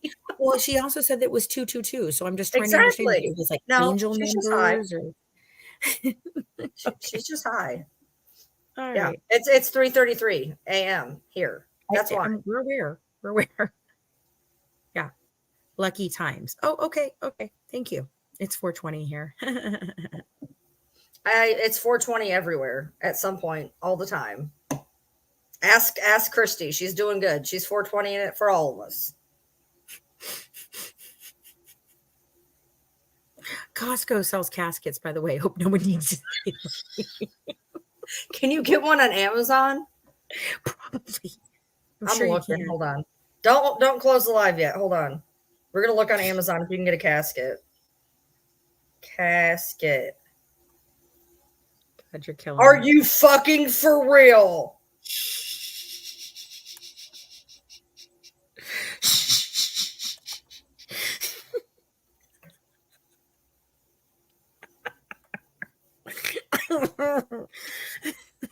Amazon for all your shopping needs. The fuck? You might want to send that to Lazarus. She might need it. I'd send her one, but that's too. Oh, free delivery. Free delivery. Free delivery. Just so you know, $14.49. Free delivery between the 6th and the 10th, and then you just gotta haul it up in there. Just roll their own bones right over here. And Oh, I'll dig up your $8.99. body. That's a deal. $8.99. Oh, that's pretty for $19.99. I have to buy one for my bedroom. That's pretty cool. Look, you can actually get a fiberboard construction for only what, $5.49? You guys are gonna make me ink. Oh, here's a pretty purple one. Overnight caskets. It's a place. They call themselves overnight. Is it used? That'd be great. Could you just imagine in good condition for only $12.99? Eco-friendly pine box casket with wooden handles, but it only has a 3-star rating. What? Mom fell out of it? Could you imagine seeing your neighbor go? My neighbors would not even think, dude. They would not even think. They would just be like, what the fuck is she doing today? Like, they would not even blink if a casket showed up to my house. Nothing. Wouldn't even care. Oh, that'd be great if they could come refurbished. That would be so great. I just want, you know what? Now I want to message the company and be like, do you have any refurbished ones? Any gently used? Do you have any gently used? I could use gently used. Do they come with the pillow already? A window, Look, okay, perhaps? David Blanchard did not crawl through no fucking window. He went through the back door. It was open, not unlocked. Fucking Oh, open. this is a pretty urn, though. Look, that's a pretty urn. That is pretty. That's really pretty. Would you? My mother picked hers out. It has butterflies and flowers on it. It is pretty. It's only $119. Look at that. That's pretty. I know. My mom's in a cookie jar. Did they come assembled? My mom's in a cookie jar that she, like, you know, do you remember? Okay, you're old like me. Maybe you'll understand. Do you remember that? Do you remember when people like make the pottery, like the little candy, like the little houses, like cookie jars or whatever? My mom, that's what my mom's in. My dad's in something I bought from like Michael's. A fishy pillow. Why not? Why not? What if you don't fit? No, if you're big, you have to get a big cat. You have to get a big one. You do. Like, you know how babies have baby ones? Big people have big people ones. Okay. What does good wives mean? All right. This is the last story I'm going to tell. And then I'm going to tell you, have a good one from the Good Wives, serving up true crime. One dish at a time. Bye, guys. Okay. I did that. Now, the reason that Good Wives came about, this is how it happened. So, back in the day, Natasha had a page and it had something to do with true crime wives or some crap. Okay, so then I thought it was funny, and I originally said the Real Housewives of True Crime because she had something else, and I thought it was funny. And so then they started making fun of us and telling us that we couldn't use that because the Real Housewives of whatever is actually copyrighted, and there's no way that I can use the actual words the Real Housewives because they own those 3 words, I guess. I don't think that that's true, but what the fuck ever. So I'm sitting there thinking, okay, how do we make this how do we make this work? What do we do? How do we change this? Because we already had the name of the of the like podcast or our page being the Real Housewives of True Crime. So I come across this thing, and it literally is from the 1950s. 50s or 60s, and it's the Good Wives Guide to Keeping Your Man. Okay. And I thought that was hilarious. It was very, very like, you should meet him at the door with a freshly cleaned face and you're beautiful, with your heels on and Okay. Did I trademark that name? I don't know. It's copyrighted. That's all I know. So then I thought it was really funny. I showed it to the girls. We thought it was hilarious, and we decided we were going to be the Good Wives Guide to True Crime, and we were going to have our little logos, like our caricatures of us, be just a little bit sinister housewives who may be just a tiny bit murderous, but really not that bad, really. And so we had those drawn, and that's how it became the Good Wives Guide to True Crime. And then it became the Good Wives Network from that, because that was, what we branded. That's it. So, in a completely unrelated thing, I happened to check my TikTok because I put up that screenshot of like her not having the check mark anymore. And somebody commented on here, and I don't even know what to say about this. I just saw a post that someone called the clerk of courts and asked a few questions, and it looks like a new case is pending, and it's going to the grand jury real soon.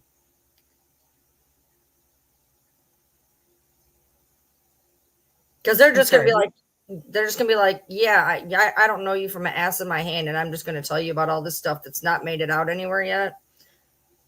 I'm sorry. Repeat that again. I was reading something really ridiculous. Sorry. I just saw a post that someone called the clerk of courts and asked a few questions about Gypsy losing her check mark. And it looks like a new case is pending, and it's going to the grand jury real soon in Missouri or Louisiana.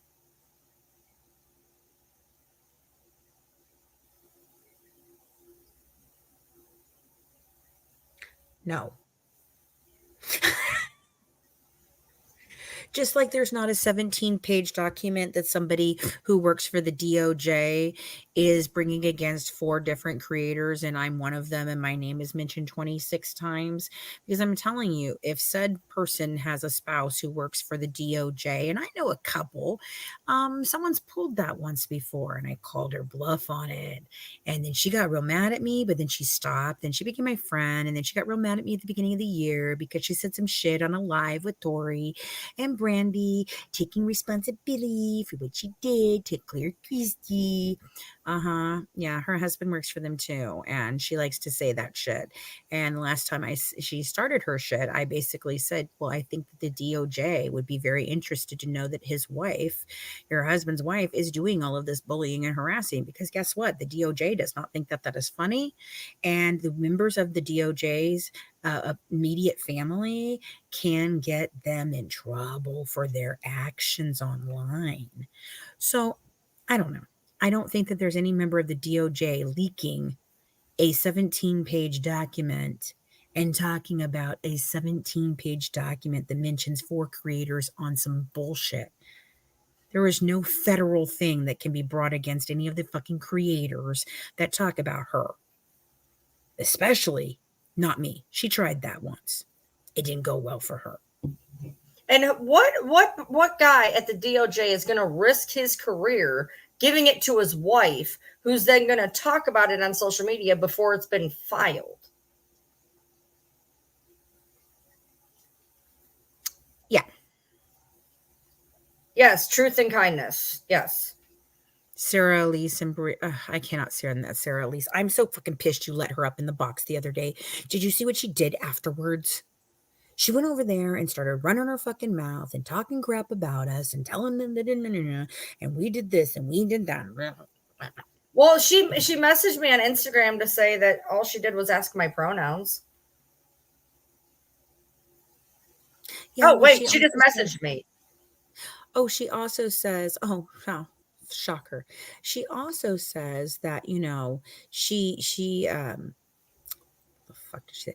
Oh, is it unethical for Fancy to read these medical records? Yes. Am I going to do it too? Yes. So how are you? Hello, it's Kettle, you're black. How are you going to sit here and call me unethical when you're going to do it yourself? And you're actually in the medical professional field. So, I don't know. I mean, we proved that it wasn't unethical. So you can go fuck yourself. It's all a distraction. Yep. Alrighty, guys. I'm going to bed. Good night. Farewell. Say goodbye, Ryan.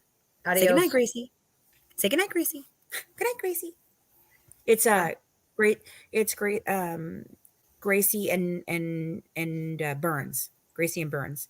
He says to her, "Say goodnight, Gracie." She says, "Goodnight, Gracie." It's old, really old. You're older than me, so Much older than you, much older than me. It's like way old. Way. you got it right the first time. You're much older than me. I'm not that much older than you. Fuck you. You're like almost a whole ass decade older than me. How old are you? Almost a decade younger than you. How old are you? Never ask a lady her age. Oh, shut the fuck up. You're being a nut. I'm not a whole decade older than you. I said almost. Maybe half a decade. No. Is she threatening you, Ryan? Three quarters. Yes, George Three Burns and quarters. Gracie. Yes, George Burns and Gracie. That's exactly Three it. quarters of a decade. 3/4 of a decade. 3/4 of a decade. Yes. You're a brat. All right, I'm guys. still younger. Nah. I'm All right, older bye, than y'all. wiser than you. No, just kidding. Bye. Okay. Bye.